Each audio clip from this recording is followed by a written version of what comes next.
Start of Part 1. In the time of the Prophet sallallahu alaihi wasallam. Chapter 1. The Boy. The best of you in Jahiliyyah are the best of you in Islam, as long as they have understanding.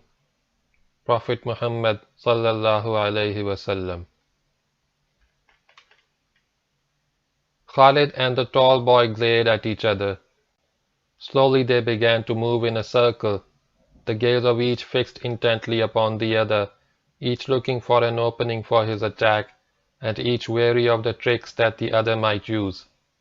There was no hostility in their eyes, just a keen rivalry and an unshakable determination to win, and Khalid found it necessary to be cautious, for the tall boy was left-handed, and thus enjoyed the advantage that all left-handers have over their opponents in a fight. Wrestling was a popular pastime among the boys of Arabia, and they frequently fought each other. There was no malice in these fights. It was a sport, and boys were trained in wrestling as one of the requirements of Arab manhood. But these two boys were the strongest of all, and the leaders of boys of their age. This match was, so to speak, a fight for the heavyweight title.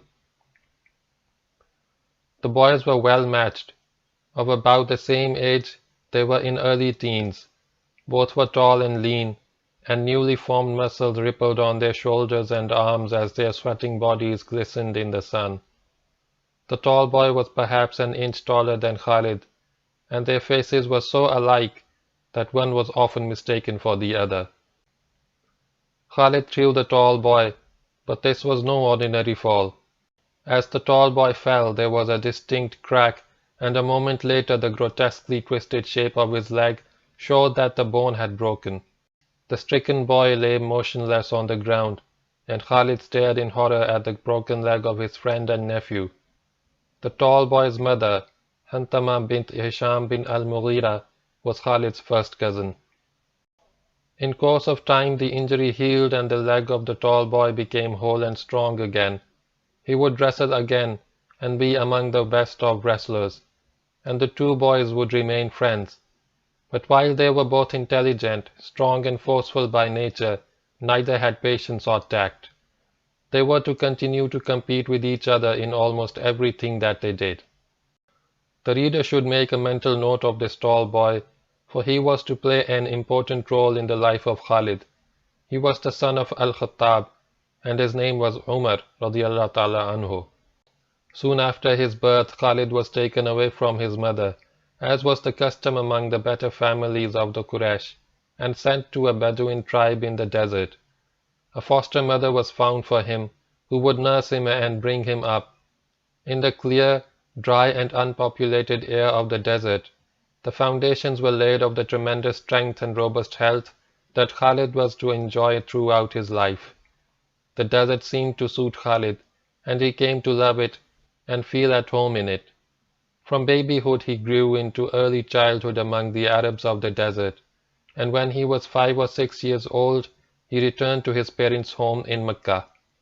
Sometime in his childhood, he had an attack of smallpox, but it was a mild attack and caused no damage except to leave a few pock marks on his face.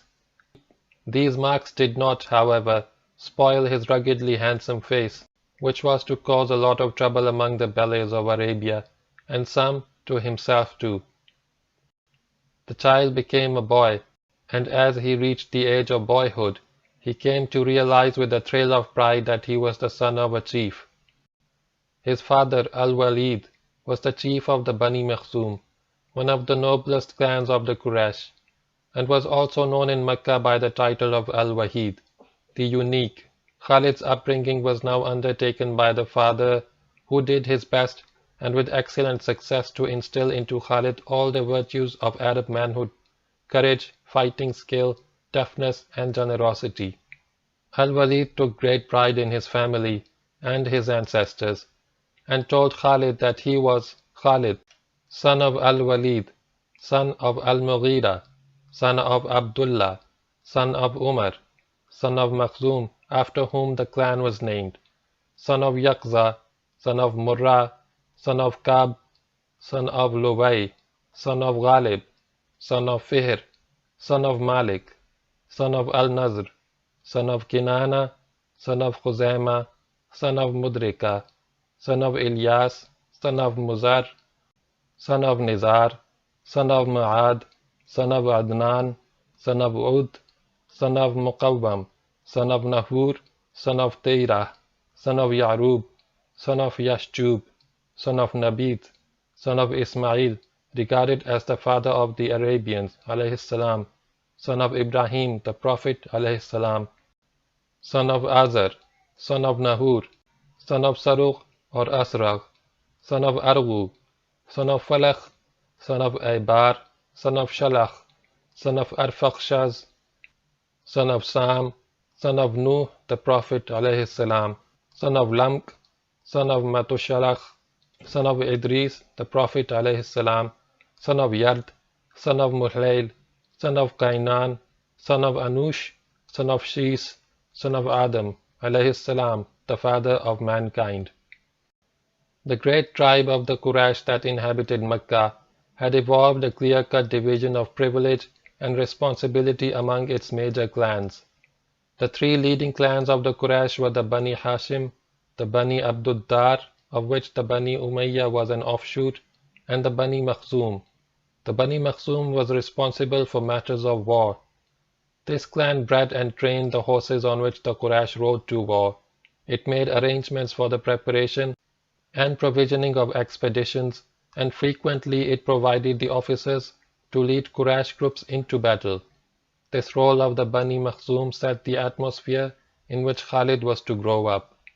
While still a child, he was taught to ride. As a Makhzumi, he had to be a perfect rider and soon acquired mastery over the art of horsemanship. But it was not enough to be able to handle trained horses. He had to be able to ride any horse. He would be given young, untrained colts and had to break them and train them into perfectly obedient and well-disciplined war horses. The Bani Makhzum were among the best horsemen of Arabia, and Khalid became one of the best horsemen of the Bani Makhzum. Moreover, no Arab could claim to be a good rider if he only knew horses. He had to be just as good on a camel, for both animals were vital for Arab warfare. The horse was used for fighting, and the camel for long marches, in which horses were tagged along unmounted. Along with riding, Khalid learned the skills of combat. He learned to use all weapons, the spear, the lance, the bow and the sword. He learned to fight on horseback and on foot. While he became skillful in the use of all weapons, the ones for which he appears to have had a natural gift were the lance, used while charging on horseback, and the sword for mounted and dismounted dueling. The sword was regarded by the Arabs as the weapon of chivalry, for this brought one nearest to one's adversary, and in sword fighting one's survival depended on strength and skill and not keeping at a safe distance from the opponent. The sword was the most trusted weapon. As Khalid grew to manhood, he attained a great height over 6 feet. His shoulders widened, his chest expanded and the muscles hardened on his lean and athletic body. His beard appeared full and thick on his face. With his fine physique, his forceful personality, and his skill at riding and the use of weapons, he soon became a popular and much admired figure in Makkah. As a wrestler, he climbed high on the ladder of achievement, combining consummate skill with enormous strength. The Arabs had large families, the father often having several wives to increase his offspring. Al-Walid was one of 6 brothers. There may have been more, but the names of only 6 have been recorded. And the children of Al-Walid that we know of were 5 sons and 2 daughters. The sons were Khalid, Walid, named after the father, Hisham, Amarrah, and Abdushams. The daughters were Faktah and Fatima. Al-Walid was a wealthy man. Thus Khalid did not have to work for a living and could concentrate on learning the skills of riding and fighting. Because of this wealthy background, Khalid grew up to disregard economy and became known for his lavish spending and his generosity to all who appealed to him for help. This generosity was one day to get him into serious trouble. Al-Walid was a wealthy man, but the Quraysh were a surprisingly democratic people, and everybody was required to do some work or the other, either for remuneration or just to be a useful member of society. And Al-Walid, who hired and paid a large number of employees, would work himself. In his spare time he was a blacksmith and butcher, slaughtering animals for the clan.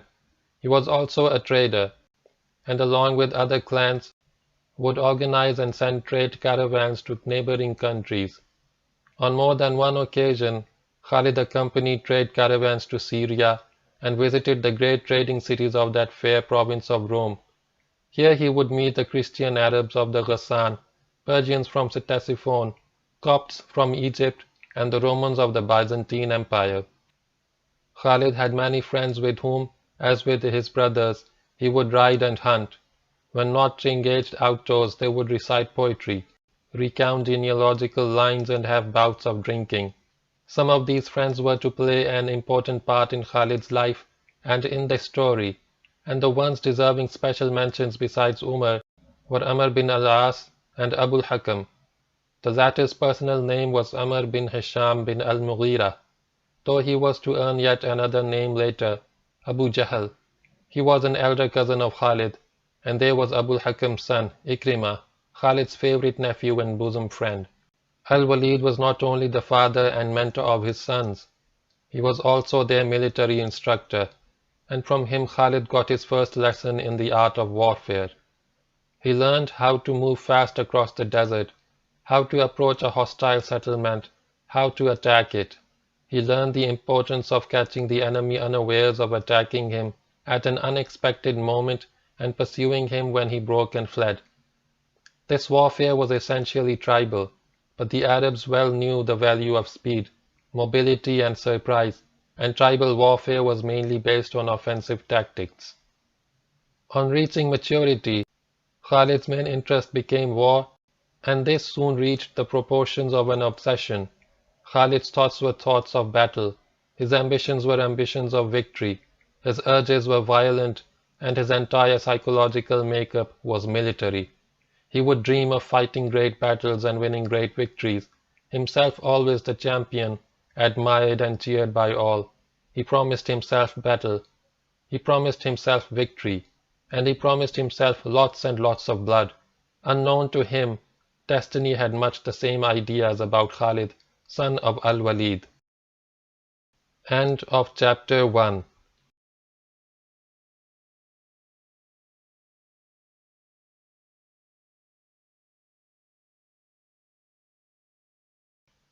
Start of chapter 2. The new faith. It is He who has sent His messenger with guidance and the religion of truth, to make it prevail over all religion, and Allah is sufficient as a witness. Quran chapter 48, verse 28. A certain Arab would walk the streets of Makkah at night, lost in thought. He was a member no longer wealthy of the noble clan of Bani Hashim, a strikingly handsome man of medium height with broad, powerful shoulders. His hair ended in curls just below his ears. His large dark eyes, fringed with long lashes, seemed pensive and sad. There was much in the way of life of the Arabs that caused him pain. Everywhere around him he saw signs of decay, in the injustice done to the poor and helpless, in the unnecessary bloodshed, in the treatment of women who were considered as no better than domestic animals. He would be deeply anguished whenever he heard reports of the live burial of unwanted female children. Certain clans of the Arabs had made a horrible ritual of the killing of infant daughters. The father would let the child grow up normally until she was 5 or 6 years old. He would then tell her that he would take her for a walk and dress her up as if for a party. He would take her out of the town or settlement to the site of a grave already dug for her. He would make the child stand on the edge of this grave, and the child, quite unaware of her fate, and believing that her father had brought her out for a picnic, would look eagerly at him, wondering when the fun would start. The father would then push her into the grave, and as the child cried to her father to help her out, He would hurl large stones at her, crushing the life out of her tender body. When all movement had ceased in the bruised and broken body of his poor victim, he would fill the grave with earth and return home. Sometimes he would brag about what he had done. This custom was not, of course, very widespread in Arabia. Among the famous families of Makkah, the Bani Hashim, the Bani Umayyah, and the Bani Makhzum, there is not a single instance on record of a female child being killed. This happened only among some desert tribes, and only in some clans, but even the exceptional occurrences of this revolting practice was sufficient to horrify and sicken the more intelligent and virtuous Arabs of the time. Then there were the idols of Makkah. The Kaaba had been built by the Prophet Ibrahim a.s. as the house of God, but had been defiled with gods of wood and stone. The Arabs would propitiate these gods with sacrificial offerings, believing that they would harm a man when angered and be bountiful when pleased. In and around the Kaaba there was 360 idols, the most worshipped of whom were Hubal, Uzza, and Lat. Hubal, the pride of the Arab pantheon, was the largest of these gods and was carved of red agate. When the inhabitants of Mecca had imported this idol from Syria, it was without a right hand, so they fashioned a new hand of gold and stuck it onto its arm. In the religion of the Arabs, there was a curious mixture of polytheism and belief in Allah, the true God. They believed that Allah was Lord and Creator, but they also believed in the idols, regarding them as sons and daughters of Allah. The position of the deity in the Arab mind was like that of a divine council, God being the president of the council of which these other gods and goddesses were members, each having supernatural powers, though subservient to the president. The Arabs would swear by Hubal or by another god or goddess. They would also swear by Allah. They would name their sons Abdul Uzza, that is the slave of Uzza. They would also name their sons Abdullah, that is the slave of Allah. It would not be correct to suggest that everything was wrong with the Arab culture of the time. There was much in their way of life which was glorious and chivalrous. There were qualities in the Arab character which would be enviable today: courage, hospitality, and a sense of personal and tribal honor. There was also an element of vindictiveness in the blood feuds which were passed down from a father to son, but this was understandable and even necessary. In a tribal society where no central authority existed to enforce law and order, violent tribal and personal retaliation was the only way to keep the peace and prevent lawlessness. What was wrong with Arab culture lay in the fields of ethics and religion, and in these fields Arab life had hit an all-time low. This period became known in history as the Ignorance. During the Ignorance, Arab actions were acts of ignorance. Arab beliefs were beliefs of ignorance. The ignorance was thus not only an era but an entire way of life. The Arab mentioned at the beginning of this chapter took to retiring to a cave in a hill not far from Mecca for 1 month every year. In this cave he would spend his time in meditation and reflection, and he would wait not knowing just what he was waiting for. Then one day, while he was meditating in the cave, he suddenly became conscious of a presence. He could see no one as there was no sound of movement, but he could feel that someone was there. Then a voice said, "Read." Alarmed by the phenomena of the disembodied voice, the Arab exclaimed, "What shall I read?" The voice was louder as it repeated, "Read." Again the Arab asked, "What shall I read?" The voice now seemed terrible as it called sternly, "Read."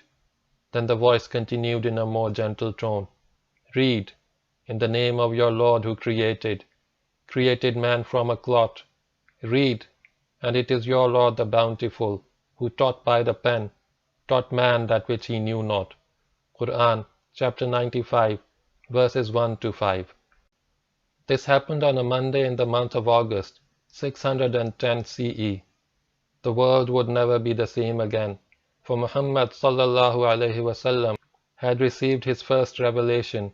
A new faith was born. When Muhammad sallallahu alaihi wasallam received this revelation, Khalid was 24 years old. For 3 years the Prophet remained silent, receiving guidance through the angel Jibreel alayhi salam. Then he was ordered to start expounding the religion of Allah, and as he started with his own family and clan, most of them, however, scorned his teaching and made fun of the new faith. One day the Prophet decided to collect his closer relatives and give them a good meal at his house. This would give him an opportunity to get them together and put them in a situation where they would have to listen to him. The meal was duly arranged and heartily eaten by the guests. The Prophet then addressed the assembled guests and said, O Bani Abdul Muttalib, by Allah, I do not know of any man among the Arabs who has come to you with anything better than I have brought you. I bring you the best of this world and the next. I have been ordered by Allah to call you to Him. Who will help me in this work and be my brother and deputy? The response of the entire gathering was silence. No one replied, each watching the others to see if anyone would catch up to support this man. And then a thin, undersized boy with skinny legs, in his early teens, sprang up and piped in a voice which had not yet broken, I, O Prophet of Allah, will be your helper. There was a roar of laughter from the guests at what appeared at the time to be a ridiculous sight, rude and contemptuous laughter, as they stood up and began to walk away. But the boy was impervious to such rudeness. For the next instant, he had been clasped by the Prophet in a loving embrace. The Prophet declared, This is my brother and deputy. The boy was the Prophet's cousin, Ali radiallahu ta'ala anhu, son of Abu Talib. He was the first male to accept Islam at the hands of the Prophet sallallahu alaihi wasallam. Gradually the truth began to spread, and a few individuals, mostly youths or weak, helpless people, accepted the new faith. Their number was small, but their courage was high, and the Prophet's sphere of activity widened. In spite of the rebuffs and insults which were hurled at him by the Quraysh, he continued to accost people at street corners and in the marketplace, and to warn them of the fire which awaited the evildoer. He would deride their idols of wood and stone and call them to the worship of the true God. As his activities increased, the opposition of the Quraysh became harder and more vicious. This opposition was directed mainly by four men: Abu Sufyan, whose personal name was Sakhr bin Harb, and who was the leader of the Bani Umayyah; Al-Walid, father of Khalid; Abu Lahab, uncle of the Prophet; and Abul Hakam. Of the first and the last, we will hear a lot more in this story. Abu Sufyan and Al-Walid were men of dignity and self-respect. While they directed the opposition against the Prophet, they did not demean themselves by resorting to violence or abuse. Al-Walid's initial reaction was one of ruffled dignity. Is the prophethood to be bestowed on Muhammad? He exploded. While I, the greatest of the Quraysh, and their elder, am to get nothing? And there is Abu Masud, the chief of the Saqif. Surely he and I are the greatest of the two towns. This grand old man lived in a world of his own, where everything depended on nobility of birth and rank. He was, of course, being unfair to the Prophet, for the line of Muhammad joined his own 6 generations back, and the family of Muhammad was no less noble than his own. In fact, in recent history, the Prophet's family had acquired greater prominence than any other family in Mecca. The Prophet's grandfather, Abdul Muttalib, had been the chief of all the Quraysh in Mecca. According to Ibn Hisham, it was in connection with this statement of Al-Walid that the Quranic verse was revealed. And they say, if only this Quran had been revealed to some man from the 2 great towns. Quran, chapter 43, verse 31. The 2 towns were Makkah and Taif, and another Quranic revelation believed to have referred to Al-Walid, who, as we have stated in the preceding chapter, was known by the title of Al-Wahid, the Unique, reads, Leave me to deal with him whom I created, Wahid, and bestowed upon him ample means, and sons abiding in his presence, and made life smooth for him. Yet he desires that I should give more. Nay, for lo, he has been stubborn about our revelations. On him I shall impose a fearful doom. Then he looked, then he frowned, and showed displeasure. Then he turned away in pride and said, This is nothing but magic from old. This is nothing but the speech of a man. Him shall I fling into the fire. Quran, chapter 74, verses 11 to 17, and verses 21 to 26. The most bloodthirsty and vindictive of these leaders was Abu al-Hakam, cousin and friend of Khalid. As a result of his violent opposition to Islam, he was given by the Muslims the nickname of Abu Jahl, the ignorant one, and it is by this name that posterity was to know him. A small, tough and wiry man with a squint, he has been described by a contemporary as a man with a face of iron, a look of iron and a tongue of iron. And Abu Jahl could not forget that in their younger days, in a fierce wrestling match, Muhammad had thrown him badly, gashing his knee, the scar of which was to remain until his death. These prominent men of the Quraysh and some others, finding it impossible to stop the Prophet by either threat or inducement, decided to approach the aged and venerable Abu Talib, uncle of the Prophet and the leader of the Bani Hashim. They would have killed the Prophet but for the strong sense of tribal and family unity which protected the Prophet.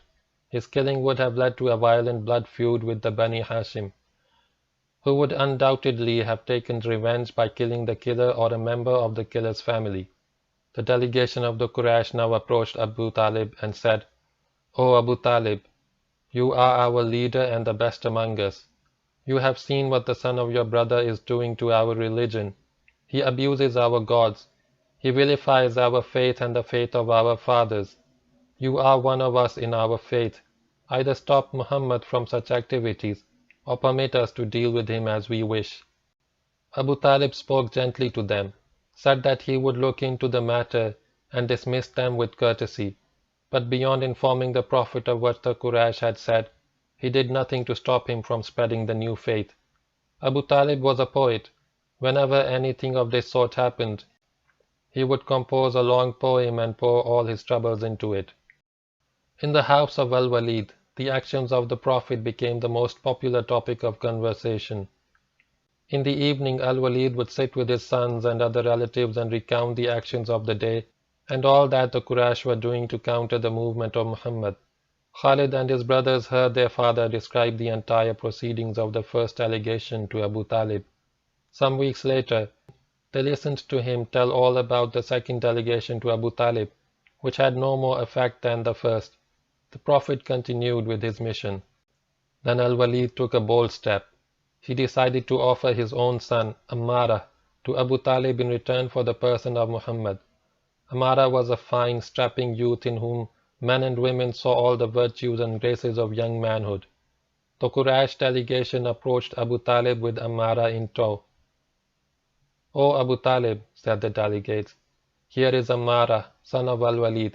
He is the finest of youths among the Quraysh, and the handsomest and noblest of all. Take him as your son. He will help you and be yours as any son could be. In return, give us the son of your brother, the one who has turned against your faith and the faith of your fathers and has caused dissension in our tribe. We shall kill him. Is that not fair, a man for a man?" Abu Talib was shocked by the offer. "I do not think that it is fair at all," he replied. "You give me your son to feed and bring up, while you want mine to kill. By Allah, this shall not be." The mission failed. We do not know how Ammara reacted to the failure of the mission, with disappointment or relief. Now seeing no hope of persuading Abu Talib to stop the Prophet, and despairing of persuading him themselves, the Quraysh decided to make the life of Muhammad and his followers so wretched that they would be forced to submit to the wishes of the Quraysh. They set the vagabonds of Makkah against him.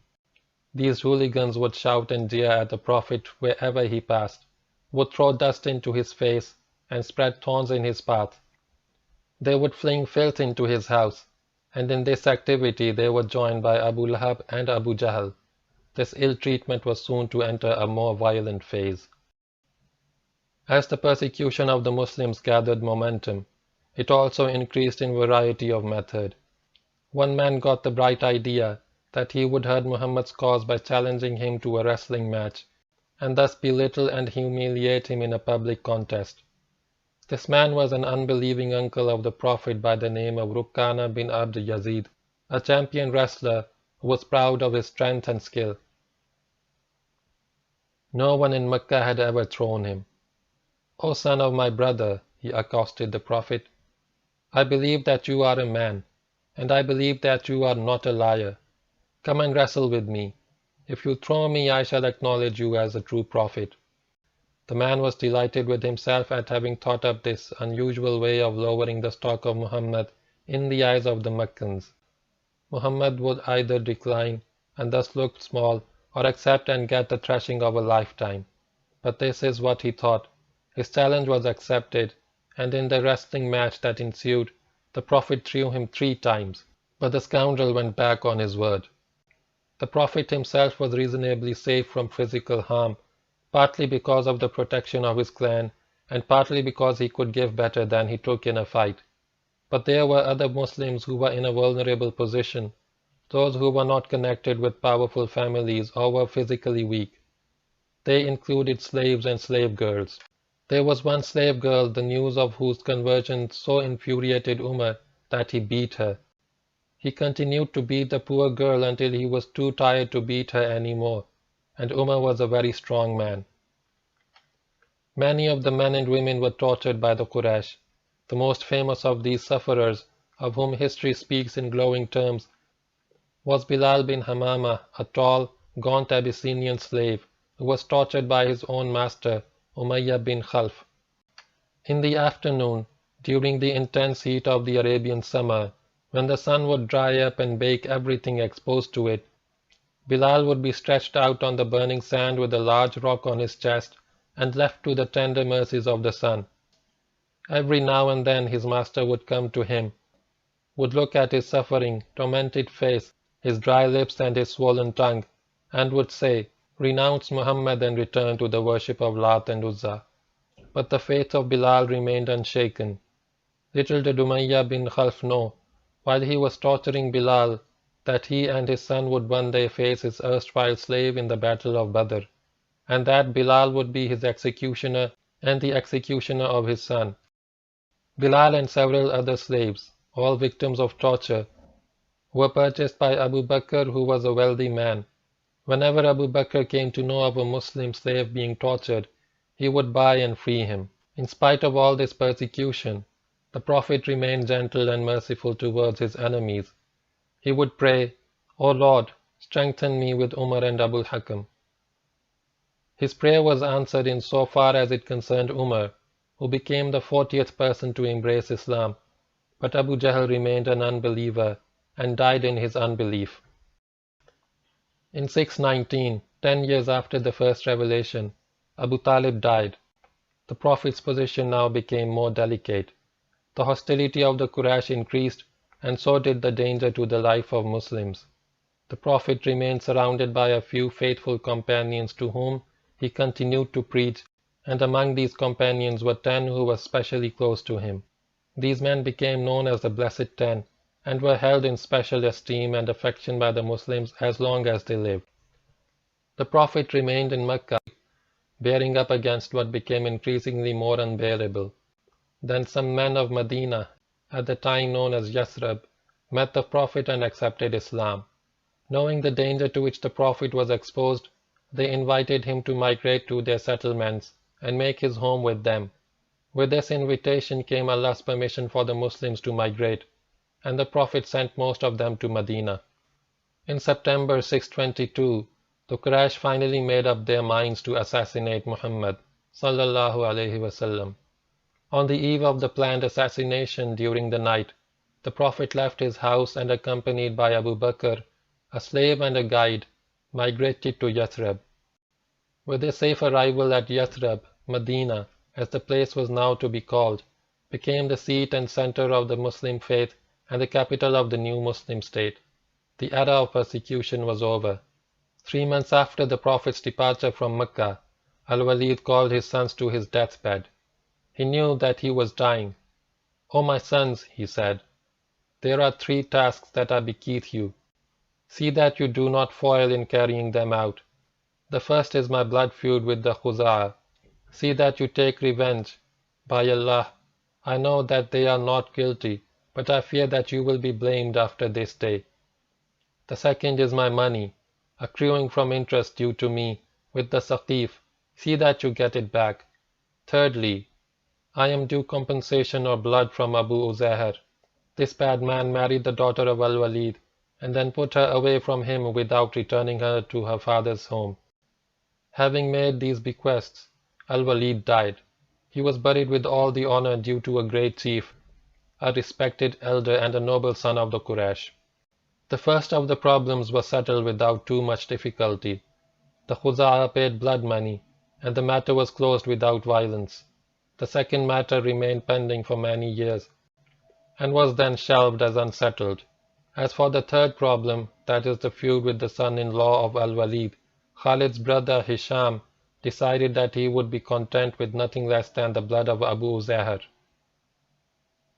He waited more than a year before he got his chance. Then he killed his man.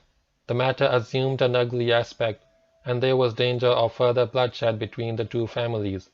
But Abu Sufyan intervened and made peace. No more blood was shed. During the years following his father's death, Khalid lived peacefully in Makkah, enjoying the good life which his wealth made possible. He even traveled to Syria with a trade caravan to a large town called Busra, which he was to approach many years later as a military objective. We do not know how many wives or children he had at this time, but we know of 2 sons. The elder was called Sulaiman, the younger Abdurrahman. The latter was born about 6 years before the death of Al-Walid, and was to achieve fame in later decades as a commander in Syria.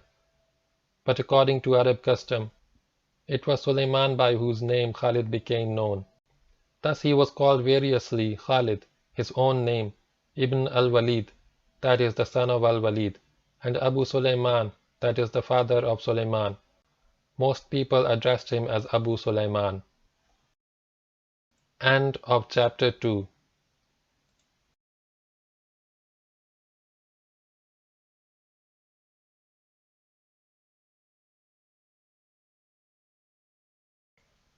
Start of chapter 3. The Battle of Uhud. Allah did indeed fulfill His promise to you when you were about to annihilate the enemy with His permission, until you flinched and fell to disputing about the command, and disobeyed after He showed you what you covet. Among you were some that hankered after this world, and among you were some that desired the hereafter. Then did He divert you from them in order to test you, but He has forgiven you, for Allah is full of grace to those who have faith. Quran chapter 3 verse 152. Everybody in Mecca rejoiced at the arrival of the caravan from Palestine. The caravan had been in grave danger during the few days it moved along the coastal road near Medina, and very nearly fell into the hands of the Muslims. It was only the skill and leadership of Abu Sufyan, who led the caravan, that saved it from capture. The caravan consisted of 1,000 camels and had taken goods worth 50,000 dinars, on which Abu Sufyan had made a cent per cent profit. Since every family of note in Mecca had invested in this caravan, its return with so much profit was a matter of jubilation for all Mecca, and it was spring in Arabia, the month of March 624. Even as the people of Mecca sang and danced, and the merchants rubbed their hands while awaiting their share of the profit, the battered and broken army of Quraysh picked its weary way towards Mecca. This army had rushed out in response to Abu Sufyan's call for help when he had first realized the danger from the Muslims. Before the Quraysh army could come into action, however, Abu Sufyan had extricated the caravan and sent word to Quraysh to return to Mecca as the danger had passed. But Abu Jahl, who commanded the army, would have none of this. He had spent the past 15 years of his life in bitter opposition to the Prophet, and he was not going to let this opportunity slip away. Instead of returning, he had precipitated a battle with the Muslims. Now this proud army was returning home in a state of shock and humiliation. While the Quraysh army was still on its way, a messenger from it sped to Makkah on a fast camel. As he entered the outskirts of the town, he tore his shirt and wailed aloud, announcing tragedy. The people of Makkah hastily gathered around him to seek news of the battle. They would ask about their dear ones, and he would tell of their fate. Among those present were Abu Sufyan and his wife, Hind. From this messenger, Hind heard the loss of her dear ones, of the death of her father Utbah at the hands of Ali and Hamza, uncle of the Prophet, of the death of her uncle Sheba at the hands of Hamza, of the death of her brother Waleed at the hands of Ali, of the death of her son Handala at the hands of Ali. She cursed Hamza and Ali and swore vengeance. The Battle of Badr was the first major clash between the Muslims and their enemies. A small force of 313 Muslims had stood like a rock against the onslaught of 1,000 infidels. After an hour or two of severe fighting, the Muslims had shattered the Quraysh army, and the Quraysh had fled in disorder from the battlefield. The finest of the Quraysh had fallen in battle or been taken prisoner. A total of 70 infidels had been killed, and another 70 captured by the Muslims at the cost of only 14 Muslim dead. Among those killed were 17 members of the Bani Makhzum, most of them either cousins or nephews of Khalid. Abu Jahl had been killed. Khalid's brother Waleed had been taken prisoner. As the messenger announced the names of those who had fallen and those who had killed them, the Quraysh noted the frequency with which the names of Ali and Hamza were repeated. Ali had killed 18 men by himself and had shared in the killings of 4 others. Hamza had killed 4 men and shared with Ali in the killing of another 4. The name of Ali thus dominated the proceedings of this sad assembly. 2 days later, Abu Sufyan held a conference of all the leaders of the Quraysh. There was not one amongst them who had not lost a dear one at Badr. Some had lost fathers, some sons, some brothers. The most vociferous at the conference was Sufwan bin Umayyah and Ikrimah, son of Abu Jahl. Ikrimah was the most difficult to restrain. His father had had the distinction of commanding the Quraysh army at Badr and had fallen in battle. The son drew some comfort from the fact that his father had killed a Muslim at Badr and that he himself had killed another. Moreover, he had attacked and severed the arm of the Muslim who had mortally wounded his father. But that was not enough to quench his thirst for revenge. He insisted that as noble Quraysh, they were honor-bound to take revenge. "And I have lost my son Handala," said Abu Sufyan. "My thirst for revenge is no less than yours. I shall be the first to prepare and launch a powerful expedition against Muhammad." At this conference, they all took the pledge of revenge. This time none would stay back. An expedition would be prepared such as had never assembled at Makkah before, and other local tribes would be invited to join the expedition and take part in the annihilation of the Muslims. The entire profit from the caravans, amounting to 50,000 dinars, would be spent on financing the expedition. Abu Sufyan was unanimously elected as the commander of the Quraysh army. Abu Sufyan now gave 2 decisions, the first of which was more or less universally accepted. This was to the effect that there would be no weeping and no mourning of any kind for those who had fallen at Badr. The idea behind this order was that tears would wash away the bitterness in their hearts, and that this bitterness should be kept alive until they had taken their revenge against the Muslims. However, those whose burden of sorrow was too heavy to carry wept secretly. The second decision related to the prisoners who were in Muslim hands. Abu Sufyan forbade all efforts to get them released for fear that if these efforts were made immediately, the Muslims might put up the price. This decision, however, was not followed by everyone. Within 2 days a man left Mecca secretly at night to ransom his father, and when others came to know about this, they took the matter into their own hands and got their dear ones released. Abu Sufyan had no choice but to revoke his decision. The rate of ransom varied. The top rate was 4,000 dirhams, and there was a graduated scale down to 1,000 dirhams for those who could not afford to pay more. A few prisoners who were too poor to pay but were literate earned their freedom by teaching a certain number of Muslim children to read and write. Some destitute ones were released by the Prophet without ransom on condition that they would never again take up arms against Muslims.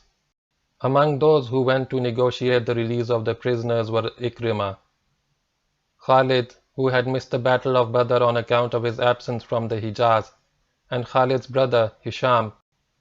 Khalid and Hisham arranged the release of their brother Waleed. When Hisham heard that the ransom would be 4,000 dirhams, he began to haggle for a lower sum, but was rebuked by Khalid. The sum of 4,000 dirhams was duly paid for the release of Waleed, whereas the three brothers left Medina and camped for the night at a place called Zul Halifa a few miles away. Here during the night, Waleed slipped away from the camp, returned to Medina, reported to the Prophet and became a Muslim. He thereafter proved a devout Muslim and became very dear to the Prophet, and in spite of his new faith, his relations with Khalid remained as warm and loving as ever. While at the Quraysh conference, the main theme of the discussion had been revenge. Another factor which drove the Quraysh to war with the Muslims was economic survival.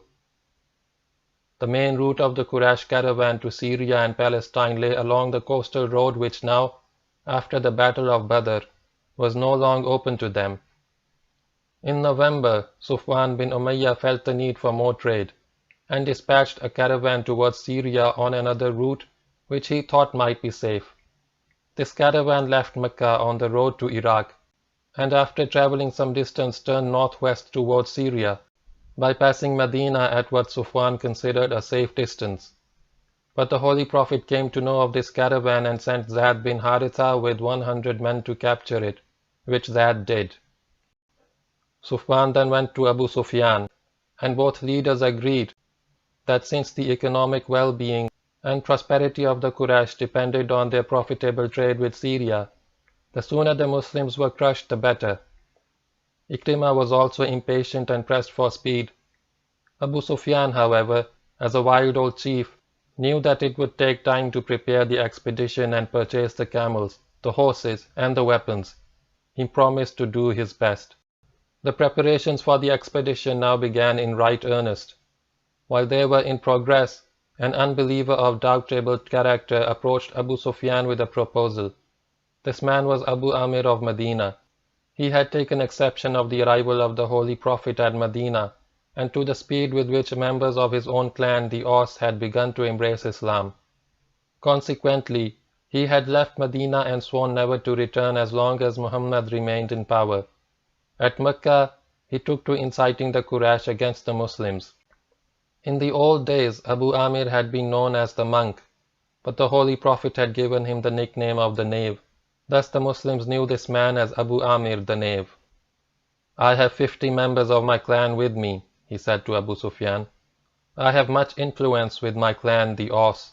I propose that before the battle begins, I be permitted to address the Aus among the Muslims, and I have no doubt that they will all desert Muhammad and come over to my side."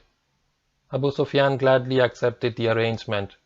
The Aus were one of the two major tribes of Medina and would comprise more than a third of the Muslim army.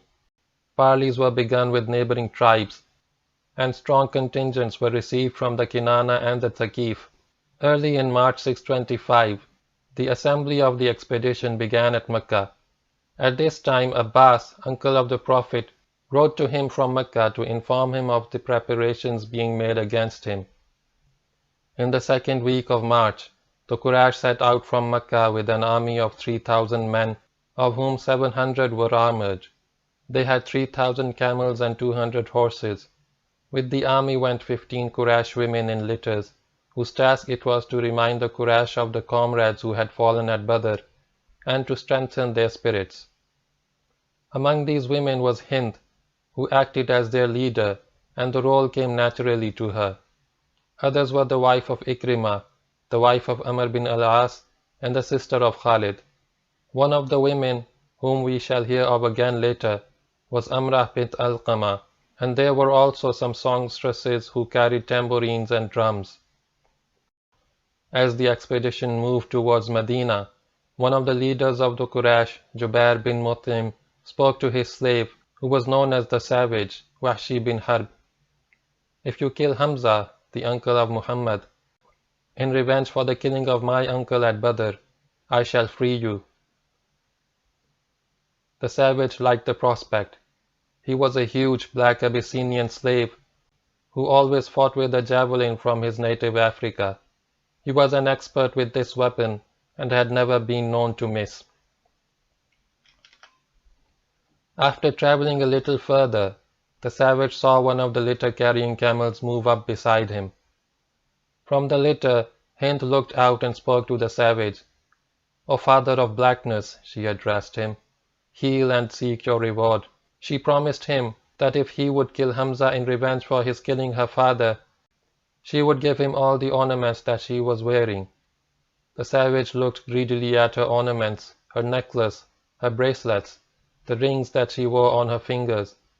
They all looked very expensive, and his eyes glittered at the prospect of acquiring them. The Holy Prophet had been warned by Abbas of the Quraysh preparations before they left Mecca. While they were on their way, he continued to receive information of their progress from friendly tribes. On March 20, the Quraysh arrived near Medina and camped a few miles away, in a wooded area west of Mount Uhud. On this very day, the Prophet sent 2 scouts to observe the Quraysh, and these scouts returned to give their exact strength. On March 21, the Prophet left Medina with 1,000 men, of whom 100 were armored. The Muslims had 2 horses, of which one was the Prophet's. They camped for the night near a small black hillock called Shaykhan, a little over a mile north of Medina. The following morning, before the march was resumed, the hypocrites, numbering 300 under the leadership of Abdullah bin Ubay, left the Prophet on the plea that fighting the Quraysh outside Medina had no prospect of success, and that they would not take part in an operation which in their view was doomed to failure. The hypocrites returned to Medina. The Prophet was now left with 700 men, and with this strength he marched from the camp. The Prophet had not actually intended to fight outside Medina. It had been his wish that the Muslims should await the arrival of the Quraysh on their home ground and fight the battle in Medina. But most of the Muslims had insisted that they go out to meet the Quraysh, and so the Prophet, submitting to their demand, had marched out to give battle to the Quraysh outside Medina. But although he was going out to meet his enemy in the open, he would nevertheless fight the battle on ground of his own choice. He moved to the foot of Mount Uhud and deployed for battle. Uhud is a massive feature lying 4 miles north of Medina, the reference point in Medina being the Prophet's Mosque, and rising to a height of about 1,000 feet above the level of the plain. The entire feature is 5 miles long. In the western part of Uhud, a large spur descends steeply to the ground, and to the right of this spur, as seen from the direction of Medina, a valley rises gently and goes up and away as it narrows at a defile about 1,000 yards from the foot of the spur. Beyond this defile it shrinks into nothingness as it meets the main wall of the ridge. At the mouth of this valley, at the foot of this spur, the Prophet placed his army. The valley rose behind him. He organized the Muslims as a compact formation with a front of 1,000 yards. He placed his right wing at the foot of the spur, and his left wing at the foot of a low hill about 40 feet high and 500 feet long called Aynan. The Muslim right was safe, but their left could be turned from beyond Aynan. So to meet this danger, the Prophet placed 50 archers on Aynan, from which they could command the approaches along which the Quraysh could maneuver into the Muslim rear. These archers, under the command of Abdullah bin Jubair, were given instructions by the Prophet as follows: "Use your arrows against the enemy cavalry. Keep the cavalry off our backs. As long as you hold your position, our rear is safe. On no account must you leave this position. If you see us winning, do not join us. If you see us losing, do not come to help us." The orders to this group of archers were very definite. Since Hunayn was an important tactical feature and commanded the area immediately around it, it was imperative to ensure that it did not fall into the hands of the Quraysh. Behind the Muslims stood 14 women whose task it was to give water to the thirsty, to carry the wounded out of battle, and to dress their wounds. Among these women was Fatima, daughter of the Prophet and wife of Ali. The Prophet himself took up his position with the left wing of his army. The Muslim dispositions were intended to lead to a frontal positional battle, and were superbly conceived. They gave the Muslims the benefit of fully exploiting their own sources of strength, courage and fighting skill. They also saved them from the dangers posed by the Quraysh strength in numbers and in cavalry, the mobile maneuver arm which the Muslims lacked. It would have suited Abu Sufyan to fight an open battle in which he could maneuver against the Muslim flanks and rear with his cavalry and bring his maximum strength to bear against them. But the Prophet neutralized Abu Sufyan's advantages and forced him to fight on a restricted front where his superior strength and his cavalry would be of limited value. It is also worth noting that the Muslims were actually facing Medina and had their backs to Mount Uhud. The road to Medina was open to the Quraysh. Now the Quraysh moved up. They established a battle camp a mile south of the spur, and from here Abu Sufyan led his army forward and formed it in battle array facing the Muslims. He organized it into a main body of infantry in the center with 2 mobile wings. On the right was Khalid and on the left Akram, each with a cavalry squadron 100 strong. Amr bin al-As was appointed in overall charge of the cavalry, but his task was mainly that of coordination. Abu Sufyan placed 100 archers ahead of his front rank for the initial engagement. The Quraysh banner was carried by Talha bin Abi Talha, one of the survivors of Badr. Thus the Quraysh deployed with their backs to Medina, facing the Muslims and facing Mount Uhud. In fact, they stood between the Muslim army and its base at Medina. Just behind the Quraysh main body stood their women. Before battle was joined, these women, led by Hind, marched back and forth in front of the Quraysh, reminding them of those who had fallen at Badr. Therefore, just before the women withdrew to their position in the rear of the army, the clear, strong voice of Hind rose as she sang, "O you sons of Abduddar, defenders of our homes, we are the daughters of the night. We move among the cushions. If you advance, we will embrace you. If you retreat, we will forsake you with loveless separation." It was the morning of Saturday, March 22, 625, the 7th of Shawwal, 3 Hijri, exactly a year and a week after Badr. The armies faced each other in orderly ranks, 700 Muslims against 3,000 unbelievers. This was the first time that Abu Sufyan had commanded in the field against the Prophet, but he had able lieutenants and felt certain of victory. The Muslims repeated to themselves the Quranic words, "Sufficient for us is Allah, and what a good protector He is." Quran chapter 3, verse 173. And they awaited the decision of Allah.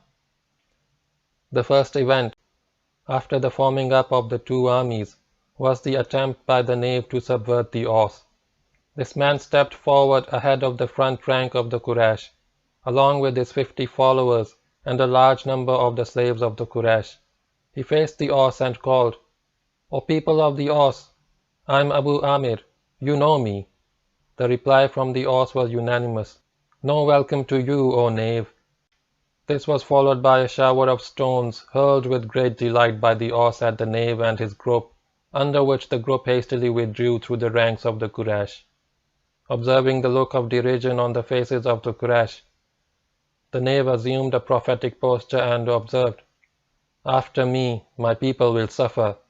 But the Quraysh were not impressed. After the encounter of the knave, the archers opened up from both sides. This was a kind of artillery duel between the 100 archers of the Quraysh and the Muslim archers, who were either in the group on Hunayn or dispersed along the front rank of the Muslims. Many salvos were fired. Under cover of the Quraysh archers, Khalid advanced with his squadron to attack the left wing of the Muslims, but was forced back by accurate fire from the Muslim archers. As the archers' engagement ended, the song of the Quraysh women was again heard on the battlefield. We are the daughters of the night.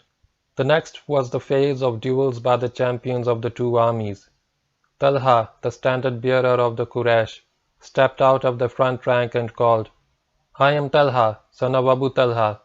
Will anyone duel?"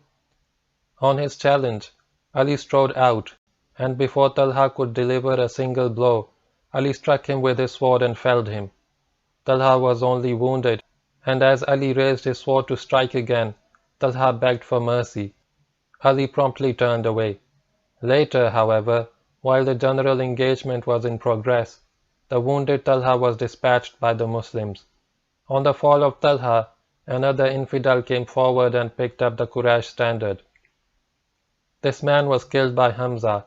As Hamza killed him, he was noticed by the savage who stood behind the Quraysh ranks. Stealthily, the savage began to move towards the right in order to approach Hamza from a flank. Hamza was easily recognized by a large ostrich feather which he wore in his turban. Now the duels became more general. One after the other the relatives of Talha picked up the standard, and one after the other they were killed by the Muslims, the largest number falling before Ali's sword. Abu Sufyan also rode up to duel and was faced by Handala bin Abu Amir, who was dismounted. Before Abu Sufyan could use his lance or draw his sword, Handala struck at the forelegs of the horse and brought it down.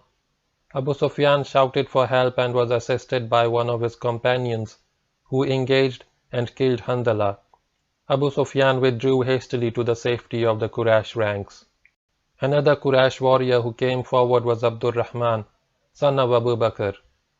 He stepped out of the front rank and gave the usual challenge, whereupon his father Abu Bakr drew his sword and prepared to move forward from the Muslim position to fight him. But Abu Bakr was restrained by the Holy Prophet, who said to him, "Sheath your sword."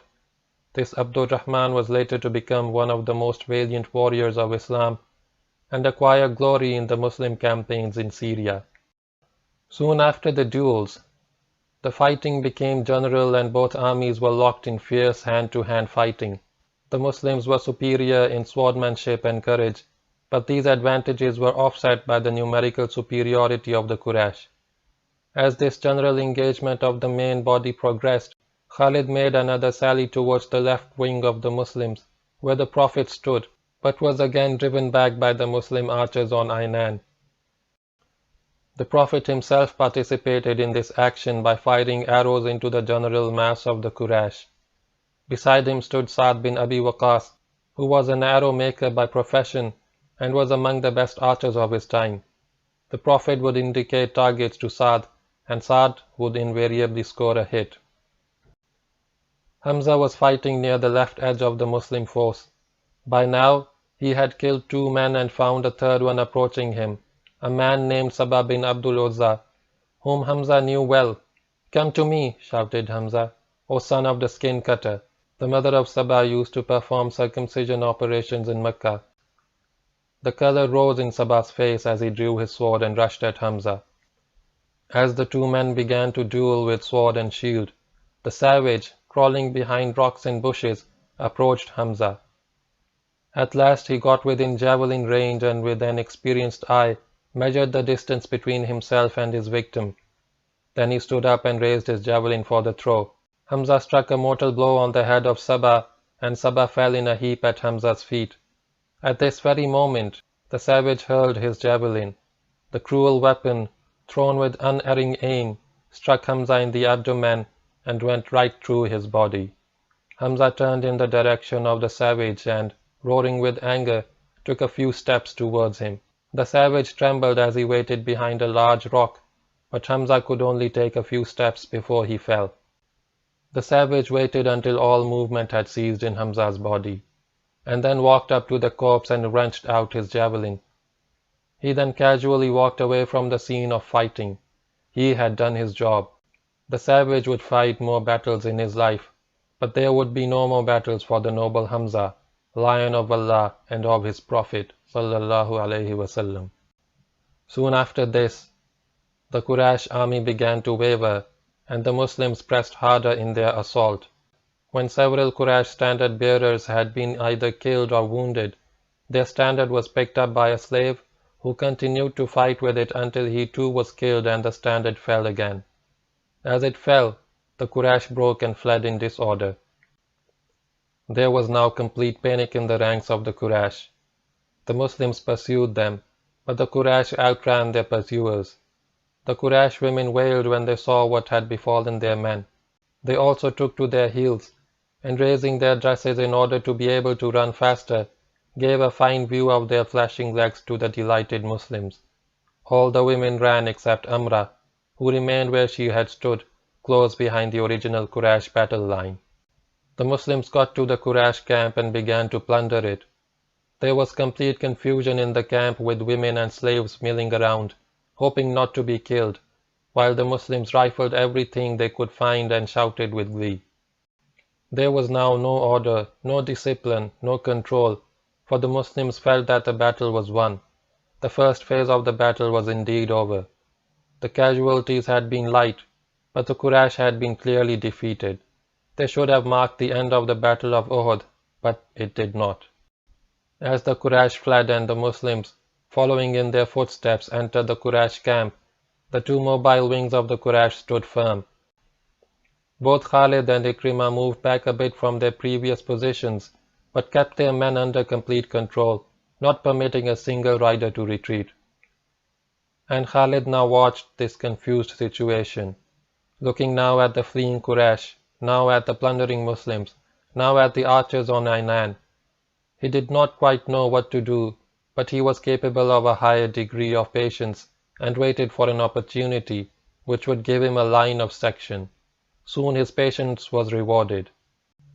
When the archers on Hunayn saw the defeat of the Quraysh and the arrival of the Muslims at the Quraysh camp, they became impatient to take part in the plunder of the camp. The Quraysh camp looked very tempting. They turned to their commander, Abdullah bin Jubair, and asked for permission to join their comrades, but Abdullah was firm in his refusal. "You know very well the orders of the Messenger of Allah," he said. "We are to remain on this hill until we receive his orders to leave it." "Yes, but that is not what the Messenger of Allah intended," the archers replied. "We were to hold this hill during battle. Now the battle is over, and there is no point in our remaining here." And in spite of the protests of their commander, most of the archers left the hill and ran towards the Quraysh camp, shouting, "The booty! The booty!" Abdullah was left with 9 archers on the hill. This movement was observed by the keen eyes of Khalid, who waited until the archers had reached the Quraysh camp. Then Khalid struck.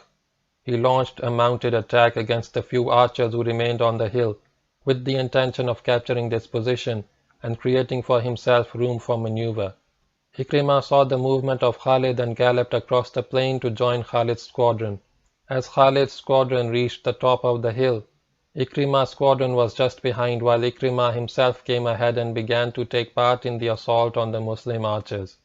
The faithful archers who had remained on the hill resisted gallantly. Some were killed, while the remainder, all wounded, were driven off the hill by the assault of Khalid. Abdullah bin Jubair, defending to the last the position which the Prophet had entrusted to him, suffered many wounds and was then slain by Ikrimah. Now Khalid's squadron, followed by Ikrimah's, swept forward and came in behind the line that had been held by the Muslims an hour ago. Here the two squadrons wheeled left and charged at the Muslims from the rear. Ikrimah with a part of his squadron assaulted the group which stood with the Holy Prophet, while Khalid's squadron and the remainder of Ikrimah's squadron attacked the Muslims in the Quraysh camp. Khalid drove into the rear of the unsuspecting Muslims, confident that having taken them unawares, he would soon tear them to pieces. But the Muslims refused to be torn to pieces. As the Quraysh cavalry reached the camp, there was an uproar in the ranks of the Muslims, and a few of them lost their heads and fled.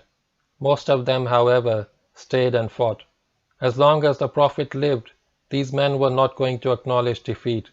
But as the Muslims turned to fight the Quraysh cavalry, Amra rushed towards the Quraysh standard which lay on the ground.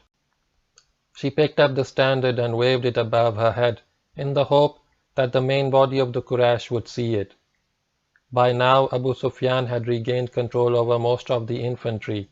He saw the movement of the cavalry. He saw the Quraysh standard waving in the hands of Amra, and he got his men back into action. Knowing that the Muslims had been taken in the rear by the cavalry, the Quraysh rushed into battle once again, shouting their war cry, "O for Uzza! O for Hubal!" The Muslims were now caught between two fires, the Quraysh cavalry attacking from the rear and the bulk of the Quraysh infantry attacking from the front. Abu Sufyan himself charged into the battle and killed a Muslim. The situation soon became desperate for the Muslims, who broke up into small groups, each fighting on its own to repel the attacks of the cavalry and infantry. The confusion increased, and in the dust a few of the Muslims even began to fight each other. There was some alarm, but still no panic. Losses began to mount among the Muslims, but they held out, determined to fight to the last. At about this time, Khalid killed his first man, Abu Asira, with his lance and knocked down another Muslim. Believing him dead, Khalid rode on. But the second man was only wounded and got up to fight again. The battle was now divided into two separate actions. There was the main body of the Muslims holding out against the main part of the Quraysh army, and there was the group with the Holy Prophet holding out against part of Ikrimah's squadron and some of the Quraysh infantry which had returned to attack him. Now began the ordeal of the Prophet. When the Muslims left their positions in pursuit of the Quraysh, the Holy Prophet remained at his battle location. Here he had with him 30 of his companions, who stuck to him and refused to be tempted by the prospect of plunder. Among these 30 were some of the closest of his followers, including Ali, Abu Bakr, Sa'd bin Abi Waqqas, Talha bin Ubaidullah, Abu Ubaidah, Abdul Rahman bin Auf, Abu Dujanna, and Musab bin Umair. With the group were also present 2 women who had busied themselves with carrying water to the Muslims and had now joined the Prophet. As Khalid captured the archers' position and the Quraysh cavalry began to wheel round to attack the Muslims in the rear, the Prophet realized the seriousness of the predicament in which the Muslims were placed. He could do nothing to control and direct the actions of the main body, for it was too far away, and he knew that his own group would soon be under attack. His present position was utterly untenable, so he decided to move to the foot of the spur immediately behind him, not the spur at the foot of which the Muslim right wing had been placed, and with this intention he started to move backwards. But he had not gone more than about a quarter of a mile with his 30 companions when Ikrimah with his horsemen moved up and barred his way. The Prophet determined to stand and fight where he stood, and it was not long before a Quraysh infantry group also arrived to attack the Prophet. The Prophet's group found itself assailed from front and rear. The Muslims formed a cordon around the Prophet to defend him, and the fighting gradually increased in intensity. The Prophet himself used his bow to effect, and continued to use it until it broke. Thereafter, he used his own arrows to augment those of Sa'd, whose superb archery gave a great deal of trouble to the Quraysh. Every Muslim took on an opposing group of 3 or 4 men, and either fell himself or drove his opponents back. The first of the Quraysh to reach the Prophet's position was Ikrimah. As Ikrimah led a group of his men forward, the Prophet turned to Ali, and pointing at the group said, "Attack those men!" Ali attacked and drove them back, killing one of them. Now another group of horsemen approached their position. Again the Prophet said to Ali, "Attack those men!" Ali drove them back and killed another infidel. As the fighting increased in severity, the Quraysh began to shower the Prophet's group with arrows and stones. They would use these missiles from a distance and then charge with swords, either mounted or on foot. To shield the Prophet from the arrows, Abu Dujanna stood in front of him with his back to the Quraysh infantry, from which came most of the arrows. After some time the back of Abu Dujanna was so studded with arrows that he looked like a porcupine, but he continued passing his own arrows to Sa'd. Talha also stood beside the Prophet. On one occasion, when an arrow seemed about to hit the Prophet in the face, Talha put his hand in the arrow's line of flight and stopped it with his hand. Talha lost a finger as a result, but saved the Prophet. Against the main body of the Muslims, Khalid was launching assault after assault with his squadron and doing severe damage. About now he killed his second man, Sabt bin Dahdaha, with his lance. In this battle, Khalid relied mainly on his lance, with which he would run down and impale his adversary. Every time he brought a man down, he would shout, "Take that, and I am the father of Suleiman." The first rush of the counter-attack passed, and was followed by a lull in the Prophet's sector as the Quraysh withdrew a short distance to rest before resuming their attacks. During this lull, one of the Muslims noticed that the Prophet was looking cautiously over his shoulder. The man asked the reason for this, and the Prophet replied casually, "I am expecting Ubay bin Khalf. He may approach me from behind. If you see him coming, let him get near me." He had hardly said this when a man detached himself from Ikrimah's squadron and slowly advanced towards the Prophet, mounted on a large, powerful horse. The man shouted, "O Muhammad, I have come. It is either you or me." At this, some of the companions asked the Prophet for permission to deal with the man, but the Prophet said, "Let him be." The companions moved aside and left the way open for the rider to approach. At the Battle of Badr, a young man by the name of Abdullah bin Ubay, not to be confused with the Abdullah bin Ubay who was the leader of the hypocrites, was taken prisoner by the Muslims. His father, Ubay bin Khalf, came to release his son and paid 4,000 dirhams as ransom. Once the ransom had been paid and the young man released, while still in Medina, Ubay had been insolent to the Prophet. He had said, "O Muhammad, I have a horse which I am strengthening with a lot of fodder, because in the next battle I shall come riding that horse and I shall kill you." The Prophet had then replied, "No, you shall not kill me, but I shall kill you while you are on that horse, if Allah wills it."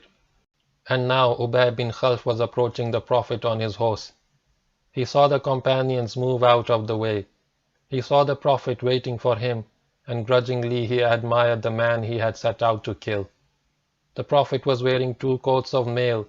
He wore a chain helmet, the side flaps of which covered his cheeks. His sword rested in its sheath, tucked into a leather battle, and in his right hand he held his spear. Ubay noticed the powerful broad shoulders of Muhammad, noticed the large, hard hands strong enough to break a spear in two. The Prophet looked a magnificent sight. It is known to few people today that Prophet Muhammad ﷺ was one of the strongest Muslims of his time.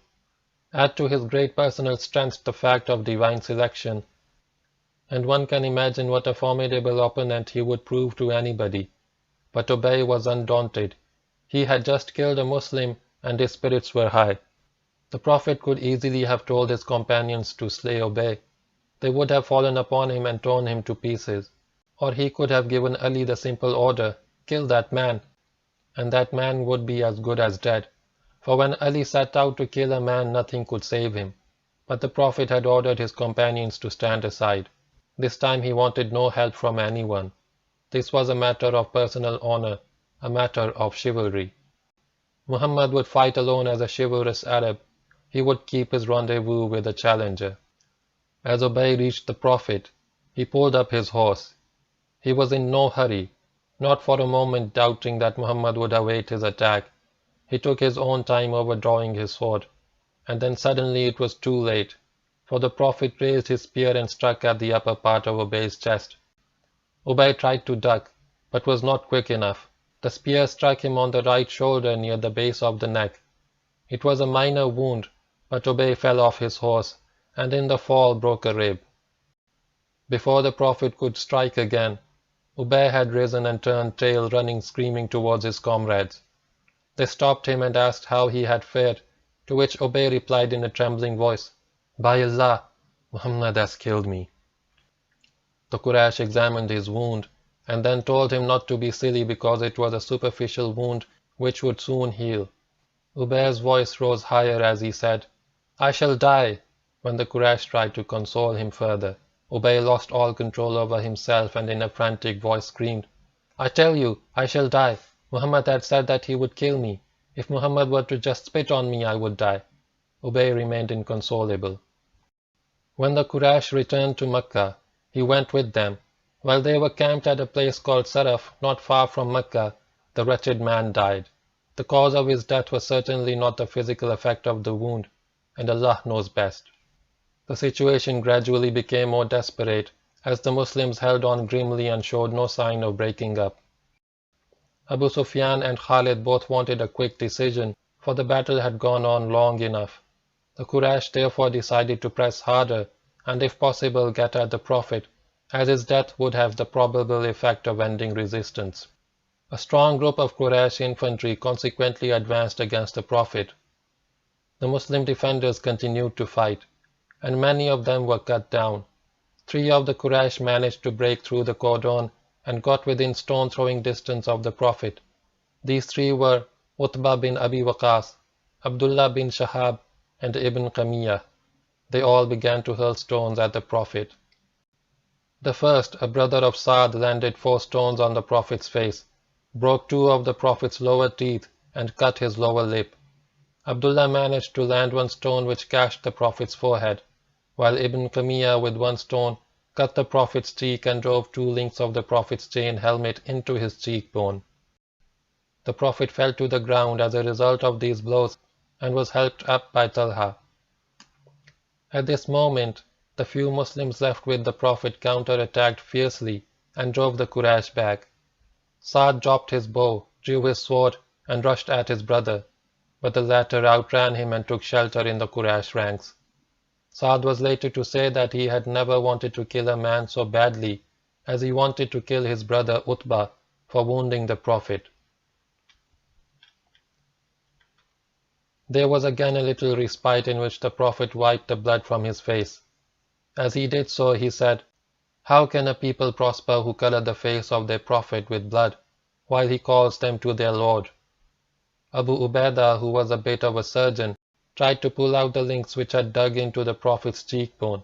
Finally he had to use his teeth to pull them out, and in the process lost 2 of his teeth. He later became known among the Arabs as Al-Asram, that is, the one without the incisors. During this respite, the Prophet regained his strength and recovered from the physical shock of his wounds. A black lady by the name of Ayman, who had once nursed the Prophet in his childhood, stood near him. From the Quraysh ranks, a man by the name of Haban bin al-Arqa slowly walked up to within bow range, and fitting an arrow to his bow, shot it in the direction of the lady who was standing with her back to him. The arrow struck Ayman in her backside. Haban found this terribly funny, and roared with laughter as he turned and began to walk back towards the Quraysh. The Prophet saw what happened and was deeply angered. He took an arrow from his quiver and gave it to Saad. Shoot that man, he ordered. Saad fitted the Prophet's arrow to his bow and, taking careful aim, fired it at the infidel, hitting him in the neck. This time the Prophet laughed. The Quraysh now started their last onslaught with violent assaults against the Prophet from all directions. The cordon formed by the companions was able to hold the attack at practically all points, but at one place it was breached, and Ibn Qamiyah broke through again and rushed towards the Prophet. This man was one of those who had struck the Prophet with stones in the previous phase of the attack. Near the Prophet and a bit to his right stood Musab bin Umair and a lady by the name of Ammara. This lady had given up her task of carrying water to the wounded, and picking up a sword and a bow from one of the dead, had actually taken part in the recent fighting. She had brought down 1 horse and wounded 1 unbeliever.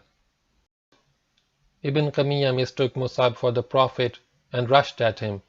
Musab was waiting for him with drawn sword, and they began to duel. After a few passes, Ibn Qamiyah struck Musab bin Umair and killed him with a deadly blow. As he fell, Ammara rushed at Ibn Qamiyah and struck him on the shoulder with a sword. Ibn Qamiyah wore a coat of mail, and since the blow lacked the power of muscle behind it, it did no damage. In return, Ibn Qamiyah struck the lady on her shoulder with his sword. but as it was a hasty blow, it did not kill her. It just made a deep gash in her shoulder, as a result of which the lady fell and was unable to move for some time.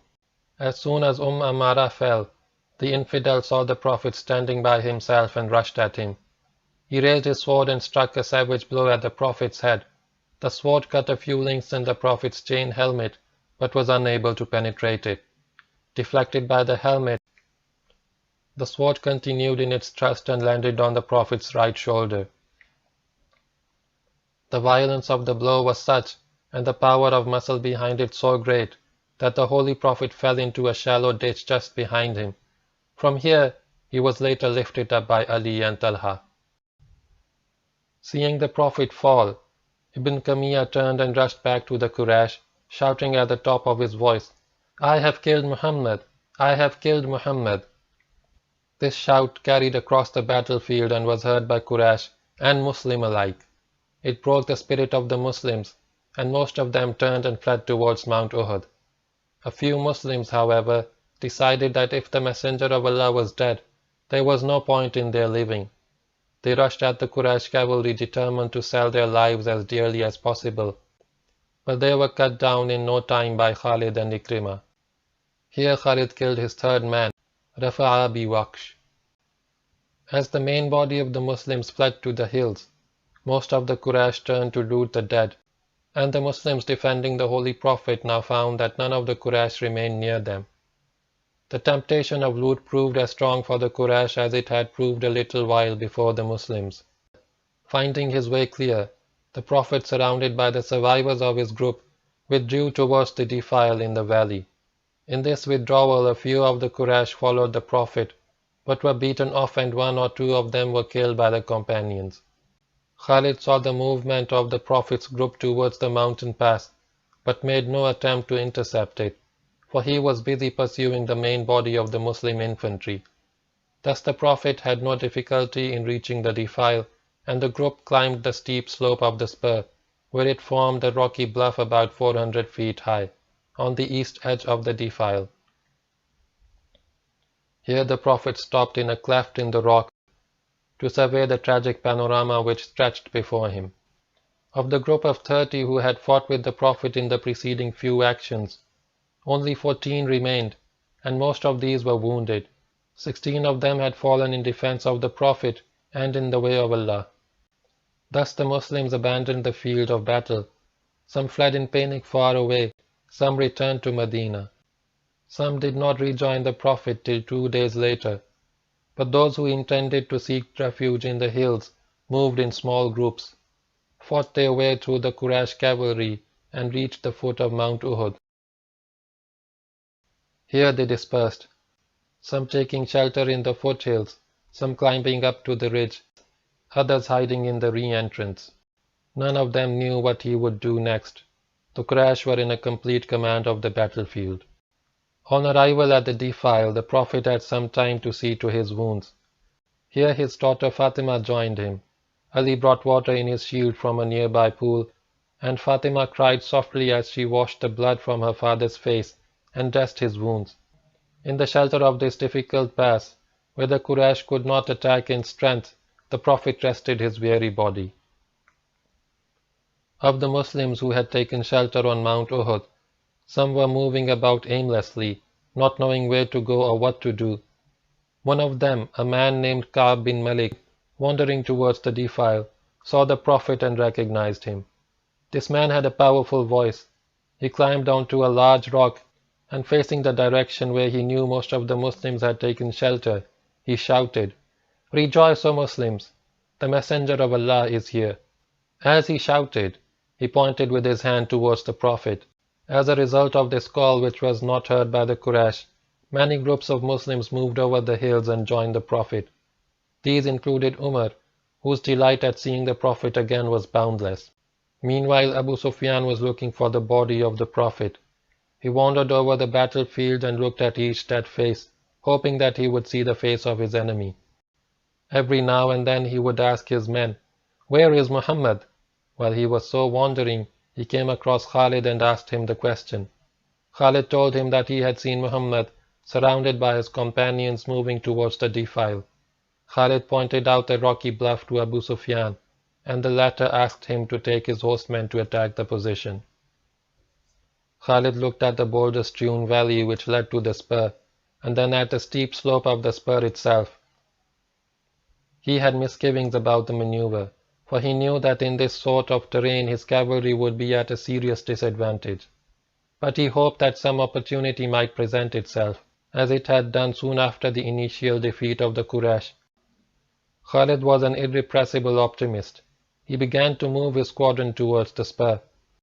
The Prophet saw this movement and prayed, "O Lord, let not these men get here." Thereupon Umar took a group of Muslims and moved some distance down the slope to face the Quraysh cavalry. As Khalid came up with his squadron, he saw Umar and other Muslims waiting for him on higher ground. Khalid realized that the situation was hopeless, that not only was his enemy better placed, but his own cavalry would be unable to maneuver in this difficult terrain. He withdrew, and this was the last tactical maneuver in the Battle of Uhud. Abu Sufyan and Khalid, among many others, now saw a sight which they would never forget, and of which they did not approve.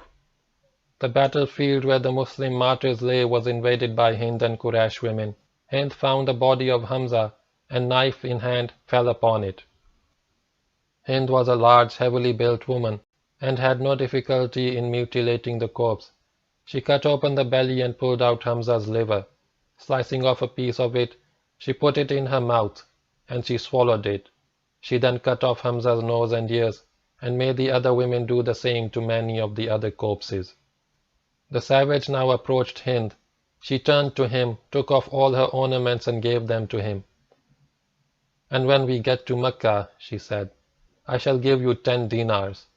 Having disposed of her own jewelry, she made a necklace and anklets of the ears and noses of the martyrs who had been mutilated, and she put on these grisly ornaments. Having done so, this extraordinary woman sang, 'We have repaid you for the day of Badr, one bloody day after another. I could not bear the loss of Utbah, or of my uncle, my brother, my son. Now my heart is cooled, my vow fulfilled, and the savage has driven the pain from my heart. The savage shall I thank as long as I live, until my bones turn to nothing in my grave." Soon after this gruesome drama had been enacted, Abu Sufyan walked up the valley. He was still hoping that Muhammad might be dead, but Khalid had made a mistake. He climbed onto a large rock some distance from the Prophet's position and shouted, "Is Muhammad among you?" The Prophet motioned to his companions to remain silent. Abu Sufyan repeated the question twice, but there was no reply. Then thrice Abu Sufyan asked, "Is Abu Bakr among you?" And thrice he asked, "Is Umar among you?" There was nothing but silence from the spur. Abu Sufyan now turned towards the Quraysh, who stood not far from him, and shouted, "These 3 are dead. They will trouble you no more." At this Umar could no longer restrain himself and roared at Abu Sufyan, "You lie, O enemy of Allah! Those whom you have counted are alive, and there are enough of us left to punish you severely." Abu Sufyan's response was loud and contemptuous laughter. He knew that the Muslims were in no condition at the moment to punish anybody, but he called to Umar, "May Allah protect you, O son of Al-Khattab! Is Muhammad really alive?"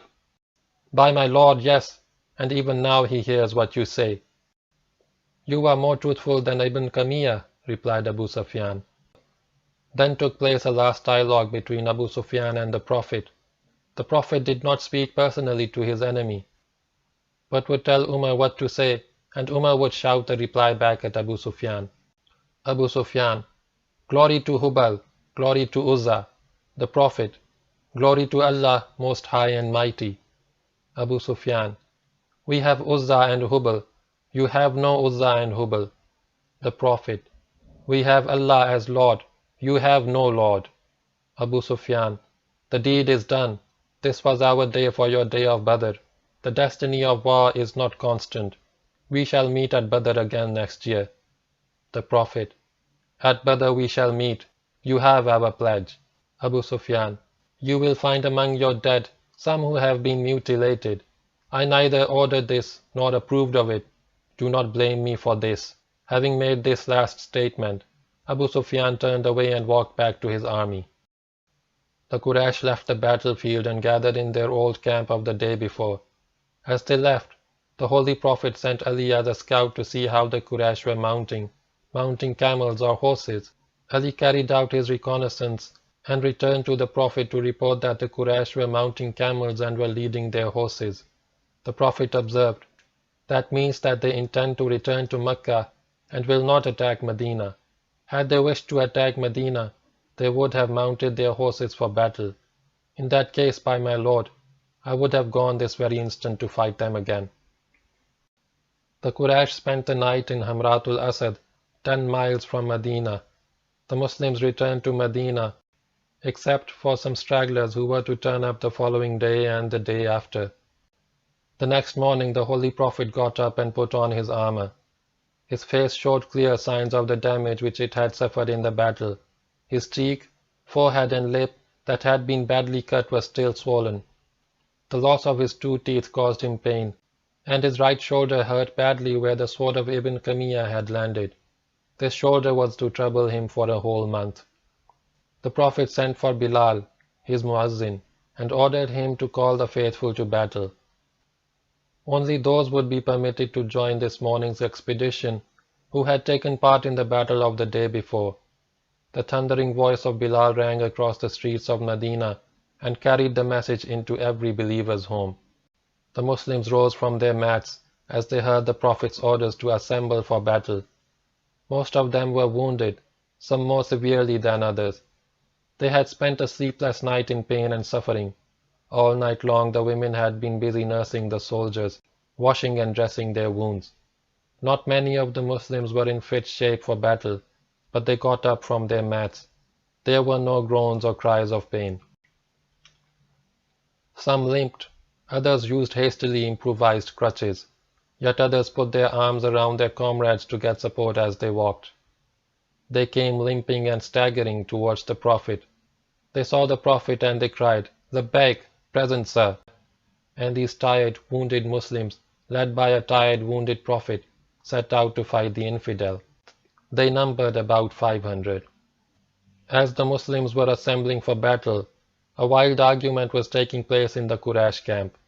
Ikrimah, no less aggressive than he had been the day before, was insisting on the return to battle for the reason that the Muslims were in a bad way as a result of the battle, and now was the time to seek them again and completely crush them before they recovered from the setback. "Enough is enough," replied Sufyan bin Umayyah. "We have won the battle, and this victory should be sufficient for us. If the Muslims are in a bad way, we too are not in perfect condition. Most of our horses and many of our men are wounded. In the next battle, if we fight with our present strength, we might not be as lucky as we were yesterday." By now the Quraysh leaders had also heard of the defection of the 300 hypocrites. The fear that troubled them was the possibility of the return of these 300 in a repentant mood to the Prophet, for this would considerably augment the strength of the Muslims with fresh troops. While this argument was in progress, the Quraysh soldiers discovered and caught 2 Muslim scouts who had been sent by the Prophet to seek information of the Quraysh. These scouts were promptly killed, but their presence confirmed the fear of Sufyan and Abu Sufyan that the Muslims were in an aggressive mood and sought battle. Abu Sufyan promptly gave orders for the move to Makkah, and the Quraysh army rode away. In the afternoon the Muslims arrived at Hamratul Asad and found it deserted. They set up camp. After 4 nights at Hamratul Asad, they returned to Medina. The campaign of Uhud was over. A total of 70 Muslims had fallen in battle. Abu Sufyan had killed 1. Sufyan bin Umayyah, Khalid, and Ikrimah had each killed 3 Muslims. On the Quraysh side, 22 unbelievers had been killed, including 6 by Ali and 3 by Hamza. It was a defeat for the Muslims, but not a decisive one. This was the second major battle in the history of Islam. It was the first battle in which Abu Sufyan commanded an army against the Muslims, and the first battle in the life of Khalid. The Holy Prophet lost his battle, and the blame for this rests squarely on the shoulders of the fickle archers who disobeyed the orders of the Prophet and of their own immediate commander. In fact, in leaving their position, these archers momentarily ceased to be Muslims and became tribal Arabs bent on plunder. Several writers have expressed the opinion that the Arabs of this period were ignorant about regular warfare, that militarily they were nothing better than raiders, and that they knew nothing about regular battles. It has been suggested by many of these writers that the Arabs learnt the art of war from the Romans and the Persians, with whom they came into military contact after the Prophet's death. This is just not true. We have already considered the dispositions adopted by the Prophet and the sound military reasons underlying his deployment. It should also be noted that in selecting the battlefield the Prophet left Medina open to assault by the Quraysh. Medina was the base of the Muslims, but the route to that base, which ran south of the Muslim position, was open to Abu Sufyan. The Muslims were not in the way of Abu Sufyan had he decided to move to Medina. In this decision, the Prophet guessed rightly that Abu Sufyan would not dare to move to Medina, because in doing so, he would expose his flank and rear to attack by the Muslims, and this is just what happened. Abu Sufyan did not move to Medina for fear of the Muslims who stood on the flank of the route. This was a classic example, repeated time and again in military history, of a force defending its base not by sitting on it for a frontal action, but by threatening from a flank any enemy movement towards that base. While Abu Sufyan was forced to fight the battle under conditions not favorable to him, the disposition of his forces was sound, following the normal pattern as practiced by the Romans and the Persians of having a main body of infantry in the center and mobile wings for maneuver against the enemy's flanks and rear. So far as the selection of the battlefield and the dispositions are concerned, it is doubtful if any Roman or Persian general commanding these forces could have acted differently and deployed the forces in another manner than done by the Prophet and Abu Sufyan. Certainly no critic has offered us a better solution. Another important fact which this battle brings out is the military judgment and skill of Khalid. When the main body of the Quraysh fled, its smaller parts, the cavalry squadrons, remained firm on the battlefield. Generally, when the bulk of an army flees, its parts do not remain. In this we see the unusual courage of Khalid and Ikrimah in keeping their squadrons under control on the battlefield. Although reason could suggest no possible advantage in doing so, we see the patience of Khalid and his refusal to accept defeat. It was only the keen eye of Khalid which observed the opening left by the archers when they abandoned their position. He saw the opening and took an immediate decision to exploit the opportunity with a rapid riposte, which would give him into the vulnerable rear of the Muslims. It was his brilliant maneuver by Khalid which turned the near-complete victory of the Muslims into their near-complete defeat. We also see the determination and doggedness of Khalid in the relentless pressure which he maintained against the stubborn Muslims until they broke. His killing 3 men showed the personal courage and fighting skills of the man, possessing the boldness and dash of youth and the patience and judgment of age. Khalid showed promise of great military achievements. This was the first battle of Islam in which a fine maneuver was carried out. Henceforth, maneuvers and stratagem would achieve more prominence in Muslim battles. Some of the names that have been mentioned in this account would achieve undying fame within the next 2 decades as victor and conquerors: Khalid, Amr bin al-As, Abu Ubaidah, and Sa'ad bin Abi Waqqas. End of Chapter 3.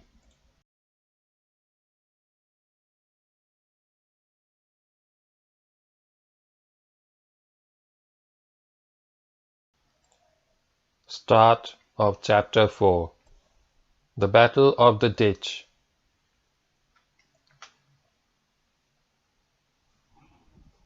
You have indeed in the Messenger of Allah a beautiful example for anyone whose hope is in Allah and the Last Day, and remembers Allah much. When the believers saw the confederate forces, they said, "This is what Allah and His messengers promised us, and Allah and His messenger spoke the truth." It added only to their faith and obedience.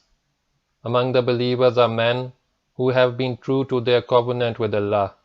Of them, some have completed their vow and some wait, but they have never wavered in the least. That Allah may reward the men of truth for their truth, and punish the hypocrites if He wills, or turn to them in mercy, for Allah is oft forgiving, most merciful. And Allah turned back the unbelievers for all their fury. No advantage did they gain, and enough is Allah for the believers in their fight, and Allah is full of strength, full of might. He took those of the people of the book who aided them down from their strongholds, and cast terror in their hearts. Some you slew, and some you captured. He made you heirs of their lands, their houses, and their goods, and of a land which you had not frequented before, and Allah has power over all things. The Noble Quran, chapter 33, verses 21 to 27. For several days after his return to Makkah, the Battle of Uhud occupied the mind of Khalid.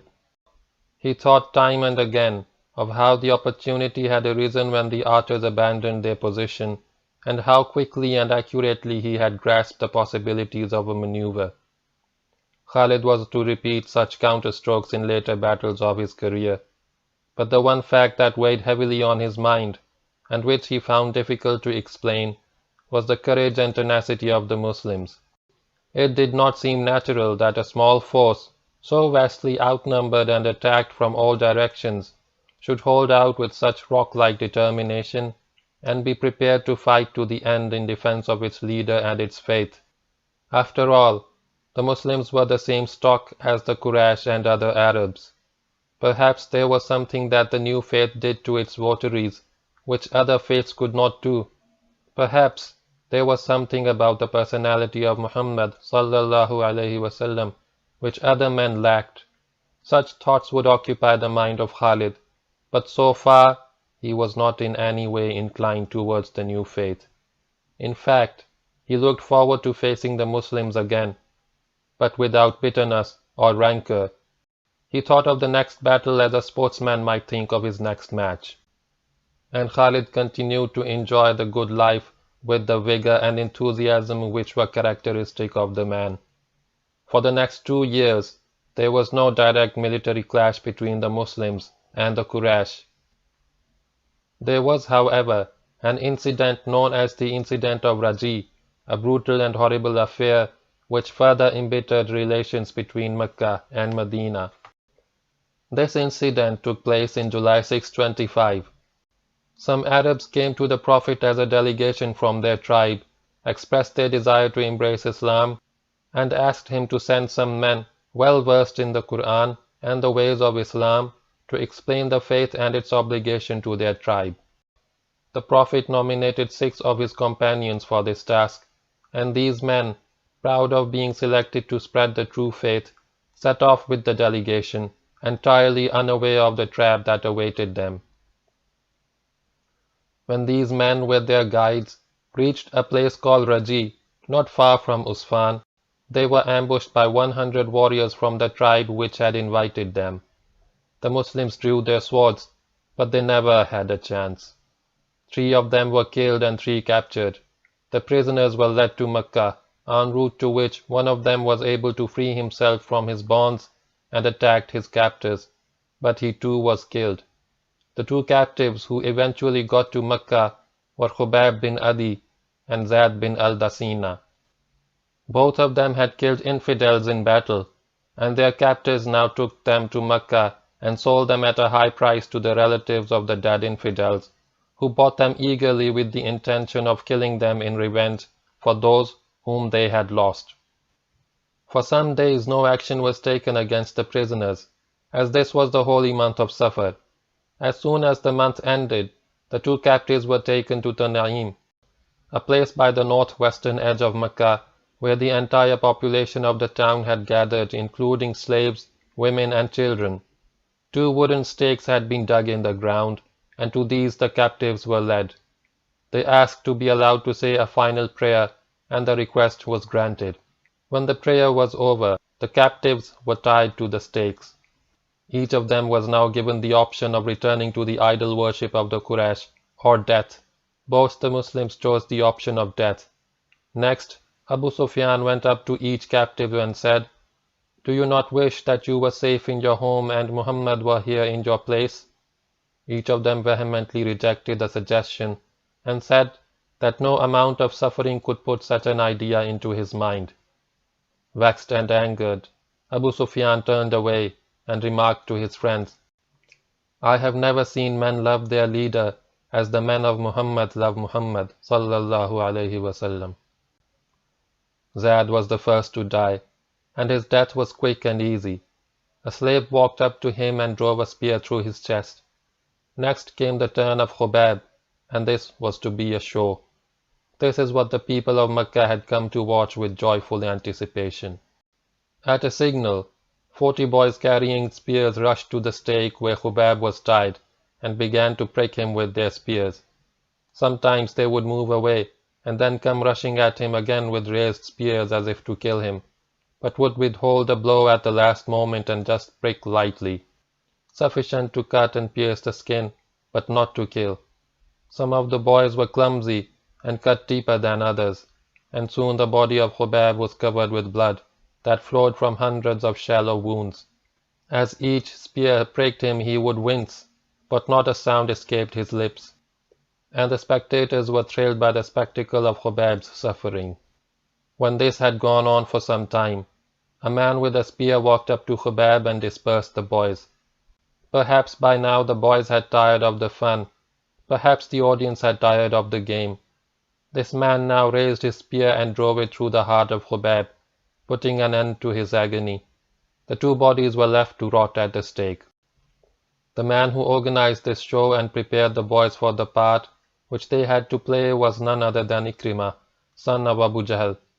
Little did Ikrimah know, when he angered this horrible and gory entertainment, that he could be forgiven his savage opposition to Islam and the Muslim, blood that he had shed at Badr and Uhud, but this he could not be forgiven.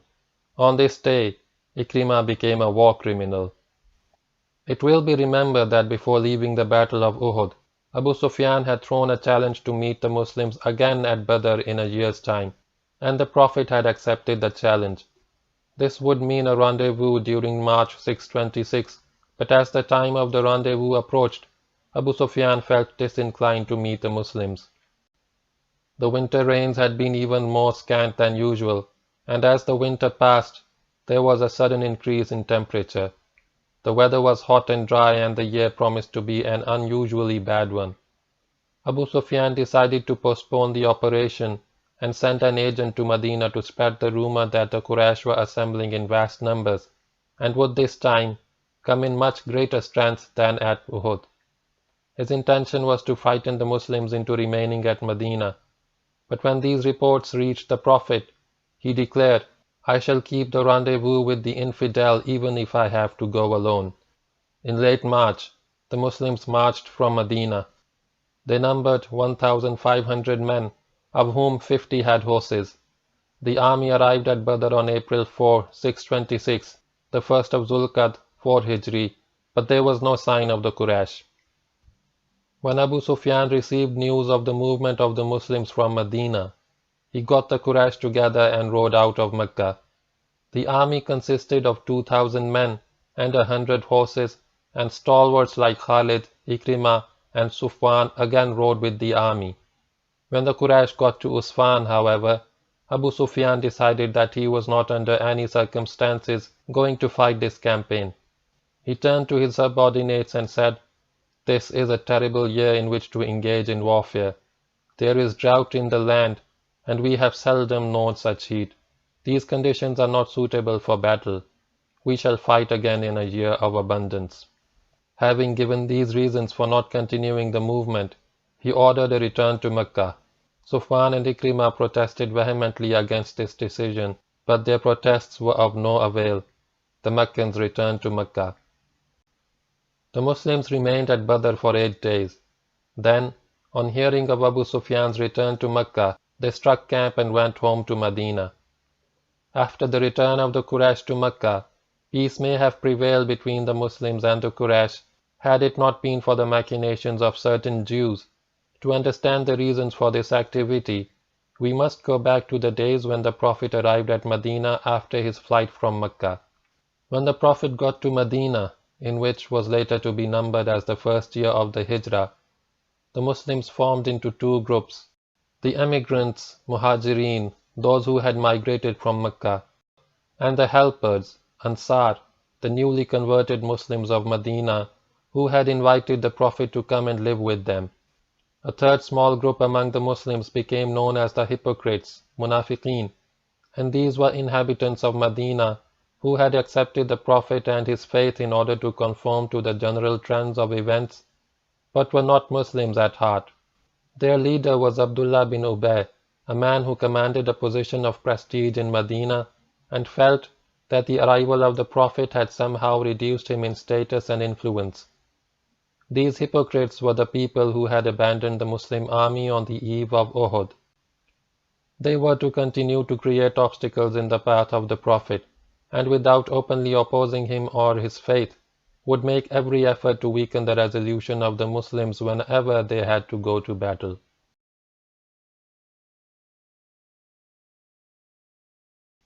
An important element in the population of Medina consisted of Jews, comprising three tribes known as Bani Qaynuqa, Bani Nazir, and Bani Qurayza.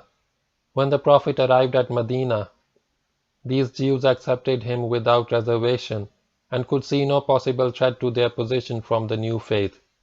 Each of the tribes entered into a pact with the Prophet, which could be described as a friendship pact or a non-aggression pact. The pact included a clause under which one party would not in any way assist the enemies of the other party, should the other party be engaged in hostilities. While the Prophet had been in Mecca, the revelations of the Quran had dealt mainly with spiritual and religious matters. Thus the character of Islam then was essentially spiritual and religious, dealing with man's relationship with Allah. When the Prophet migrated to Medina, Islam took on a more dynamic and vital role in the affairs of men, entering the fields of society, politics, and economics. It began to deal with the man as a member of society and society as an instrument for the achievement of a more virtuous, more progressive, and more prosperous way of life for mankind. This new dynamism which entered the character of Islam was bound to bring it into conflict with the older faiths. A clash was inevitable sooner or later, and the nearest of the older religions with which Islam came in conflict was Judaism. The Jews first became conscious of the threat to their position when the Muslims won a resounding victory at the Battle of Badr. Then the Bani Qaynuqa broke their pact and came out in open opposition to the Muslims. The Prophet besieged this tribe in its strongholds and forced it into submission. As punishment for violating their pledge, the Bani Qaynuqa were banished from Medina, and they migrated to Syria. The next Jewish tribe to break its pledge was the Bani Nazir, which happened soon after the Battle of Uhud. This tribe received the same punishment from the Muslims. Some of its members migrated to Syria, while others settled down in the area of Khaybar, north of Medina. In the operations against both these tribes, Abdullah bin Ubay, the chief of the hypocrites, first sided with the Jews, secretly inciting them to fight the Prophet and promising active help from his followers. Later, when he saw the fortunes of war turning in favor of the Muslims, he abandoned the Jews to their fate. The third Jewish tribe, the Bani Qurayza, continued to live peacefully in Medina.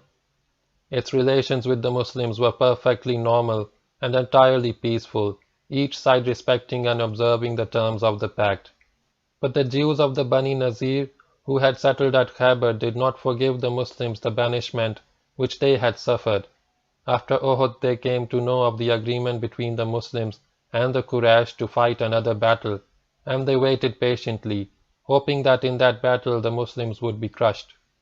But when they found a year later that there was not going to be another battle, they decided to take direct action to bring on an attack against the Muslims.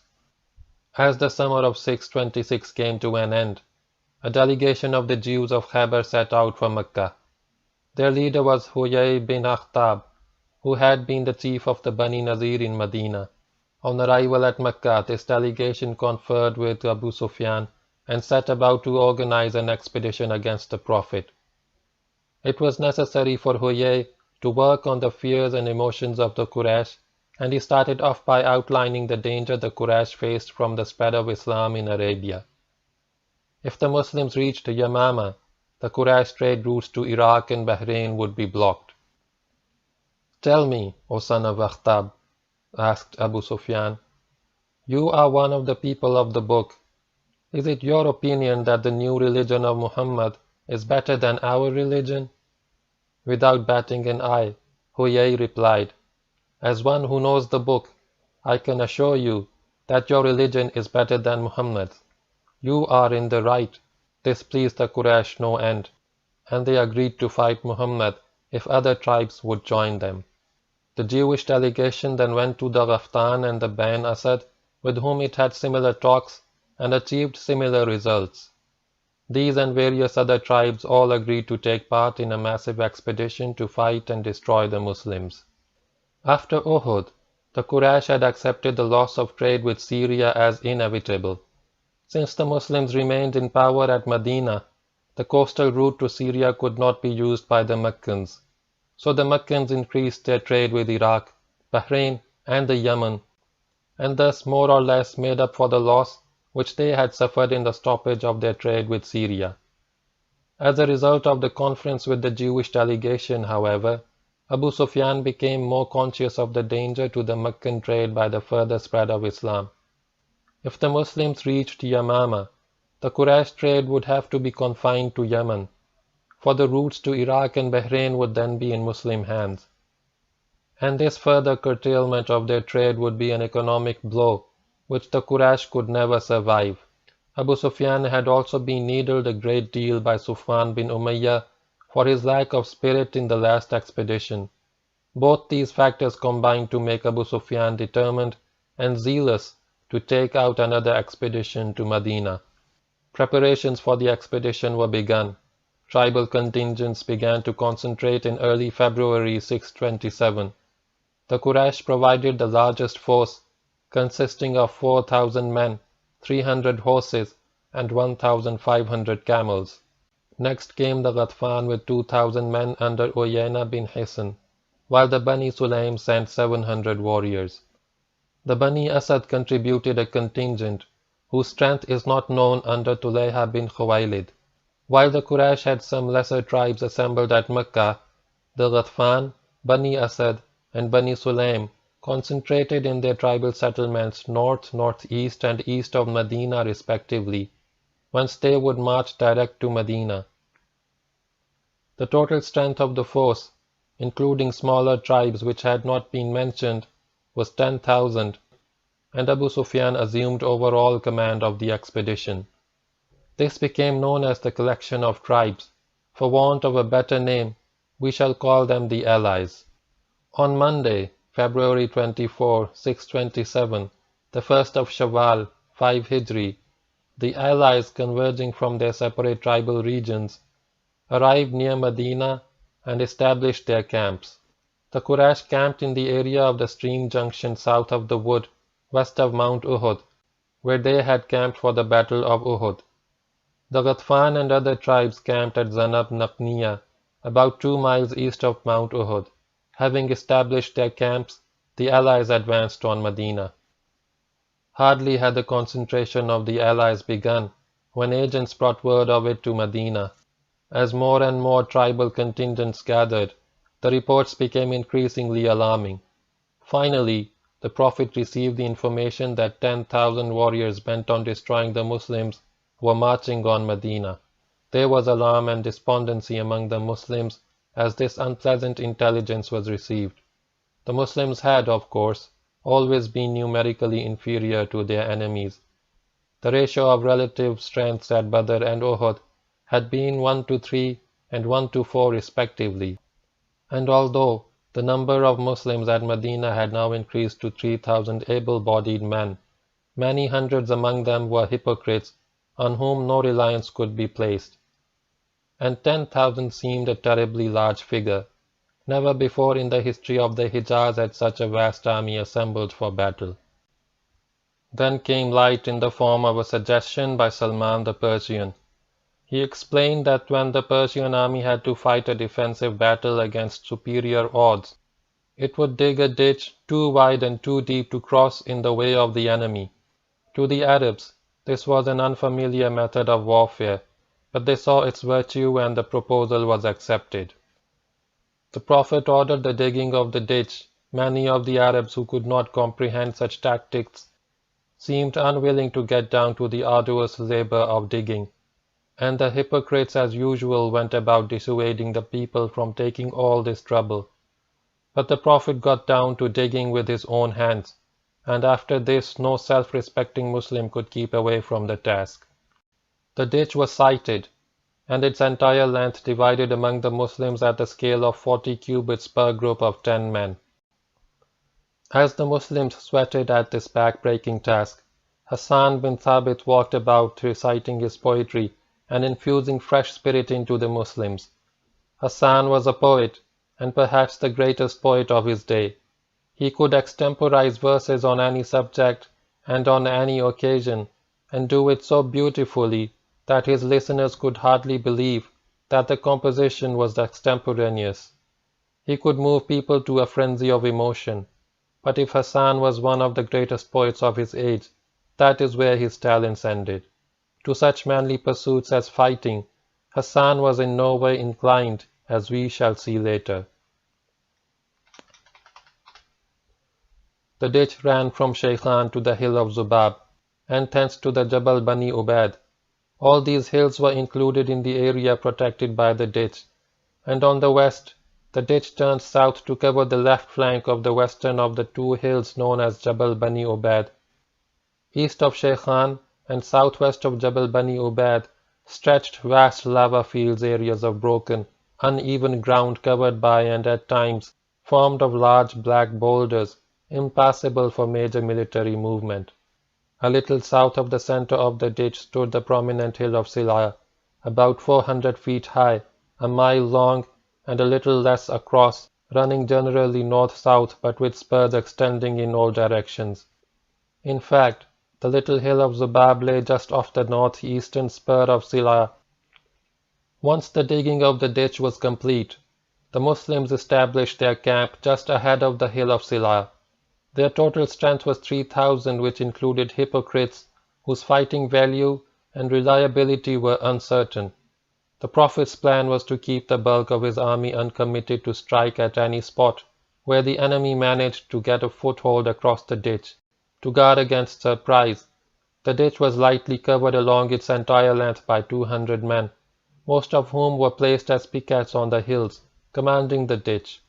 A mobile force of 500 men was employed to patrol the various settlements of Medina and deal with any infiltrators who might enter unseen, and also gave some protection to areas not covered by the ditch.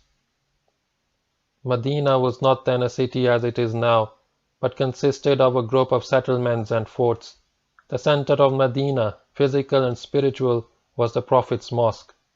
The women and children were placed in forts and houses away from the main front, which faced north and northwest. The winter that was now passing had been a severe one. It was also to prove a long winter. When the Quraysh saw the ditch, they were first dismayed, and then moved to indignation. They had come in such strength that victory had seemed certain. Abu Sufyan had joyfully expected to fight a victorious battle, and now here was this blessed ditch in the way. By Allah, Abu Sufyan exploded, such stratagems are not the way of the Arab. In the simple mind of the average Arab, there was no room for such tactics. To the chivalrous Arab, this was definitely not cricket. However, the Allies moved up their camp, deployed along the ditch on the north and northwest, and settled down to a siege that was to last 23 days. By day the Allies would come up to the ditch, which the Muslims covered lightly from the home side. There would be an exchange of archery which would go on for most of the day, and for the night the Allies would return to their camp. Mostly by day and sometimes by night, Allied patrols would move up and down the ditch trying to find a place at which a crossing could be attempted. They were eventually to find one such place, but more of that later.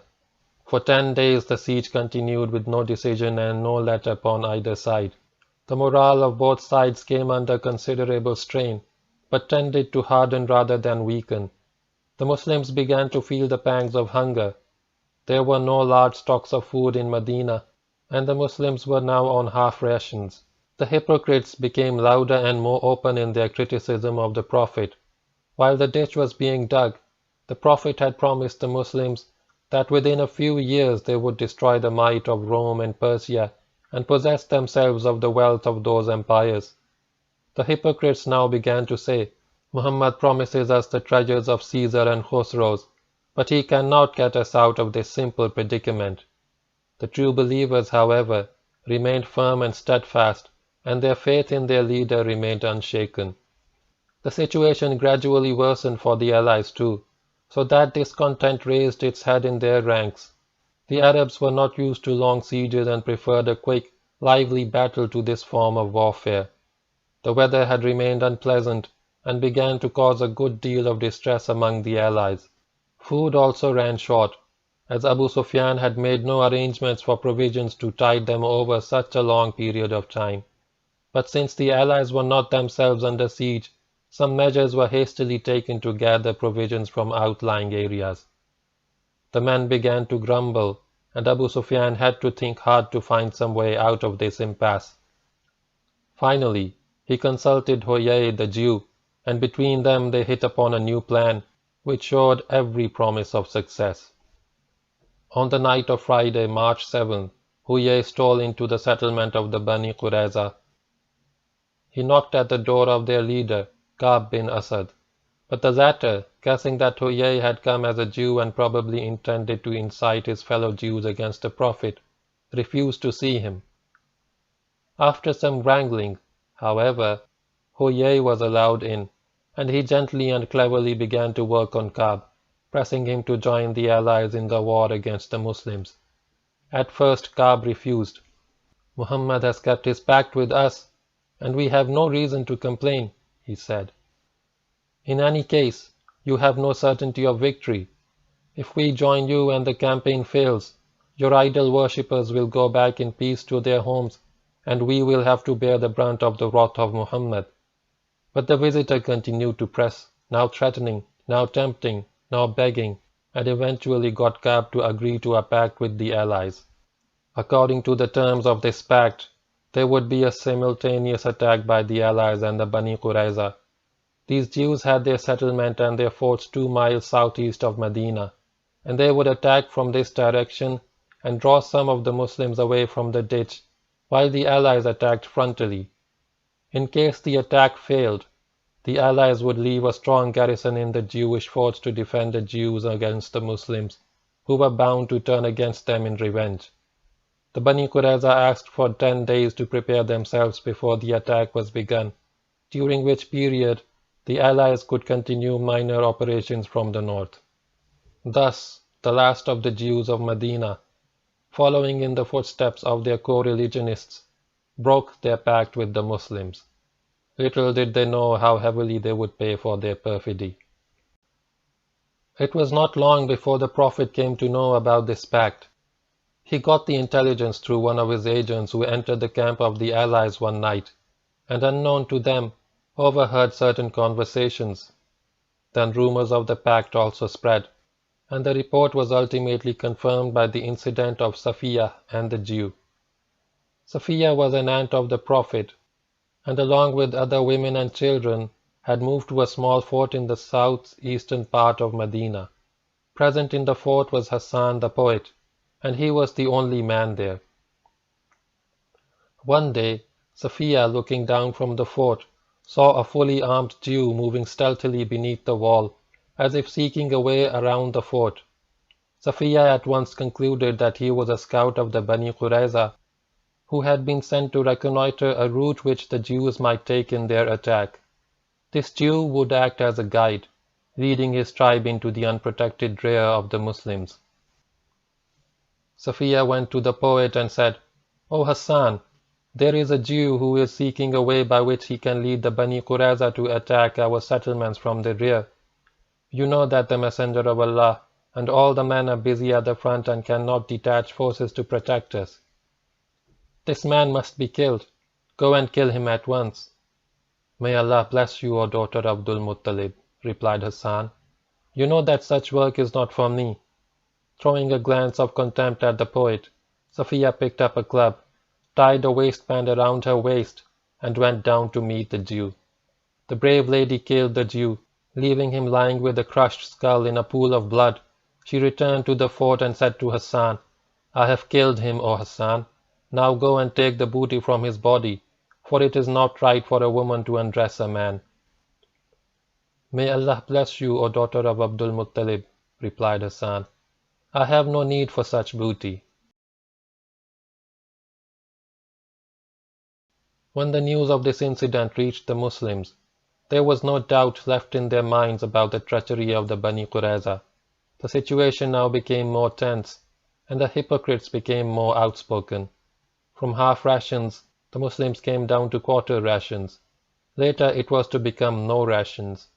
Their resolution was still unshaken, but if the siege continued very much longer, sheer starvation would force the Muslims to submit, and the Muslims could find no direct military solution to the problem.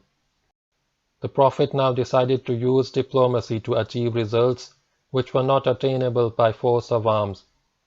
He started secret negotiations with Uyayna, the commander of the Ghatfan contingent. Uyayna was a brave and simple soul, a one-eyed man possessing more brawn than brain. He was to earn from the Prophet the nickname of the Willing Fool. The aim of the negotiations was to create a rift between the two major allies, the Ghatfan and the Quraysh, by drawing the Ghatfan away from the siege. If this were achieved, other tribes might also pull away from the Quraysh. But even if they did not, the absence of the powerful Ghatfan contingent of 2,000 warriors would reduce the allied strength to manageable proportions, whereafter military action could be taken to drive the allies away from Medina. If the Ghatfan secede from the alliance and return to their homes, they shall be given 1/3 of the date produce of Medina, were the terms offered by the Prophet. This offer was accepted by Uyayna, who had by now lost all hope of military victory.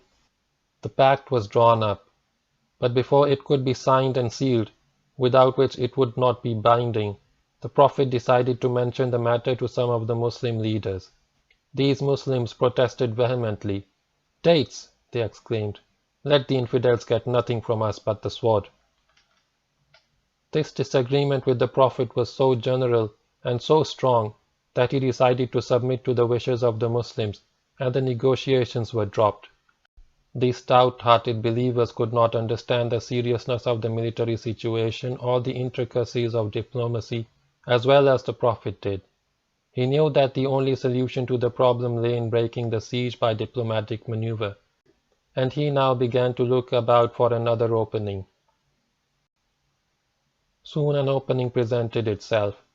Among the Ghatfan was a man by the name of Nu'aym bin Masud, who had become a Muslim but had kept his conversion a secret. A prominent figure in the region, he was well known to all the three major partners in the alliance, the Quraysh, the Ghatfan, and the Jews of Bani Qurayza. He was also a very capable man.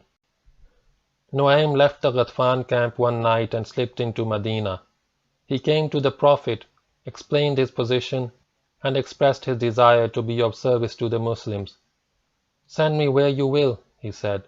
This was just the opportunity for which the Prophet had prayed. In a conference with Nu'aym, the Prophet went over the entire situation and laid down the course of action which Nu'aym was to take. The same night, Nu'aym stole into the settlement of the Bani Qurayza and visited Ka'b. He outlined the dangers of the situation as they applied to the Jews. "Your situation is not like the situation of the Quraysh and the Ghatfan," he explained. "You have your families and your homes here, while their homes and families are at a safe distance from Medina. They have no great stake in this battle. If they do not succeed in defeating Muhammad, they will return to their homes and leave you to face the wrath of the Muslims. You must take no action in collaboration with them, unless they give you hostages from their best families. Thus you will have an assurance of their good faith." Nu'aym next went to the Quraysh and spoke to Abu Sufyan, who knew him well and had respect for his judgment. "You have made a pact," he said, "with a people who are treacherous and unreliable. I have come to know through friends in Medina that the Bani Qurayza have repented and entered into a fresh pact with Muhammad. To prove their loyalty to Muhammad, they are going to ask you for hostages from your best families, whom they will promptly hand over to Muhammad, who will put them to death.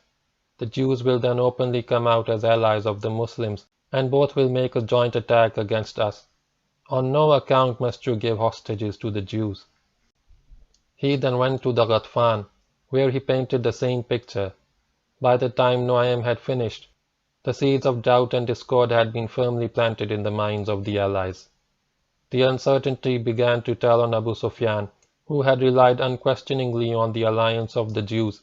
He decided to hasten the course of battle and put the intentions of the Jews to test. During the night of Friday, March 14th, following the visit of Nu'aym, he sent a delegation headed by Ikrimah to the Bani Qurayza. "This is a terrible situation," explained Ikrimah. "This cannot be allowed to continue any longer. We attack tomorrow. You have a pact with us against Muhammad. You must join in the attack from the direction of your settlement." The Jews hummed and hawed for a while, and then came out with their terms.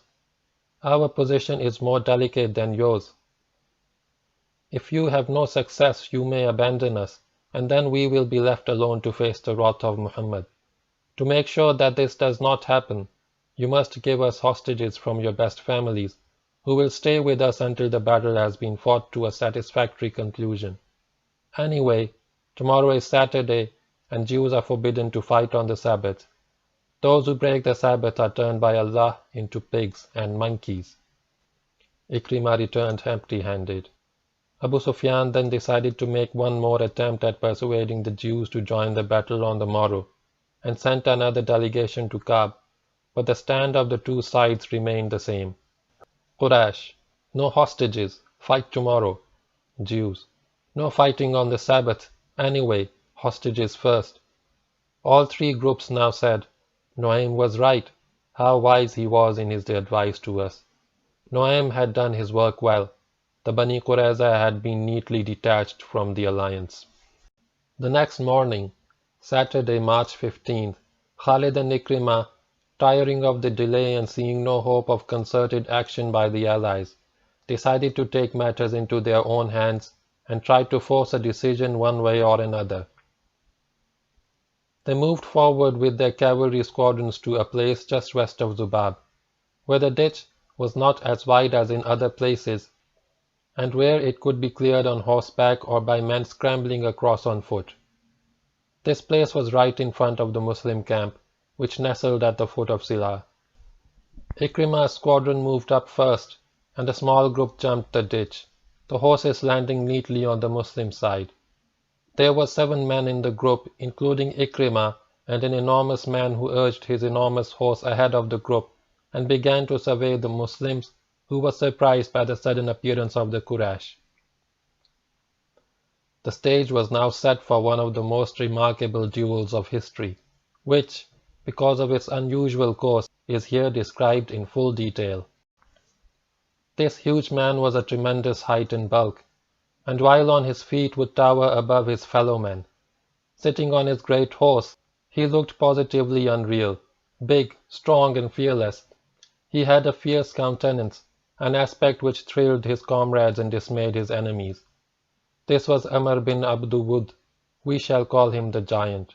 Horse and rider stood motionless as he let his gaze wander scornfully over the ranks of the Muslims.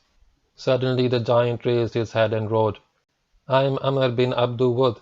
I am the greatest warrior in Arabia. I am invincible. I. He certainly had a high opinion of himself. Is there anyone among you who has the courage to meet me in personal combat?" The challenge was received by the Muslims in silence. They looked at one another. They looked at the Holy Prophet, but no one moved. For the giant was famous for his strength and skill, and though wounded several times, had never yet lost a duel, nor spared an opponent. It was said that he was equal to 500 horsemen, that he could lift a horse bodily and hurl it to the ground, that he could pick up a calf with his left hand and use it as a shield in combat, that he could— the stories were endless. The vivid Arab imagination had created around this formidable warrior a legend of invincibility. So the Muslims remained silent, and the giant laughed with contempt, a laugh in which the Quraysh also joined, for they stood quite close to the ditch and could see and hear all that went. So is there none among you who has the courage of a man? And what of your Islam and your Prophet? At this blasphemous taunt, Ali left his position in the front rank of the Muslims, approached the Holy Prophet, and sought permission to engage the challenger and silence his insolent tongue once and for all. The Prophet replied, "Sit down, this is Amr." Ali returned to his position. There was another burst of scornful laughter, more taunts, another challenge. Again Ali went up to the Prophet. Again the Prophet declined permission. More laughter, more taunts. Again the challenge from Amr, and this time more insulting than before. "Where is your paradise?" he shouted, "of which you say that those who lose in battle will enter it? Can you not send a man to fight me?" When for the third time Ali moved towards the Prophet, the latter saw in Ali's eyes a look which he knew well, and he knew that Ali could no longer be restrained. He looked at Ali fondly, for Ali was dearer to him than any other man. He took off his turban and wound it around Ali's head. He next took off his sword and girded it at Ali's waist, and he prayed, "O Lord, help him." This sword, which the Prophet now gave to Ali, had once belonged to an infidel by the name of Munabbah bin Hajjaj. This man had been killed at the Battle of Badr, and the sword had come to the Muslims as part of the spoils of war. The Prophet had taken the sword for himself. Now in Ali's hand this was to become the most famous sword in Islam, killing more men in fair combat than any sword in history. This was the Zulfikar. Ali hastily collected a small group of Muslims and strode out towards the unbelievers. The group stopped at some distance from the giant, and Ali stepped forward and got to within dueling distance of the challenger. The giant knew Ali well. He had been a friend of Ali's father, Abu Talib. He now smiled indulgently at Ali, as a man might smile at a boy. "O Amr," called Ali, "it is believed that if any man of the Quraysh offers you 2 proposals, you always accept at least one of them." "True." "Then I have 2 proposals to offer you. The first is, accept Allah and His Messenger and Islam." "I have no need of them." "Then dismount from your horse and fight me." "Why, O son of my brother? I have no desire to kill you." "But I," replied Ali, "have a great desire to kill you." The giant's face flushed with anger. With a cry of rage he sprang off his horse, displaying a degree of agility surprising in so huge a monster. He hamstrung his horse, drew his sword and rushed at Ali. The fight was on. Amr struck at Ali many times, but Ali remained unharmed. He would parry the blow with his sword or shield or nimbly step aside to let the giant's sword whistle past him harmlessly. At last the giant stood back, panting and baffled. He wondered how this could be. Never before had any man survived so long in personal combat against him, and now this boy was looking at him as if he was playing a game. Then things happened so fast that no one could quite follow the sequence, neither the Muslims, nor the Quraysh, nor the giant himself. Ali dropped his sword and shield to the ground. His body shot through the air like a missile and his hands grasped at the giant's throat. With a wrestler's kick he knocked the giant off balance, and the giant came crashing to the ground, all in a matter of seconds. Now the giant lay on his back with Ali sitting astride his chest. The 2 armies gasped and murmured, then held their breath. The bewilderment on the giant's face changed to fury. At last he had been thrown, and by this young upstart who was less than half his size, but although he was down, he was not finished. He would still win the battle and re-establish his position as the greatest warrior in Arabia. He would toss this youngster into the air as a leaf is tossed by the wind. The giant's face went purple, the veins stood out on his neck, and his huge biceps and forearms trembled as he strained to break Ali's grip. But he could not move it an inch. There was the quality of steel in the muscles of Ali. "No, O Amr," said Ali gently, "that victory and defeat depend upon the will of Allah. Accept Islam. Thus, not only will your life be spared, but you will also enjoy the blessings of Allah in this life and the next." Ali drew a sharp dagger from his waistband and held it close to Amr's throat. But this was more than the giant could take. Was he whom Arabia considered her greatest champion to live the rest of his life under the shadow of defeat and disgrace? Was it to be said of him that he saved his life in personal combat by submitting to the conditions of his opponent? No. He, Amr bin Abdul Wud, had lived by the sword. He would perish by the sword. A life spent in violence must end with violence. He gathered the spittle in his mouth and spat into the face of Ali. He knew what would happen. He knew that there would be a sharp intake of breath, that Ali's right arm would shoot into the air and then plunge the dagger into his throat. Amr was a brave man and could face death without flinching. He arched his back and raised his chin to offer his throat to Ali, for he knew what was to come. At least he thought he knew. But what happened next left him even more bewildered. Ali rose calmly from Amr's chest, wiped his face, and stood a few paces away, gazing solemnly at his adversary. "No, O Amr, I only kill in the way of Allah, and not for any private motive. Since you spat in my face, my killing you now may be from a desire for personal vengeance. So I spare your life. Rise and return to your people." The giant rose, but there was no question of his returning to his people a loser. He would live a victor, or not at all. Intending to make one last attempt at victory, he picked up his sword and rushed at Ali. Perhaps he would catch Ali unawares. Ali had just enough time to pick up his sword and shield and prepare for the fresh assault.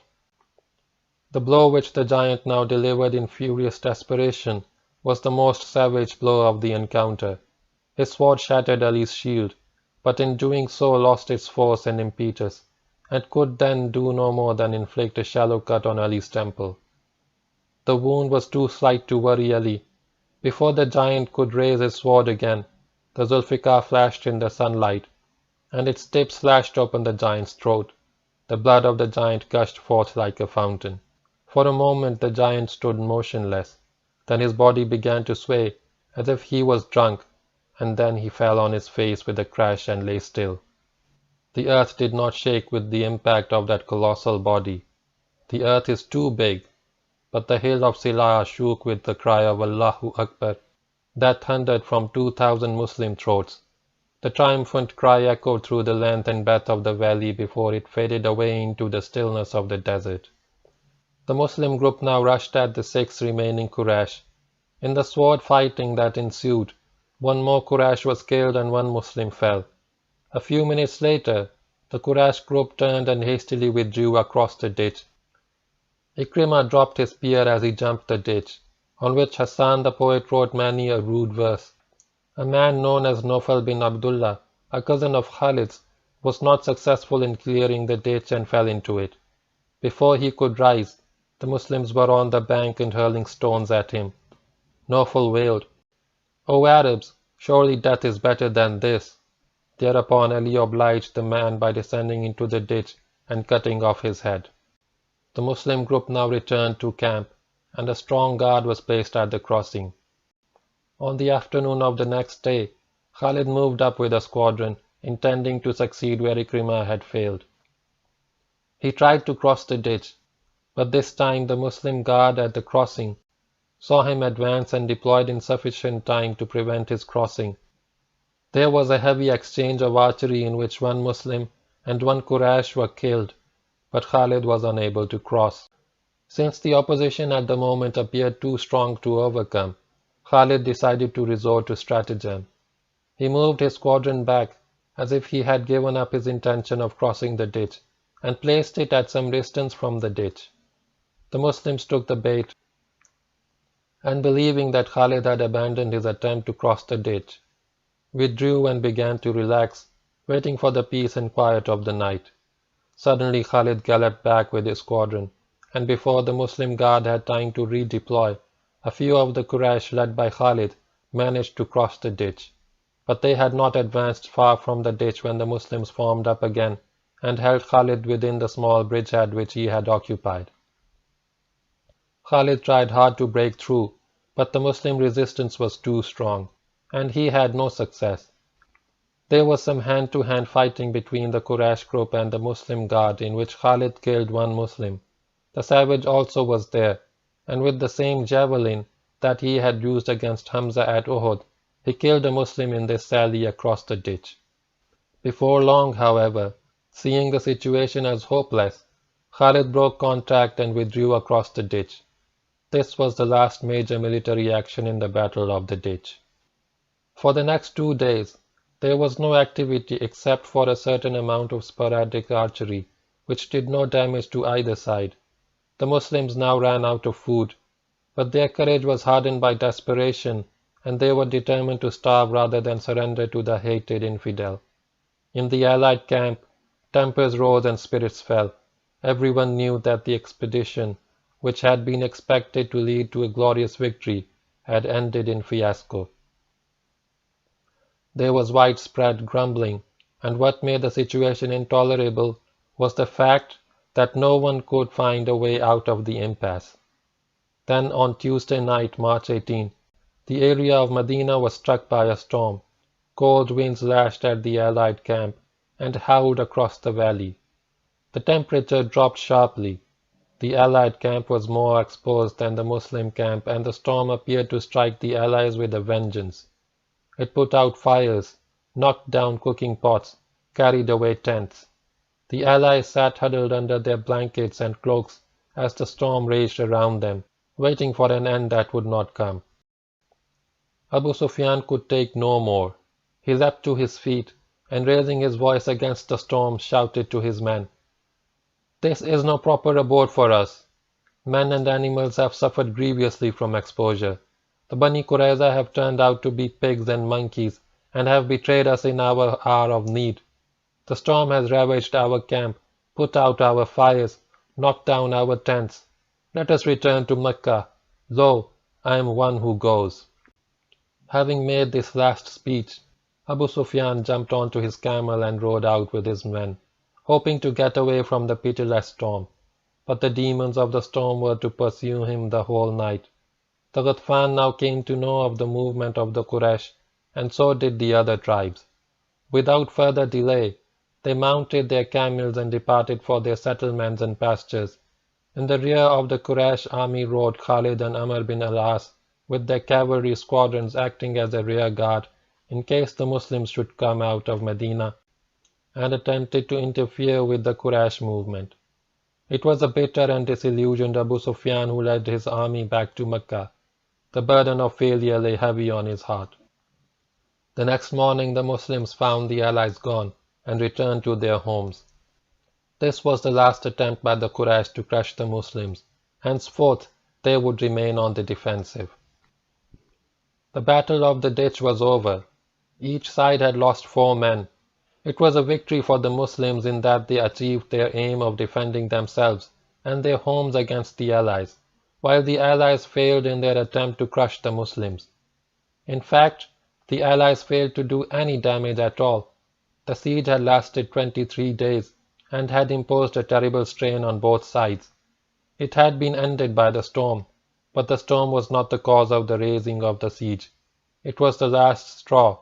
Strictly speaking, this operation was a siege and a confrontation rather than a battle, for the two armies never actually came to grips. This was the first instance in Muslim history of the use of politics and diplomacy in war, and it shows the interplay of politics and arms in the achievement of the national aim. The use of armed force is one aspect of war, a violent and destructive aspect, to be used only when political measures fail to achieve the aims of the state. When a shooting war becomes inevitable, politics, with diplomacy as its principal instrument, prepares the ground for the use of armed force. It sets the stage, weakens the enemy, and reduces his strength to a state where armed forces can be employed against him with the maximum prospect of success. And thus is just what the Prophet did. He used the instrument of diplomacy to split and weaken the enemy, not only in numbers, but also in spirit. Most of the Muslims could not understand this, but they were learning from their leader. The Prophet's words, "War is stratagem," were to be remembered and frequently quoted in later Muslim campaigns. End of chapter 4.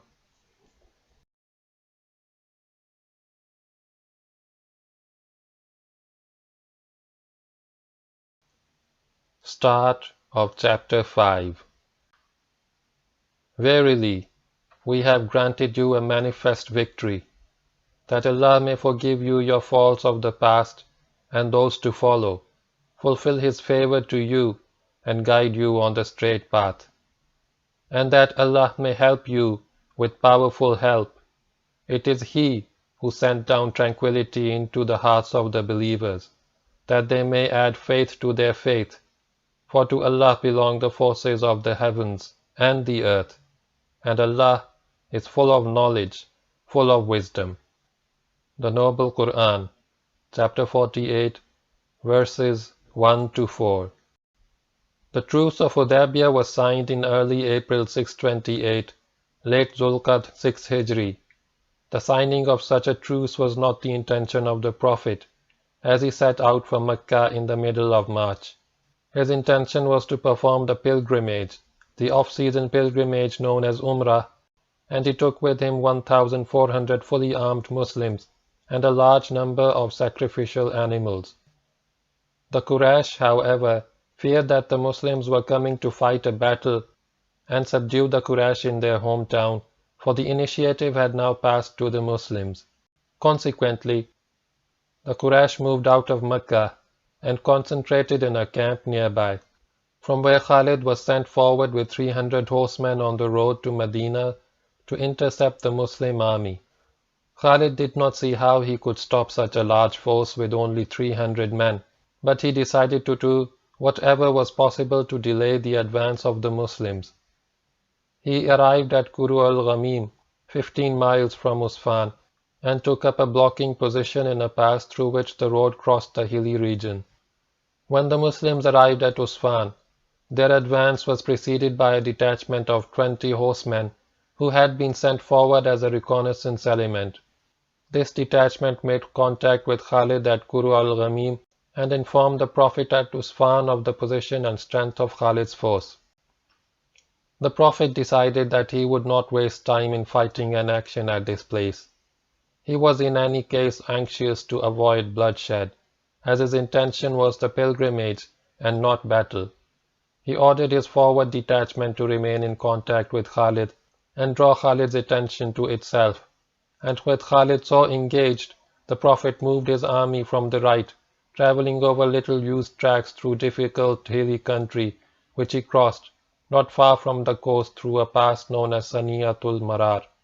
The march proved a strenuous one, but it was successfully accomplished and Khalid's position bypassed.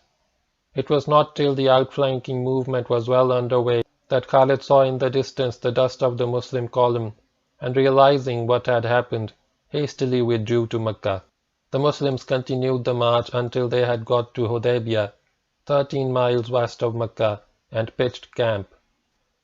At Hudaybiyah, battle seemed imminent for some time in spite of the Prophet's wish to avoid bloodshed. Some skirmishes took place, but there were no casualties. After a few days, however, the Quraysh realized that the Muslims had indeed come for pilgrimage and not for war. Thereafter, envoys travelled back and forth between the two armies, and finally a truce was agreed upon, which became known as the Truce of Hudaybiyah. It was signed on behalf of the Muslims by the Prophet and on behalf of the Quraysh by Suhail bin Amr. Its terms were as follows. A. For 10 years there would be no war, no raids, no military action of any sort between the Muslims and the Quraysh. B. The following year the Muslims would be permitted to perform the pilgrimage. They would be allowed 3 days in Makkah. C. Any member of the Quraysh who deserted to the Muslims would be returned. Any Muslim who deserted to the Quraysh would not be returned. Other tribes could join the troops on either side and would be bound by the same terms. Some Muslims were incensed at this third clause, dealing with deserters, especially the hot-headed Umar, who protested vehemently against it. But all protests were overruled by the Prophet. The truce actually gave certain distinct long-term and solid advantages to the Muslims, although these were not at the time apparent to everyone.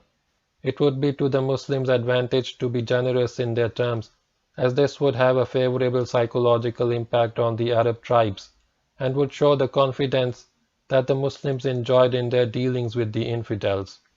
Moreover, if some Muslims were not permitted to leave Mecca, they would act as the eyes and ears of the Muslims in the midst of the enemy, and could in certain ways influence the people in Mecca.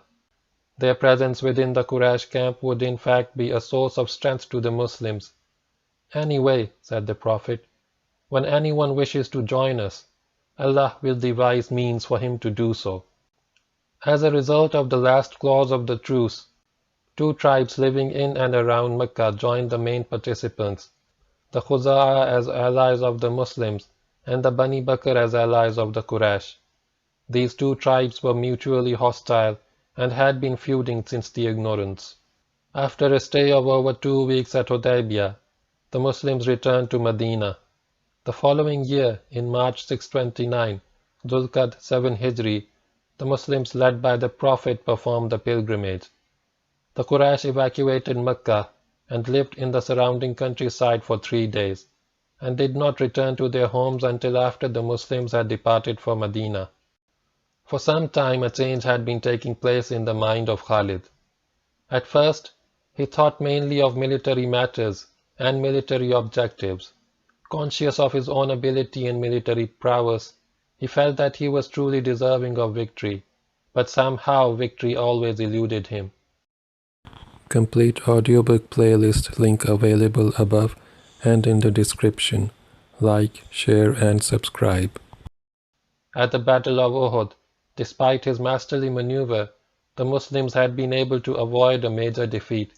He admired the Prophet's disposition and the way the Prophet had forced battle on the Quraysh with the odds in his favor. At the Battle of the Ditch again, victory had eluded the Quraysh. They had gone to battle after such careful preparations and in such strength that victory had seemed certain, yet the simple expedient of the ditch had snatched victory from their grasp. The Quraysh army had gone forth like a lion and come back like a mouse. In the expedition of Hudaybiyah, when he had tried to intercept the Muslims, the Prophet had neatly outmaneuvered him, while his attention was riveted to the small Muslim detachment in front of him. Khalid was looking for the man, and he could not help admiring Muhammad, his generalship, his character, and his personality, qualities which he could find in no one else. Above all, Khalid wanted the clash of battle and the glory of victory. His martial spirit sought military adventure, and with the Quraysh there was only misadventure. He could see no hope of fighting successful battles on the side of the Quraysh. Perhaps he should join the Prophet, with whom there were unlimited prospects of victory and glory. There was plenty of military activity at Medina. Every now and then expeditions would be sent out against the unbelieving tribes, either to break up hostile concentrations before they became too large, or to capture camels and other livestock. Between the Battle of Uhud and the pilgrimage, 28 expeditions were taken out by the Muslims, some led by the Prophet in person, and others by officers appointed by him. With very few exceptions, these expeditions had ended in complete success for the Muslims. The greatest of these had been the campaign of Khaybar, in which the last resistance of the Jews was crushed. These expeditions had not only enlarged the political boundaries of Islam, but had also resulted in a great increase in wealth. Whenever reports of Muslim military successes arrived at Mecca, Khalid would think wistfully of the fun that the Muslims were having. Now and then he would wish that he were in Medina, for that is where the action was. After the Prophet's pilgrimage, serious doubt entered Khalid's mind regarding his religious beliefs. He had never been deeply religious and was not unduly drawn toward the gods of the Kaaba. He had always kept an open mind. Now he began to ponder deeply on religious matters, but did not share his thoughts with anyone, and then suddenly it flashed across his mind that Islam was the true faith. This happened about 2 months after the Prophet's pilgrimage. Having made up his mind about Islam, Khalid met Ikrimah and some others, and said, "It is evident to the intelligent mind that Muhammad ﷺ is neither a poet nor a sorcerer, as the Quraysh allege. His message is truly divine. It is incumbent on all sensible men to follow him." Ikrimah was stunned by the words of Khalid. "Are you abandoning our faith?" he asked incredulously. "I have come to believe in the true Allah." "It is strange that of all the Quraysh you should say so." "Why?" "Because the Muslims have killed so many of your dear ones in battle. I for one shall certainly not accept Muhammad, nor shall I ever speak to you again unless you give up this absurd idea. Do you not see that the Quraysh seek the blood of Muhammad?" "That is a matter of ignorance," replied Khalid. When Abu Sufyan heard from Ikrimah of Khalid's change of heart, he sent for both the stalwarts. "Is it true what I hear?" he asked Khalid. "And what do you hear?" "That you wish to join Muhammad." "Yes, and why not? After all, Muhammad is one of us. He is a kinsman." Abu Sufyan flew into a rage and threatened Khalid with dire consequences, but was restrained by Ikrimah. "Steady, O Abu Sufyan," said Ikrimah. "Your anger may well lead me also to join Muhammad. Khalid is free to follow whatever religion he chooses." Ikrimah, the nephew and bosom friend, had stood up for Khalid in spite of their religious differences. That night, Khalid took his armor, his weapons and his horse and set out for Medina. On the way he met 2 others traveling in the same direction, Amr bin al-As and Uthman bin Talha, son of the Quraysh standard-bearer at Uhud, and there was mutual astonishment when they found that each was traveling to Medina with the same purpose, for each had regarded the other 2 as bitter enemies of Islam. The 3 seekers arrived at Medina on May 31st, 629, the 1st of Safar, 8 Hijri, and went to the house of the Prophet. Khalid entered first and made his submission. He was followed by Amr and then Uthman. All 3 were warmly welcomed by the Prophet. Their past hostility was forgiven, so that they could now start with a clean sheet. Khalid and Amr bin al-As were the finest military minds of the time, and their entry into Islam would spell victory for Muslim arms in the following decades. Khalid, now 43 and in the prime of life, was glad to be in Medina. He met old friends and found that he was welcomed by all. The old feuds were forgotten. There was a new spirit in Medina, the spirit of the pioneer. There was activity, anticipation, enthusiasm, optimism, and this atmosphere entered the heart of Khalid. He breathed the clear air of the new faith and was happy. He also met Umar and they were friends again. There remained a little of the old rivalry between the 2, but this existed as a subconscious undercurrent rather than a deliberate feeling or intention. Khalid now realized that in his rivalry with Umar, he was at a disadvantage, for he was a new convert, while Umar was an immigrant who had left his home in Makkah. Umar had been the 40th person to become a Muslim. While the Muslims were at Makkah, he could take no great pride in having this position, for then the Muslims were few in number. But now thousands had entered Islam, and with this large number, being the 40th amounted to having a very important position. Now Khalid was competing not only against a man of equal strength, will, and ability, but also against Muslim number 40. Khalid took to visiting the Prophet frequently. He would listen for hours to the talks of the Prophet. He would drink at the fountain of wisdom and virtue that was Muhammad, Messenger of Allah, sallallahu alayhi wasallam. One day, Khalid and Fadl bin Abbas, cousin of the Prophet, visited him in the house of his wife Mamuna. who was an aunt of Khalid. Just then a Bedouin friend had sent a cooked dish as a gift to the Prophet, and as was his custom, the Prophet asked the guests to stay and share his meal. A cloth was spread on the ground, and around it they all sat, the Prophet, his wife, and the two guests. As the Prophet extended his hand towards the dish, Maimuna asked, "O Messenger of Allah, sallallahu alaihi wasallam, do you know what this is?" "No." "This is roast lizard." The Prophet withdrew his hand. "This meat I shall not eat," he said. "O Messenger of Allah," asked Khalid, "is it forbidden?" "No." "Can we eat it?" "Yes, you may do so."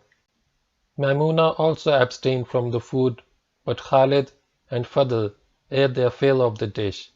Roast lizard was a favorite among the desert Arabs. Apparently, it was a favorite with Khalid too, for he ate heartily. End of chapter 5.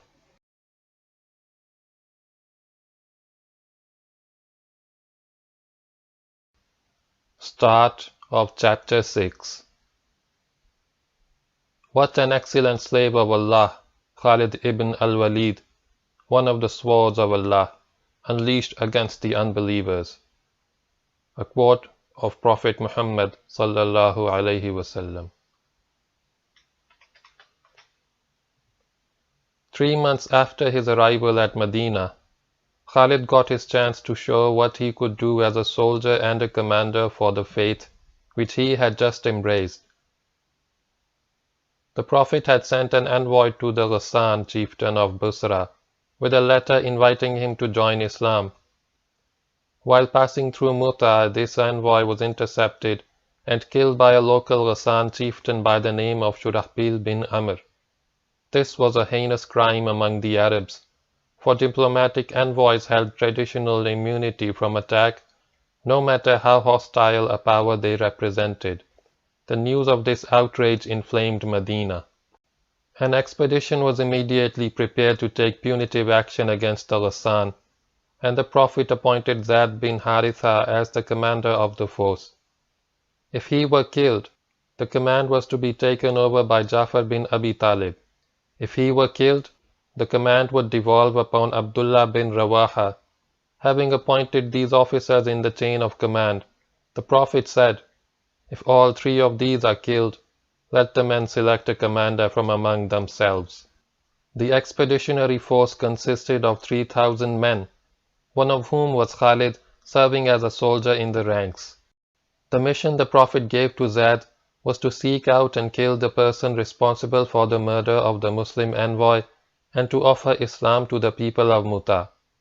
If they accepted Islam, they were not to be harmed. At the time this force was sent out, the Muslims had no knowledge of the enemy's strength that they would have to deal with. Spirits were high as the expeditionary force began its march from Medina. When the force arrived at Ma'an, reports were received for the first time that Heraclius, the Eastern Roman emperor, was in Jordan with 100,000 Romans and had been joined by 100,000 Christian Arabs, mainly from the Ghassan. The Muslims remained in Ma'an for 2 days debating their next move. There was a certain amount of hesitation and nervousness. Some suggested that the Prophet be informed of the large strength of the enemy so that he could give them fresh orders on what course of action they should adopt. But Abdullah bin Rawaha, the third in command, did not agree with this suggestion, as it would entail unnecessary delay and would give the impression that the Muslims were afraid. He recited a few verses and made a stirring speech to raise the spirits of the men. He concluded by saying, "Men fight not with numbers or weapons, but with faith. By going into battle, we have a choice of 2 glorious alternatives, victory and martyrdom." This speech dispelled all doubt from the minds of the Muslims, and they promptly resumed their march towards Syria. The Muslims reached a place near the frontier of Balqa, a district in the east of what is now Jordan, where they made contact with a large force of Christian Arabs. Not finding this place suitable for battle, the Muslim commander withdrew his force to Mutah. The Christian Arabs followed the Muslims, and the 2 forces again met at Mutah. Both sides now decided to fight. It was the second week of September 29, the third week of Jamadul Awwal, 8 Hijri. Zayad deployed his force in the normal pattern of a center and two wings. The right wing was commanded by Qutbah bin Qatada, and the left wing by Ubayya bin Malik. Zayad himself commanded the center, and in the center too was Khalid. The battlefield lay to the east of and stretched up to about a mile from the present village of Mutah. The ground here was even, but had a slight undulation, and the gentle slope of a low ridge rose behind the Muslims as they faced the Christian Arabs to the north. The Christian Arabs, who were commanded by Malik bin Zafila, formed themselves into a deep mass confronting the Muslims. Some historians have given their strength as 100,000, while others have doubled that figure. These estimates are clearly mistaken. The enemy probably consisted of 10 and 15,000 men. In this battle, the Muslims failed to gain a victory.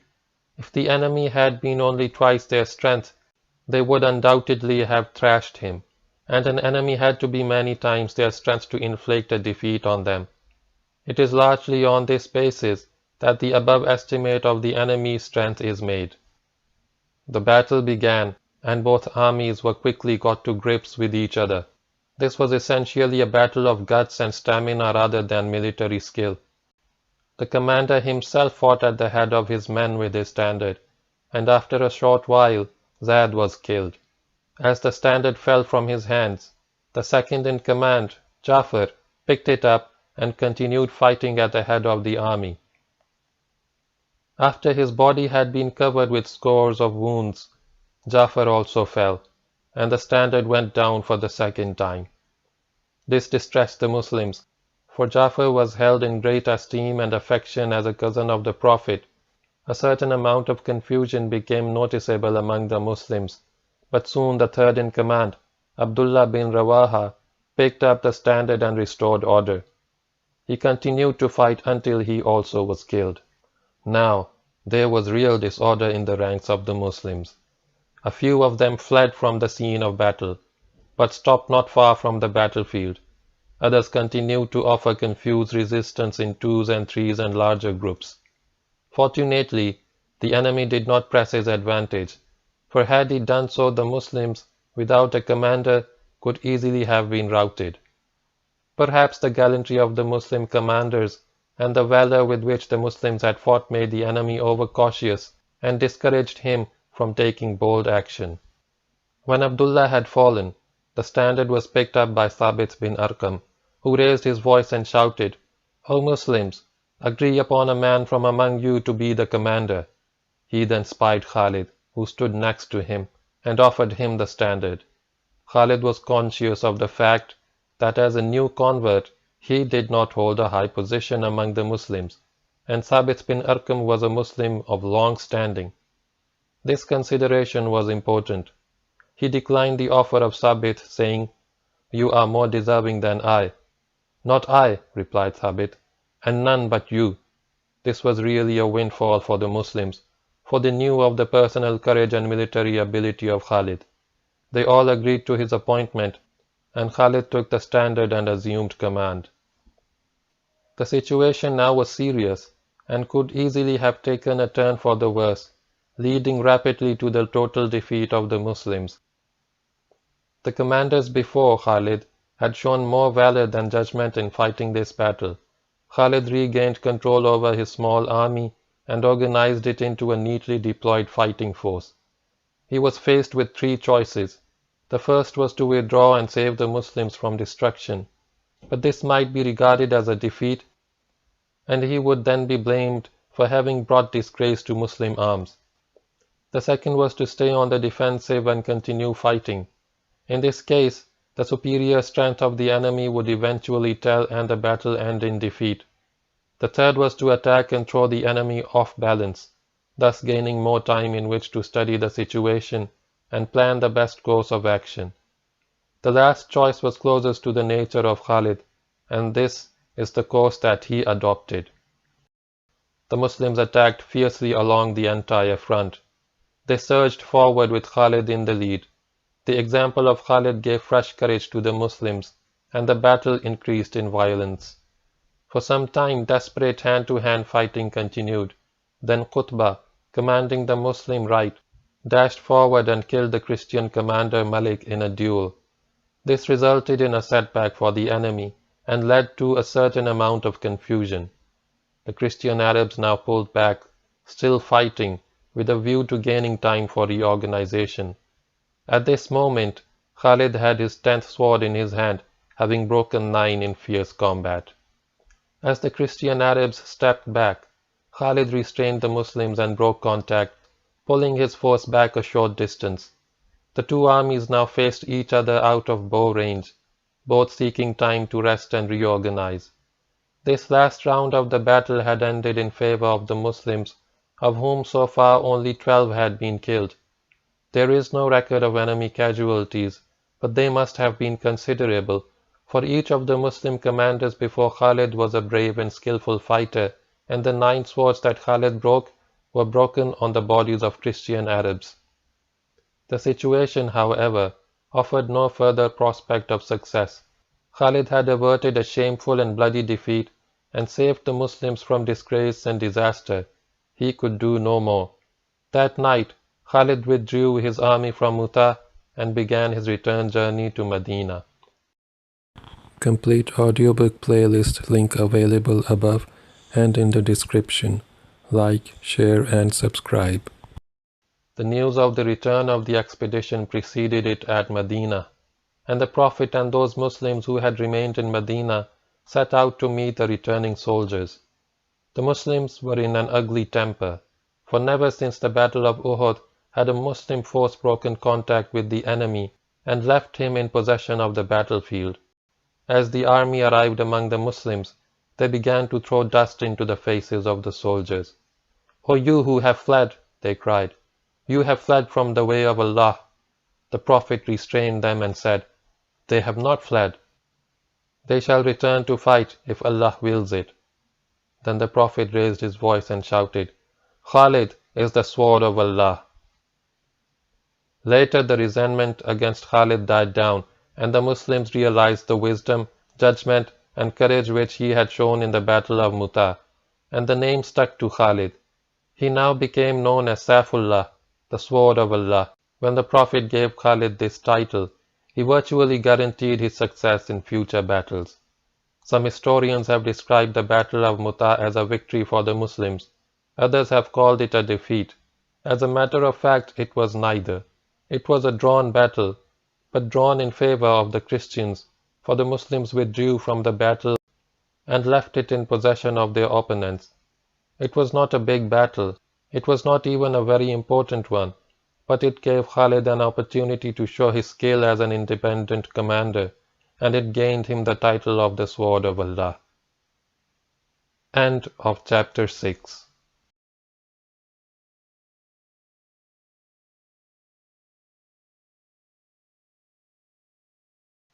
Start of Chapter 7. When comes the help of Allah and victory. The Noble Quran, Chapter 110, Verse 1. As stated earlier, 2 of the tribes of Makkah had entered the Truce of Hudaybiyah, the Khuza'a on the side of the Muslims and the Bani Bakr on the side of the Quraysh. These 2 tribes had an old feud dating back to pre-Islamic days, which had lain dormant during the past few years, and it might have been expected that now that they had joined the truce, peace would prevail between them. But this was not to be. The Bani Bakr once again took up the thread of the feud. They organized a night raid on the Khuza'a in which they were secretly assisted by the Quraysh, who gave them not only weapons but also a few warriors, among whom were Ikrimah and Sufyan bin Umayyah.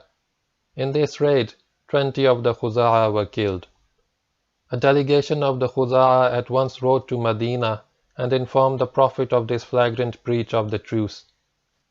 The visitors invoked the alliance between their tribe and the Muslims and asked for help. Abu Sufyan had not been directly concerned with the assistance given by the Quraysh in this raid. He was now seriously alarmed as he had not wished to break the truce, and fearing Muslim retaliation, he travelled to Medina to negotiate a fresh truce. On arrival at Medina, he first went to see his daughter Habiba, wife of the Prophet, but she gave him the cold shoulder. He next went to the Prophet and spoke to him, proposing a fresh truce, but the Prophet remained silent, and this did more to frighten him and disturb his peace of mind than any threat could have done. Not knowing just where he stood with the Prophet, Abu Sufyan decided to enlist the aid of the important companions. He went to Abu Bakr with the request that he talk with the Prophet and urge a fresh truce, but Abu Bakr refused. He next went to Umar who, as warlike as ever, replied, "By Allah, if I had nothing more than an army of ants, I would wage war against you." Abu Sufyan then went to the house of Ali, and there spoke first to Fatima and then to Ali. "Once the Messenger of Allah has made up his mind," explained Ali, "nothing can dissuade him from his purpose." "Then what do you advise?" asked Abu Sufyan. "You are a leader of the Quraysh, O Abu Sufyan. Keep peace among men." This advice could be interpreted in many ways, but somehow it gave Abu Sufyan more satisfaction than he had got from the others. Not knowing what else to do, he returned to Makkah. He had achieved nothing. Soon after the departure of Abu Sufyan, the Prophet ordered immediate preparations for a large-scale operation. His intention was to assemble and move with such speed and observe such strict secrecy that the Quraysh would not get knowledge of the coming of the Muslims until the Muslims were virtually knocking at their door. Thus the Quraysh would not have time to organize another alliance with neighboring tribes to face the Muslims.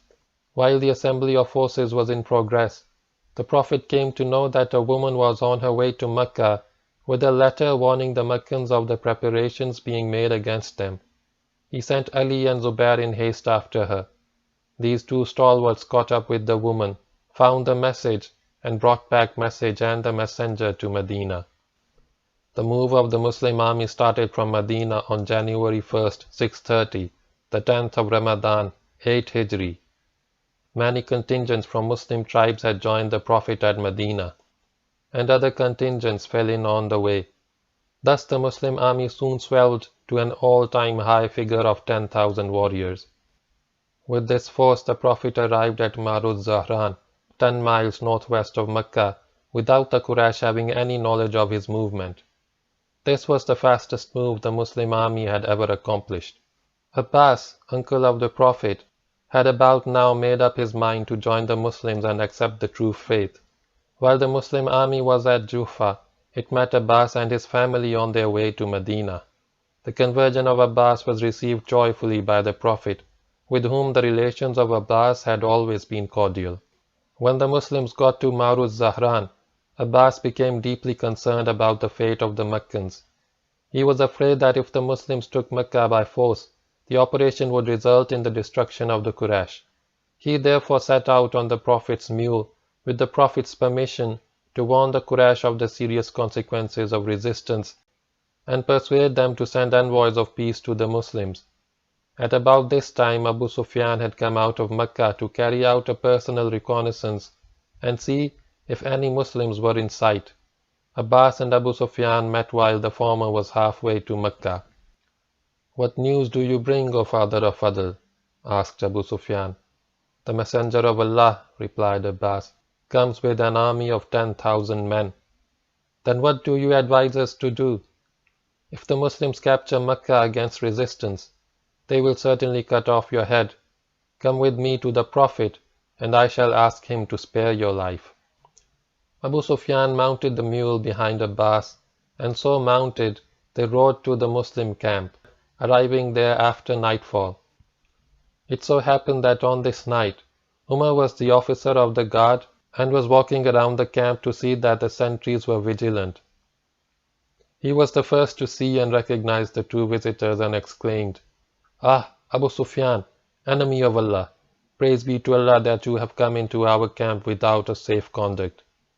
Umar then ran to the tent of the Prophet, and Abbas, guessing Umar's purpose, urged his mule forward. The three of them arrived at the Prophet's tent simultaneously, and a heated argument arose between Umar and Abbas. Umar was asking for permission to cut off the head of enemy number 1, while Abbas was insisting that he had given protection to Abu Sufyan, and so he could not be harmed until he had been heard. The Prophet dismissed all three of them with the instructions to come again in the morning. Abbas took Abu Sufyan to his tent, where he spent a sleepless night, wondering what his fate would be. The following morning, as Abbas and Abu Sufyan were going to the Prophet's tent, the latter saw them coming and remarked, "One comes who intends to become a Muslim but is not a Muslim at heart." As they arrived at the tent, the Prophet asked, "O Abu Sufyan, do you not know that there is no Allah but Allah?" "I have now realized it. If other gods in whom I believed had existed, they would certainly have helped me. And do you not know that I am the messenger of Allah?"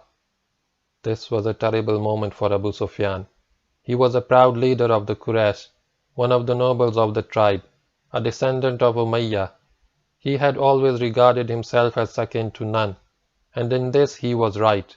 He was virtually the ruler of Makkah, a man all Meccans held in respect and reverence.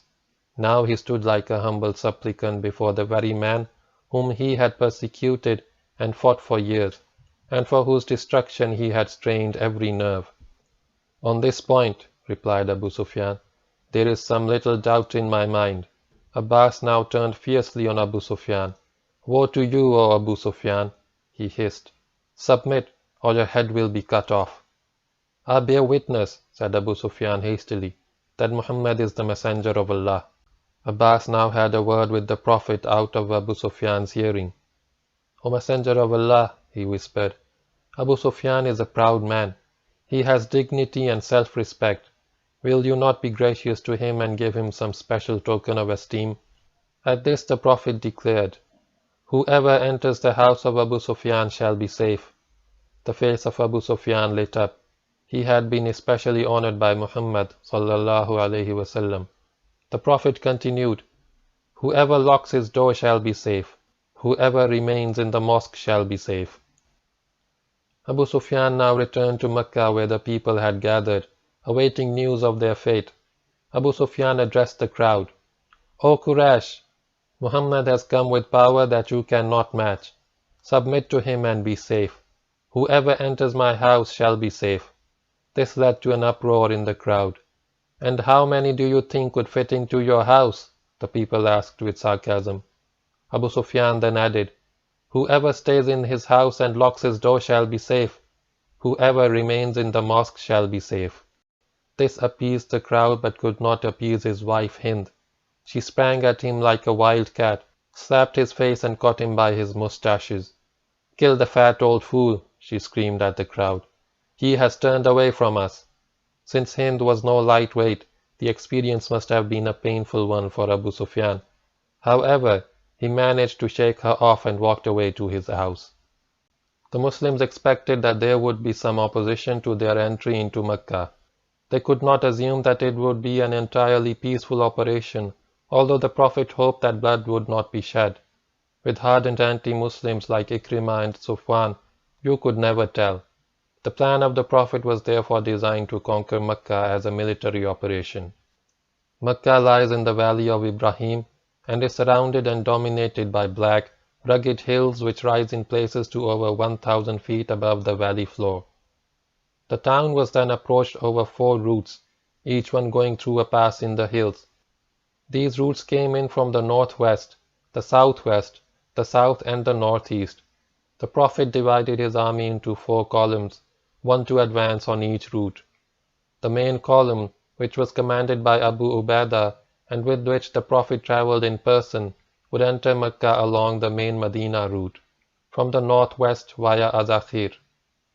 The second column, under Zubair, would enter from the southwest, through a pass west of the hill of Quda. The third column, under Ali, would enter from the south via Quday, and the fourth, under Khalid, would enter from the northeast via Layth and Khandama. The advance consisted of convergent thrusts aimed at a single central objective, which would have the effect of chopping up the enemy into small portions and also force dispersion on him, so that he would be unable to concentrate for battle on any one axis of advance. Moreover, even if the enemy succeeded in holding up the advance on some axis, the attackers would have other axes on which to break through and thus enjoy better prospects of success. All approaches were used to meet this requirement of military tactics. This was also done to prevent the escape of the Quraysh, but later, when vigilance had been relaxed, some individuals did succeed in getting away. The Prophet emphasized that there must be no fighting unless there was armed resistance by the Quraysh. He also ordered that there would be no killing of the wounded, no pursuit of fugitives, and no slaying of captives. The entry into Makkah took place on January 11, 630, the 20th of Ramadan, 8 Hijri. It proved a peaceful and bloodless operation except in the sector of Khalid. Ikrimah and Safwan had got together a band of dissidents from the Quraysh and other tribes and decided to make the Muslims fight for victory.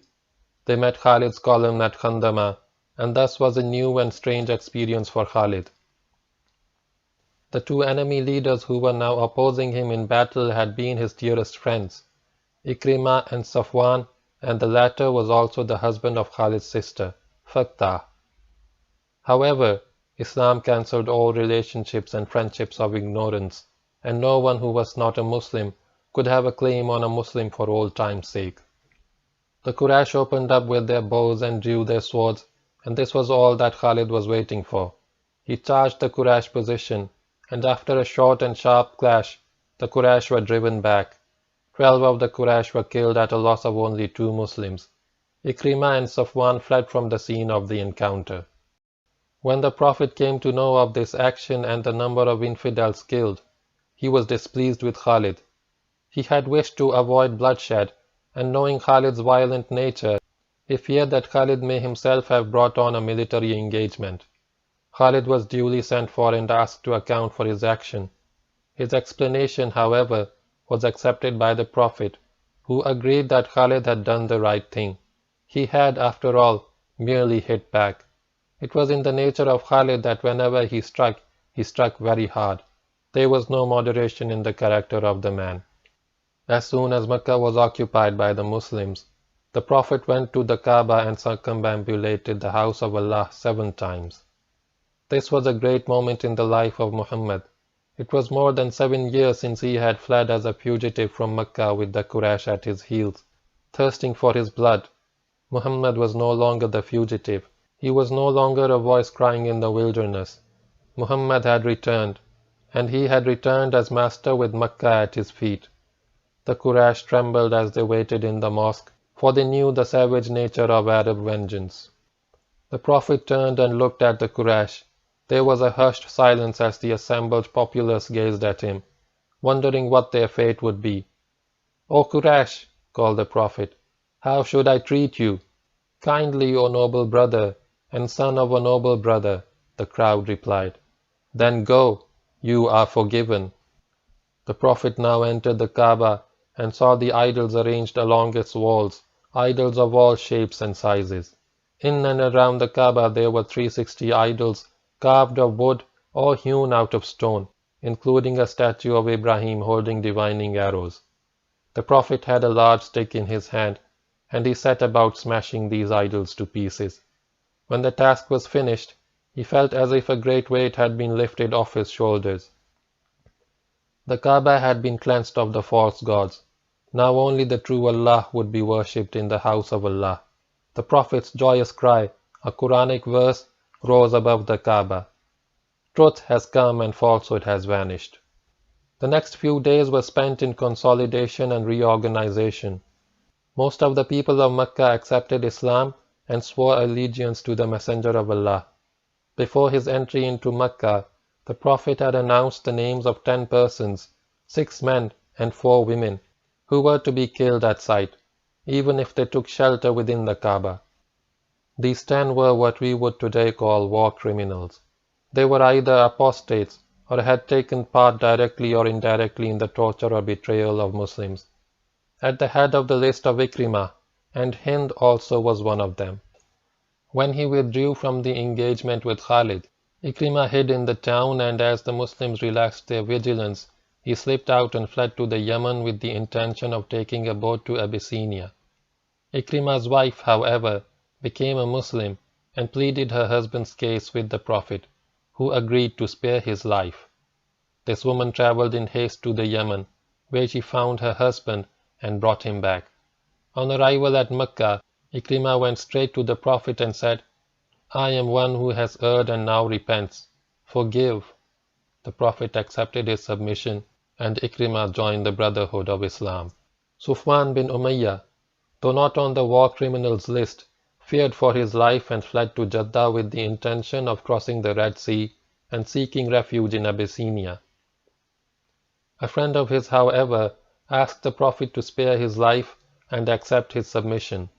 The Prophet had in any case no intention of killing Sufwan, and let it be known that he would gladly accept the return of Sufwan. This friend then went to Jeddah and brought Sufwan back. The man submitted to the Prophet, but it was a personal and political submission.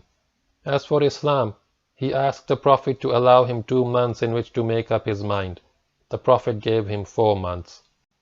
Of the war criminals, actually, only 3 men and 2 women were killed. The remainder were pardoned, including Hind, who became a Muslim.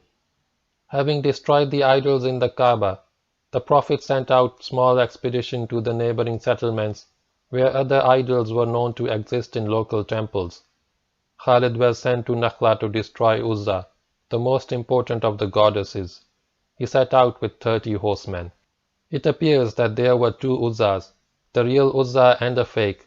Khalid first located the fake and destroyed it, then returned to the Prophet to report completion of duty.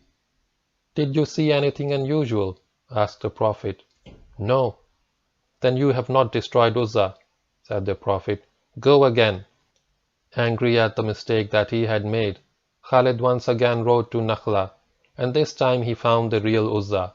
The custodian of the temple of Uzza had fled for his life, but before forsaking his goddess, he had hung a sword around her neck in the hope that she might be able to defend herself. As Khalid entered the temple, he was faced by a naked black woman who stood in his way and wailed. Khalid did not stop to decide whether she was there to seduce him or to protect the idol, but drew his sword and with one powerful stroke cut the woman in 2. He then smashed the idol and, returning to Makkah, gave the Prophet an account of what he had seen and done. "Yes," said the Prophet, "that was Uzza, and never again shall she be worshipped in your land." On or about January 20, 630 AH, after the destruction of the idols, occurred the unfortunate incident of the Bani Jazima. The Prophet sent a number of expeditions to the tribes living in the neighborhood of Makkah to call them to Islam, and instructed the commanders not to fight those who accepted the call. Here again the Prophet's intention was to avoid bloodshed. The expedition of the area of Tihama, south of Makkah, was commanded by Khalid. It consisted of 350 horsemen from several tribal contingents, the largest number being from the Bani Sulaim, and included a few Ansars and emigrants. The objective of this force was Yalamlam, about 50 miles from Makkah. When Khalid reached Al-Ghumaysa, about 15 miles from Makkah on the way to Yalamlam, he met the tribe of Bani Jazima. The tribesmen saw the Muslims and took up their weapons, at the same time calling, "We have submitted, we have established prayers and built a mosque." "Then why the weapons?" asked Khalid. "We have a feud with certain Arab tribes and have to defend ourselves against them." "Lay down your arms," ordered Khalid. "All the people have become Muslims, and there is no need for you to carry weapons." One man from Bani Jazima now shouted to his comrades, "This is Khalid, son of Al-Waleed. Beware of him. After the laying down of arms there will be a binding of hands, and after the binding of hands there will be a severing of heads." There was an old feud between the clan of Khalid and the Bani Jazima. In pre-Islamic days, a small Quraysh caravan was returning from the Yemen when it was set upon by the Bani Jazima, who looted the caravan and killed 2 important individuals, Auf, father of Abdurrahman bin Auf, and Faqiha, son of Al-Mughira, an uncle of Khalid. Abdurrahman had later killed the murderer of his father and thus avenged his father's blood. but the death of Akiyah had not been avenged. All this, however, happened during the ignorance. The people of the Bani Jazima now began to dispute with the man who was warning them against Khalid. "Do you want to have us slaughtered?" they asked him. "All the tribes have laid down their arms and have become Muslims. The war is over." After a brief argument, the tribe laid down its arms. The cause of what happened next is not clear. Perhaps Khalid reverted momentarily to the tribal vindictiveness of the ignorance. He had been a Muslim for only a few months.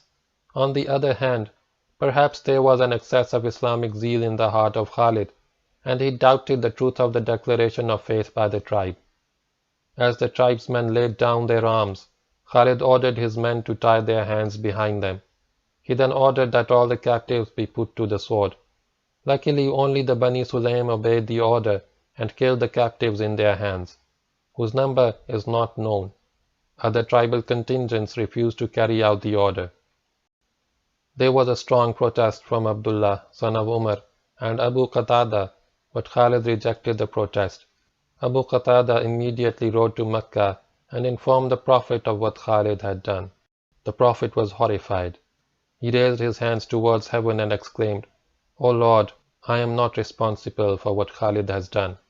He then sent Ali with a good deal of money to soothe the feelings of the Bani Jazima and pay indemnity for the blood that had been shed.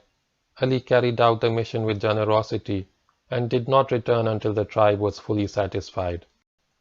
Khalid was now sent for by the Prophet, who demanded an explanation for what he had done. Khalid said that he did not believe that they really were Muslims, that he had the impression that they were deceiving him, and that he believed that he was killing in the way of Allah. Present with the Prophet was Abdurrahman bin Auf. When he heard of the explanation of Khalid, he said, "You have committed an act of ignorance in the days of Islam." Khalid now thought that he saw a way out of this delicate predicament, and he replied, "But I took revenge for the killing of your father." "You lie," snapped Abdurrahman. "I killed the murderer of my father a long time ago and vindicated the honor of my family. You ordered the slaughter of the Bani Jazima in revenge for the death of your uncle Fakhiha." This led to a heated argument between the two, and this was a mistake on the part of Khalid, for Abdurrahman was one of the Blessed Ten, and thus had a position which few could challenge. Before the argument could get out of hand, however, the Prophet intervened and said sternly, "Leave my companions alone, O Khalid. If you possessed a mountain of gold and spent it in the way of Allah, you would not achieve the status of my companions." He was referring, of course, to his early companions, for Khalid too was a companion. Thus was Khalid put in his place. He was pardoned, but he learnt the important lesson that he, as a later convert, did not have the same status as the early companions, especially the best 10. He was to keep this lesson in mind on many future occasions. End of chapter 7.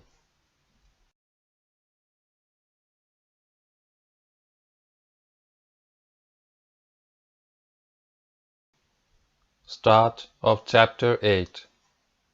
Assuredly, Allah did help you in many battlefields, and on the day of Hunayn, behold, your great numbers elated you, but they availed you nothing. The land, for all that it is wide, did constrain you, and you turned back in retreat. But Allah did pour His calm on the messenger and on the believers, and He punished the unbelievers. Thus does He reward those without faith. Again will Allah, after this, turn in mercy to whom He will, for Allah is oft forgiving, most merciful. The Noble Quran, chapter 9, verses 25 to 27. Hardly had the people of Makkah sworn allegiance to the Prophet, and life returned to normal in the town, when hostile winds began to blow from the east. The powerful tribes of the Hawazin and the Thaqif were on the warpath. The Hawazin lived in the region northeast of Makkah, and the Thaqif in the area of Taif. They were neighboring tribes, who now feared that the Muslims having conquered Makkah, would attack and catch them dispersed in their tribal settlements. To avoid being taken at a disadvantage, they decided to mount an offensive themselves, hoping to benefit from their initiative. The two tribes concentrated at Autas, near Hunayn, where they were joined by contingents from several other tribes. This again was a coalition like the one which had assembled for the Battle of the Ditch. The total strength of the assembled tribes was 12,000 men, and the overall commander was the fiery 30-year-old Malik bin Auf. This young general decided to make his men fight in a situation of such serious danger that they would fight with the courage of desperation. He ordered the families and the flocks of the tribes to join the men. Another leader in the coalition was the venerable Durad bin As-Sima. Hoary with age, this man had lost the strength and vitality to lead men in battle, but he was a sage with a clear mind, who accompanied his men wherever they marched. And since he was an experienced veteran, his advice on matters of war was widely sought, his military wisdom was unchallenged. At Autas, the aged Durad heard the noises which usually arise wherever families and animals are gathered. He sent for young Malik and asked, "Why do I hear the call of camels, the braying of donkeys, the bleating of goats, the shouting of women and the crying of children?" Malik replied, "I have ordered the families and the flocks to muster with the army. Every man will fight with his family and his property behind him, and thus fight with greater courage." "Men fight with swords and spears, not with women and children," said Durad. "Put the families and the flocks at a safe distance from the field of battle. If we win, they can join us. If we lose, at least they shall be safe." Malik took this as a challenge to his judgment and his ability to command the army. "I shall not send them away," he bristled. "You have grown senile and your brain is weak." At this Durad withdrew from the argument and decided to let Malik have his way. Malik then returned to his officers and said, "When you attack, attack as one man. As our attack begins, let all scabbards be broken." This breaking of scabbards was practiced by the Arabs to signify an attitude of suicidal desperation. As it happened, only the Hawazin brought their families and their flocks to the camp. Other tribes did not do so. The Prophet did not want any more bloodshed, but had no choice except to set out to face this new enemy. He had no intention of waiting for another coalition to form against him and attack him as had happened 3 years before at the Battle of the Ditch. Moreover, if he waited on the defensive in Makkah and the enemy remained poised at Autas, the situation would lead to a stalemate which could last for months. And the Prophet could not afford to waste all that time. He had to attend to organizational matters and set about the conversion of the tribes of Arabia, while the psychological impact of the fall of Makkah was still fresh in the minds of the Arabs. With a large hostile concentration at Autas, he would not be able to carry out these tasks. In any case, a strong enemy challenge to his authority at this stage would reduce the impact the Muslim conquest of Makkah had made on the Arab mind. This challenge had to be met. This opposition had to be crushed. The Prophet's decision to advance from Makkah created the unusual situation of both sides moving forward to fight an offensive battle. On January 27, 630, the 6th of Shawwal, 8 Hijri, the Muslims set out from Makkah. The army consisted of the original 10,000 men who had conquered Makkah, plus 2,000 new converts from among the Meccans. These new Muslims were of doubtful value as Islam had not really entered their hearts. They had come because they supposed that this was the right thing to do. Among them were Abu Sufyan and Sufyan bin Umayyah. The latter had been given 4 months in which to make up his mind about the new faith, but was now favorably inclined towards the Prophet, and had gone so far as to lend the Muslims 100 coats of mail for the forthcoming battle. The Muslim advance from Makkah was led by a contingent of 700 men from the Bani Sulaim, operating under the command of Khalid. During the evening of January 31, the Muslims arrived in the valley of Hunayn and established their camp. Hunayn is a valley running from Sharai-ul-Mujahid, which is 11 miles east-northeast of Makkah, to Sharai-Nakhla, which is 7 miles further east. The valley continues eastwards for another 7 miles, and then turns north towards Zaima. None of these places were then in existence.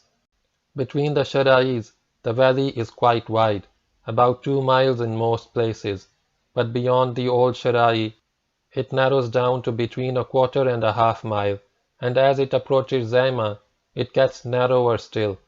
It is this second portion of the Hunayn valley which is a defile, and the defile is the narrowest near Zaima. Beyond Zaima, the Taif route winds into the Wadi Nakhlatul Yamaniya. While the Muslims were moving towards Hunayn, each side had sent out agents to get information about the other side. Both sides were well informed of opposing strengths, locations, and movements. An agent sent by the Prophet mixed with the Hawazin at Autas got to know the exact strength of the coalition and slipped out unseen to give this information to the Prophet. When he gave his report, Umar was also present, and for some reason did not believe the intelligence conveyed by the agent. He called the agent a liar, whereupon the agent replied, "If you call me a liar, you call the truth falsehood, and you had called a liar one who is better than me." The man was alluding to the time when Umar, before his conversion, was a violent enemy of the Prophet. Umar suddenly turned to the Prophet and said, "Did you hear that?" "Steady, O Umar," replied the Prophet. "You were once misguided, and Allah showed you the way." Umar said no more. As the Muslims arrived at their new camp in the Hunayn valley, news of their arrival was conveyed to Malik bin Auf by his agents.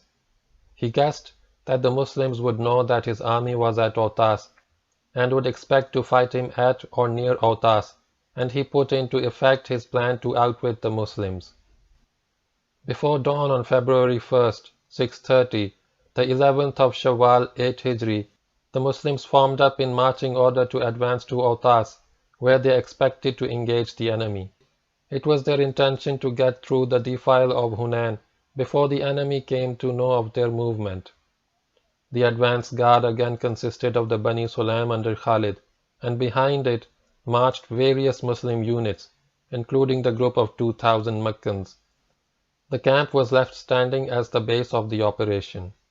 As the first glow of dawn appeared in the eastern sky, the advance guard entered the defile, about 2 miles short of Zaima. Eagerly anticipating a lively battle with the surprised enemy at Autas, Khalid increased his pace, and then the storm broke. Khalid was the first to receive the shock of the ambush. The quiet of the dawn was shattered by 1,000 piercing yells, and the arrows came not in tens or twenties but in hundreds. They came like hailstones, whistling and hissing, striking horse and man. The Bani Sulaim did not stop to act against the enemy. They did not stop to think or take cover. They turned as one man and bolted. Khalid's shouts to his men to stand fast were lost in the noise and confusion. He himself was badly wounded and was carried away with the tide of fleeing men and horses. But after riding a short distance, he fell off his horse and lay still, unable to move because of his wounds. As the Bani Sulaim turned in panic and fled, they ran into other units which occupied the narrow track, who now became aware that something terrible had happened. The half-hearted Meccans turned and joined the flight, followed by several other Muslim units. Some of the Muslims fled to the camp, but the majority of them merely dispersed and took cover some distance behind the scene of the ambush on the other side of the track. No one knew quite what happened. The confusion increased as camel mounted camel, and horses and men ran into each other in a blind urge to get away. Malik bin Auf had surprised his would-be surprises. During the night, he had moved his army into the defile of Hunayn, which allowed no room for maneuver. His men moved into position on both sides of the track and hid behind boulders and in broken ground which afforded excellent cover. In front were the Hawazin with a few groups of Thaqif. Then came the Thaqif, and behind them were other tribal contingents. Malik had devised a masterly plan. He had delayed his move till after dusk, so that the Muslims would continue to believe that his army was at Autas, and then placed it in ambush in the defile of Hunayn with the intention of annihilating the Muslims or driving them back in panic to Makkah and beyond. Behind the site of the ambush was a narrow pass to which Malik could withdraw in case the battle did not go according to his plan. As long as this pass was secure, the Muslims would not be able to advance to Autas, Malik's base. Most of the new Meccan converts were delighted at this setback to the Muslims. Abu Sufyan remarked, "This retreat will not stop until they get to the sea." Present with Sufyan bin Umayyah was his half-brother, who said, "Now the sorcery of Muhammad will be exposed." "Silence!"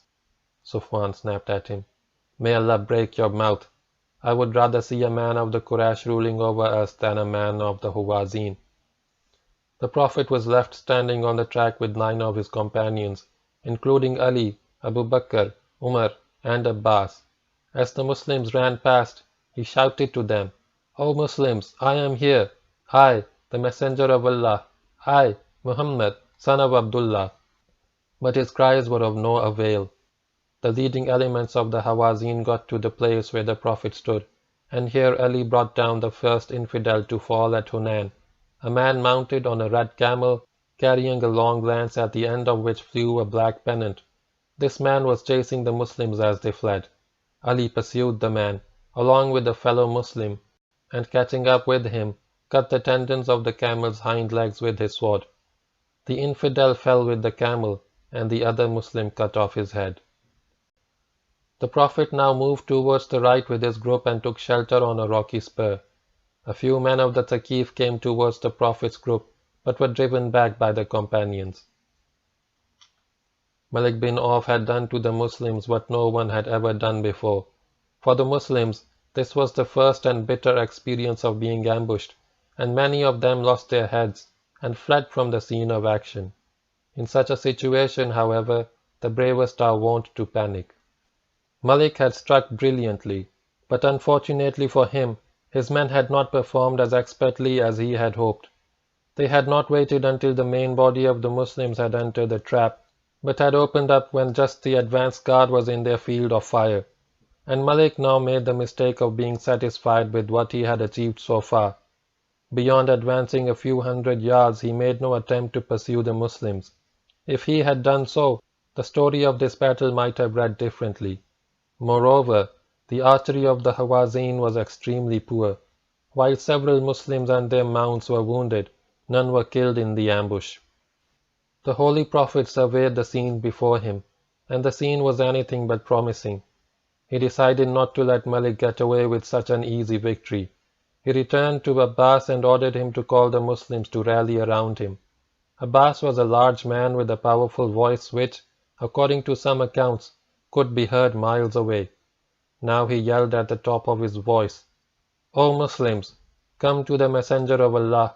O Ansar! O companions!" He called each tribe in turn to report to the Prophet.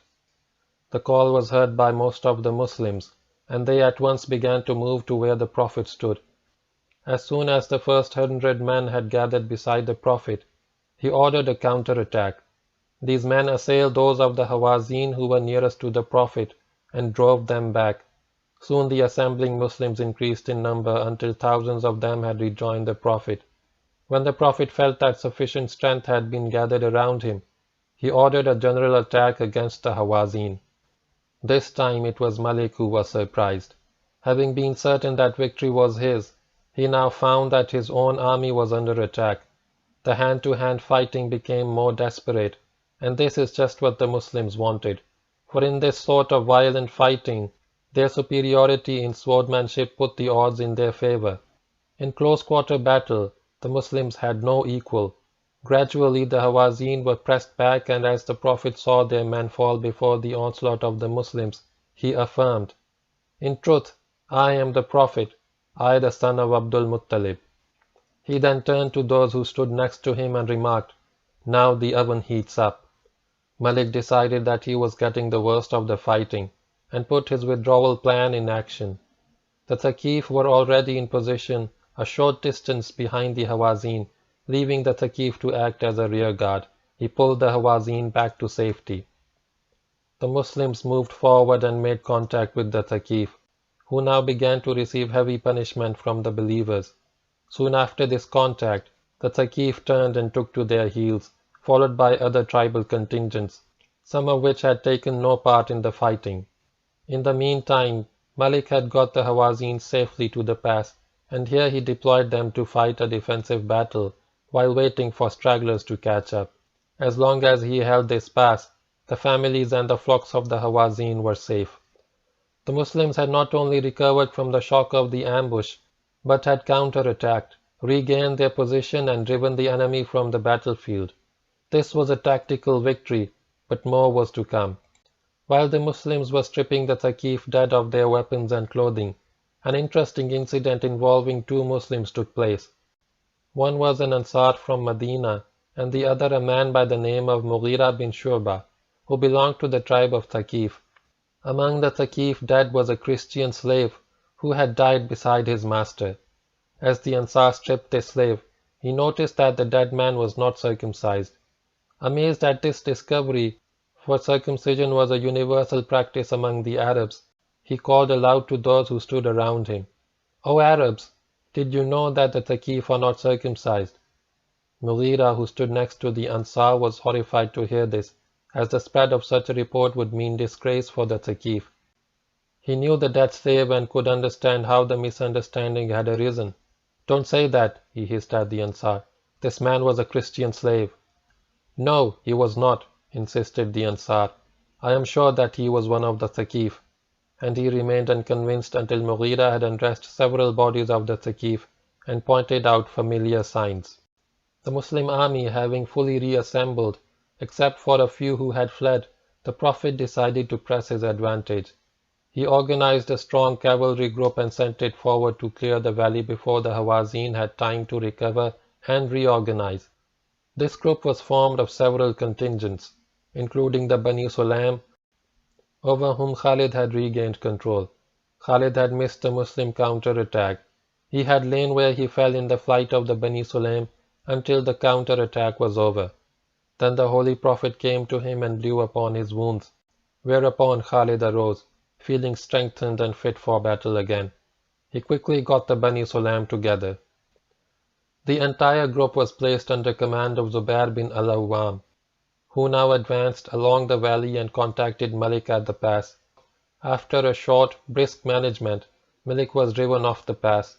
The whole valley was now in Muslim hands.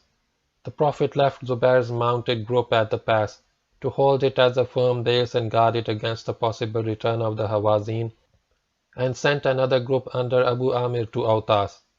This was the camp of the Hawazin, who on being driven off the pass had taken up positions around the camp to defend their families and flocks. On the arrival of the Muslims, a fierce clash took place at Autas. Abu Amir killed 9 men in personal combat and was killed by his 10th adversary, whereupon the command of the Muslim group was taken over by his cousin, Abu Musa, who continued the attack on Autas until the Hawazin broke and fled. The camp of the Hawazin fell into Muslim hands, and here this Muslim group was joined by the cavalry group of Zubair, with Khalid in the lead. The enemy coalition had now completely disintegrated. The Hawazin and the other tribes dispersed to their various settlements, while the Thaqif, led by Malik, hastened to Taif, where they decided to resist till the bitter end. The Battle of Hunayn was over. Muslim casualties in this battle were surprisingly few, thanks to the indifferent archery of the Hawazin. While many Muslims had been wounded, only 4 lost their lives. The reason for this lay in the superior skill and courage of the Muslims, which enabled their champions to take on 3 or 4 opponents at a time, killing them one by one. 70 of the unbelievers were killed in the valley at the pass and at Autas, and these included the sage Duraid, who had given such sound advice but in vain. In the enemy camp at Autas, the Muslims captured 6,000 women, children and slaves, and thousands of camels, goats, and sheep. This was the first time that the Muslims had been ambushed in a large-scale operation by their enemies.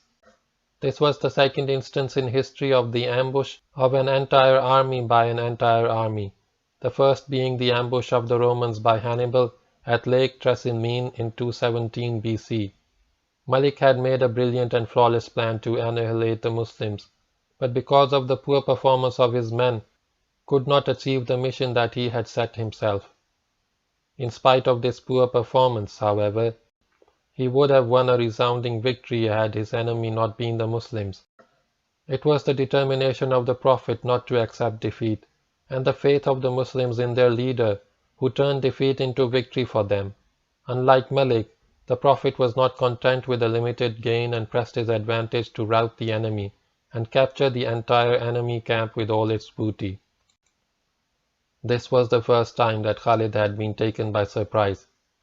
He had always known the value of surprise, but this time he had been at the receiving end of it. He saw how his otherwise brave men had panicked at the sudden appearance of the enemy at an unexpected time and an unexpected place. He made up his mind never again to be caught unawares, and he never was. End of chapter 8.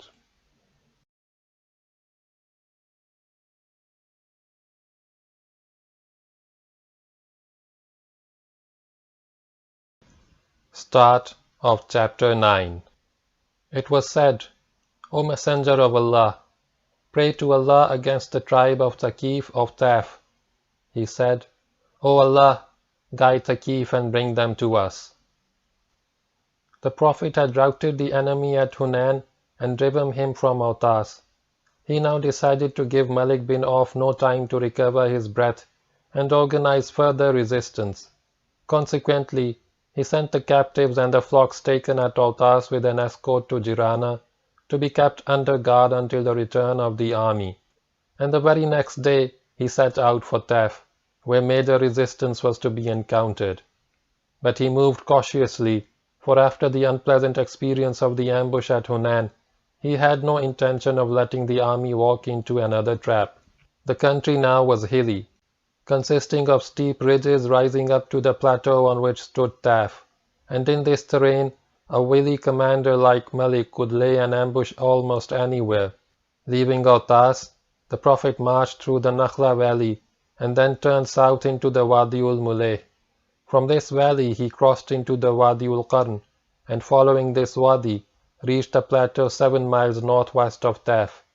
So far the Muslims had encountered no opposition, and scouts had reported no sign of the Thaqif outside Taif, but hoping to surprise Malik, the Prophet shifted his axis. Cutting across the difficult terrain north of Taif, he got to the less hilly region lying east of the town, between Nikhb and Sadaira. From here he marched to Taif, coming in from the rear. Throughout this march, Khalid again led the army with the Bani Sulaim as advance guard. But Malik bin Auf, in spite of his lack of years, was not a man to be caught unawares. Having suffered grievously in his clash with the Muslims at Hunayn and Autas, he was determined not to accept battle with the Muslims again in the open. He would fight them on his own terms. Consequently, he kept his army within the walled city of Taif and speedily stocked it with sufficient provisions to withstand a long siege. Here the Thaqif, under their brave young general, awaited the arrival of the Muslims. The Muslims got to Taif on February 5, 630, the 15th of Shawwal, 8 Hijri, and started a siege which was to last 18 days. On arrival at Taif, the camp was set up too close to the wall of the town, and this mistake was punished by the Thaqif archers, who showered the camp with arrows. A few Muslims were killed before the camp was moved away and established in the area where the Mosque of Ibn Abbas stands today. Groups of Muslims were now deployed around the fort to prevent entry and escape, and Abu Bakr was made responsible for the siege operations. Most of the time, fighting between the two armies consisted of exchanges of archery. The Muslims would close up to the town and try to pick off the Thaqif archers on the wall, but the Thaqif had the odds in their favor, as they had some cover in the open. So the Muslims got the worst of these engagements, and many of them were wounded, including Abdullah, son of Abu Bakr, who later died of his wounds. Thus some days passed. After the fall of Makkah, the Prophet had sent 2 Muslims to Jurash in the Yemen to learn all about siege warfare. These 2 men did not, however, return till after the siege of Taif, and thus could play no part in the siege. But Salman the Persian again came to the help of the Muslims as he had done in the Battle of the Ditch. As a Persian, he knew something about more sophisticated forms of warfare. Under his instructions, the Muslims constructed a catapult and used it to hurl stones into the town. But the Muslims were amateurs at this business, and the catapult produced no significant effect. Salman next decided to use a testudo. A testudo was a large shield, usually made of wood or leather, under which a group of assailants could advance to the gate of the fort, safe from enemy missiles, and either crash through the gate with a battering ram or set fire to it. Under the instructions of Salman, the Muslims constructed a testudo of cowhide, and a group of them advanced under its protection to set fire to the wooden gate of Taif. As they got to the gate, however, Malik and his men poured red-hot scraps of iron onto the testudo. These pieces burnt the testudo and terrified those under it, so that they hurriedly dropped the unfamiliar equipment and ran back. As they ran, the Thaqif fired a volley of arrows at them and killed one of them. 2 weeks passed and the end was not in sight. The Thaqif would not come out to fight. The Muslims could not get in to fight. Every time they approached the town, they were driven back with the arrows. One day Abu Sufyan also took part in a sally towards the town and stopped an arrow with his eye. He lived thereafter as a one-eyed man. February can be very cold in the region of Taif, and the weather during the siege was unpleasant. The Muslims tried to force the Thaqif out to give battle by destroying some vineyards near Taif, but the Thaqif refused to leave the security of their fort. Malik was much too clever a general to risk a battle under conditions which would favor his opponent. Finally, the Holy Prophet called a council of war and sought the advice of his officers.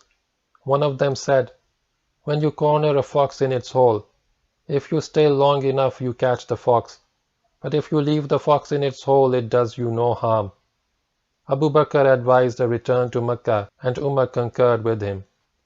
The Prophet could not wait indefinitely for the fall of Taif, as he had more important matters to attend to. He proposed that the siege be raised and the army return to Makkah, but some Muslim hotheads protested against this and insisted that they fight on until victory was gained. "Then you can attack tomorrow," said the Prophet. The next day a few of these battle-hungry Muslims again approached the fort with a view to capturing it, but were severely punished by the Thaqif archers. They returned in a more philosophical mood and agreed with the Prophet that it might be best to leave the fox in its hole. On February 23, 630, the 4th of Zulqa'dah 8 Hijri, the siege was raised. The Muslims had lost 12 men and a large number had been wounded. The Thaqif remained defiant. 10 months later, however, this tribe was to accept Islam and prove staunch in its faith. The Muslims arrived at Jirana on February 26, and here the Prophet distributed the spoils taken at Autas. To show the newly converted Meccans that there was no discrimination against them for having delayed their acceptance of the new faith, the Prophet also gave them a share of the spoils. But hardly had the women, children and animals been distributed among the Muslims, when a delegation of the Hawazin came to the Prophet and declared that the tribe had accepted Islam. "Will you not return to us what you captured from us in battle?" the delegates pleaded. Actually, they had no right to demand a return of what they had lost, because they had lost it as infidels and not as Muslims. But the Prophet was generous. "Are your women and children dearer to you or your property?" he asked them. "Return to us our women and children, and you can keep the rest," they replied. The Prophet now appealed to his army to return the women and children of the Hawazin. Every soldier responded to the Prophet's appeal and returned the captives in his hands, with the exception of Sufwan bin Umayyah, who refused to part with a girl who had been given to him as his share of the spoils. She must have been very beautiful. A few days later, Malik slipped out of Taif and came to the Muslim camp. He became a Muslim and was amply rewarded by the Prophet. It is a pity that this brilliant young soldier was given no important role in later Muslim campaigns, for he had the makings of a superb general. The Holy Prophet and the army of Islam now returned to Medina, arriving there in the later part of March 630. Thus ended the 8th year of the Hijrah. The year that followed was to become known as the Year of Delegations, for during this year most of the tribes of Arabia sent delegations to Medina and submitted to the Prophet. Not all the delegates or the tribal chiefs who sent them were motivated by a desire for the true religion, as we shall see later. While some were sincere seekers of the truth, others came for political reasons, some came out of sheer curiosity, and a few were downright scoundrels. End of chapter 9.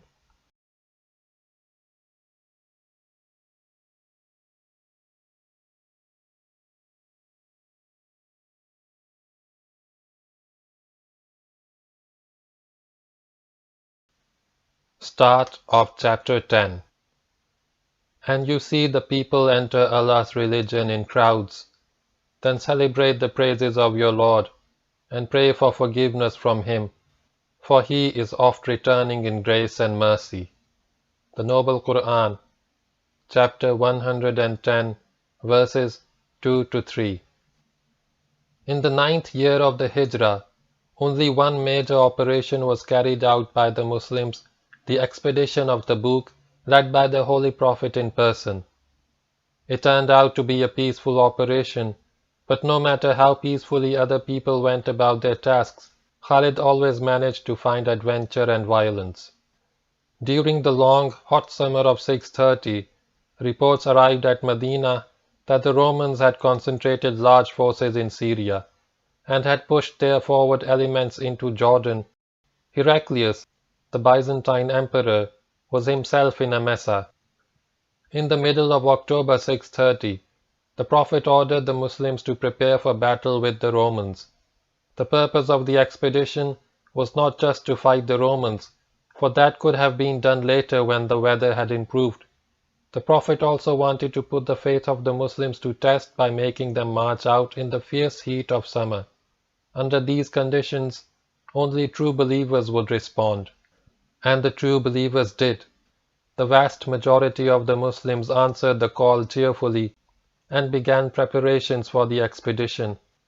But some did take unkindly to the call to arms. The October of this year was an unusually hot month, and the cool shade of the date orchards proved too tempting for these Muslims. Men wanted nothing more than to rest in the shade until the worst of the heat was over. The hypocrites, as usual, went about dissuading the Muslims from joining the expedition, and gave trouble enough. But on this occasion, even a few proven Muslims faltered. In late October 630, mid-Rajab 9 Hijri, the Muslims set out for Tabuk. This was the largest army that had ever assembled under the standard of the Prophet.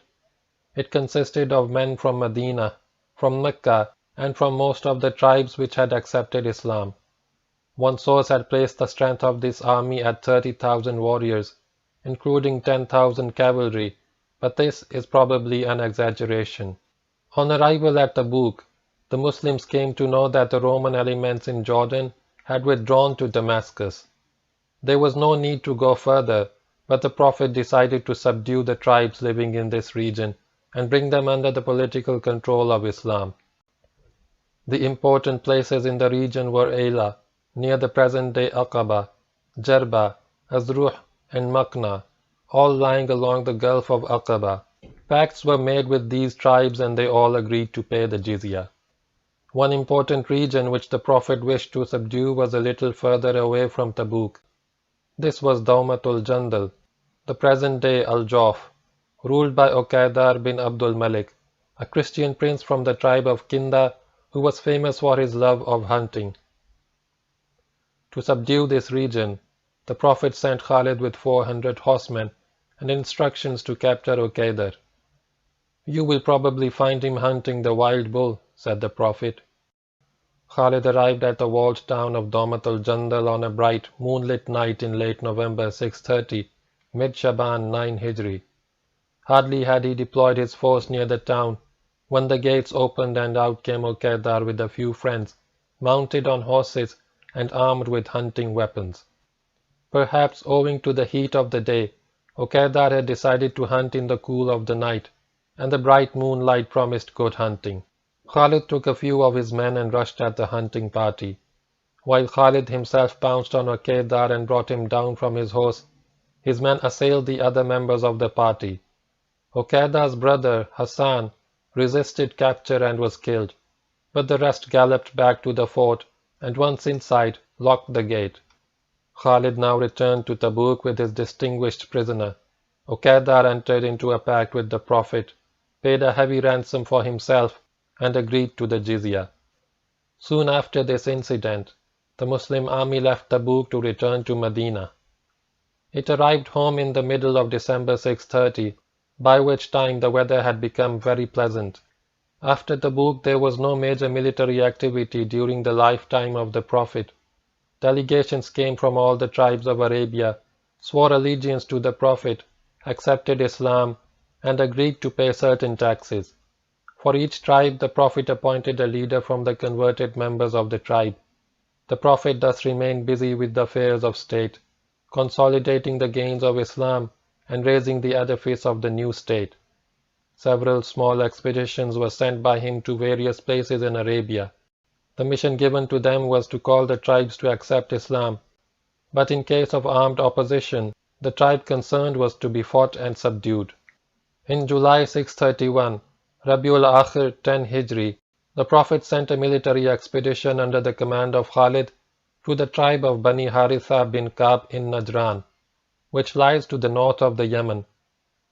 The instructions to Khalid were, call the tribe thrice to accept Islam. If they respond favorably, do them no harm. If they refuse, fight them. With Khalid went 400 mounted warriors. Khalid arrived at Najran and made contact with Bani Haritha bin Ka'b. He called upon them to submit to Islam, and they accepted his call. No blood was shed.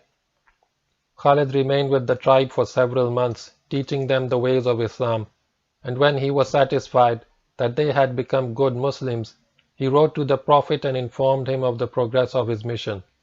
The Prophet sent Khalid an appreciative letter in reply and instructed him to return to Medina and bring a delegation of the Bani Haritha bin Ka'b with him. Khalid returned with the delegation in January 632, Shawwal 10 Hijri. The Prophet received the delegation with the usual courtesy shown to all delegations. The terms of submission were explained to the delegates. A leader was appointed for the tribe, and the delegation then returned to Najran. This was the last mission carried out by Khalid in the time of the Prophet. End of chapter 10.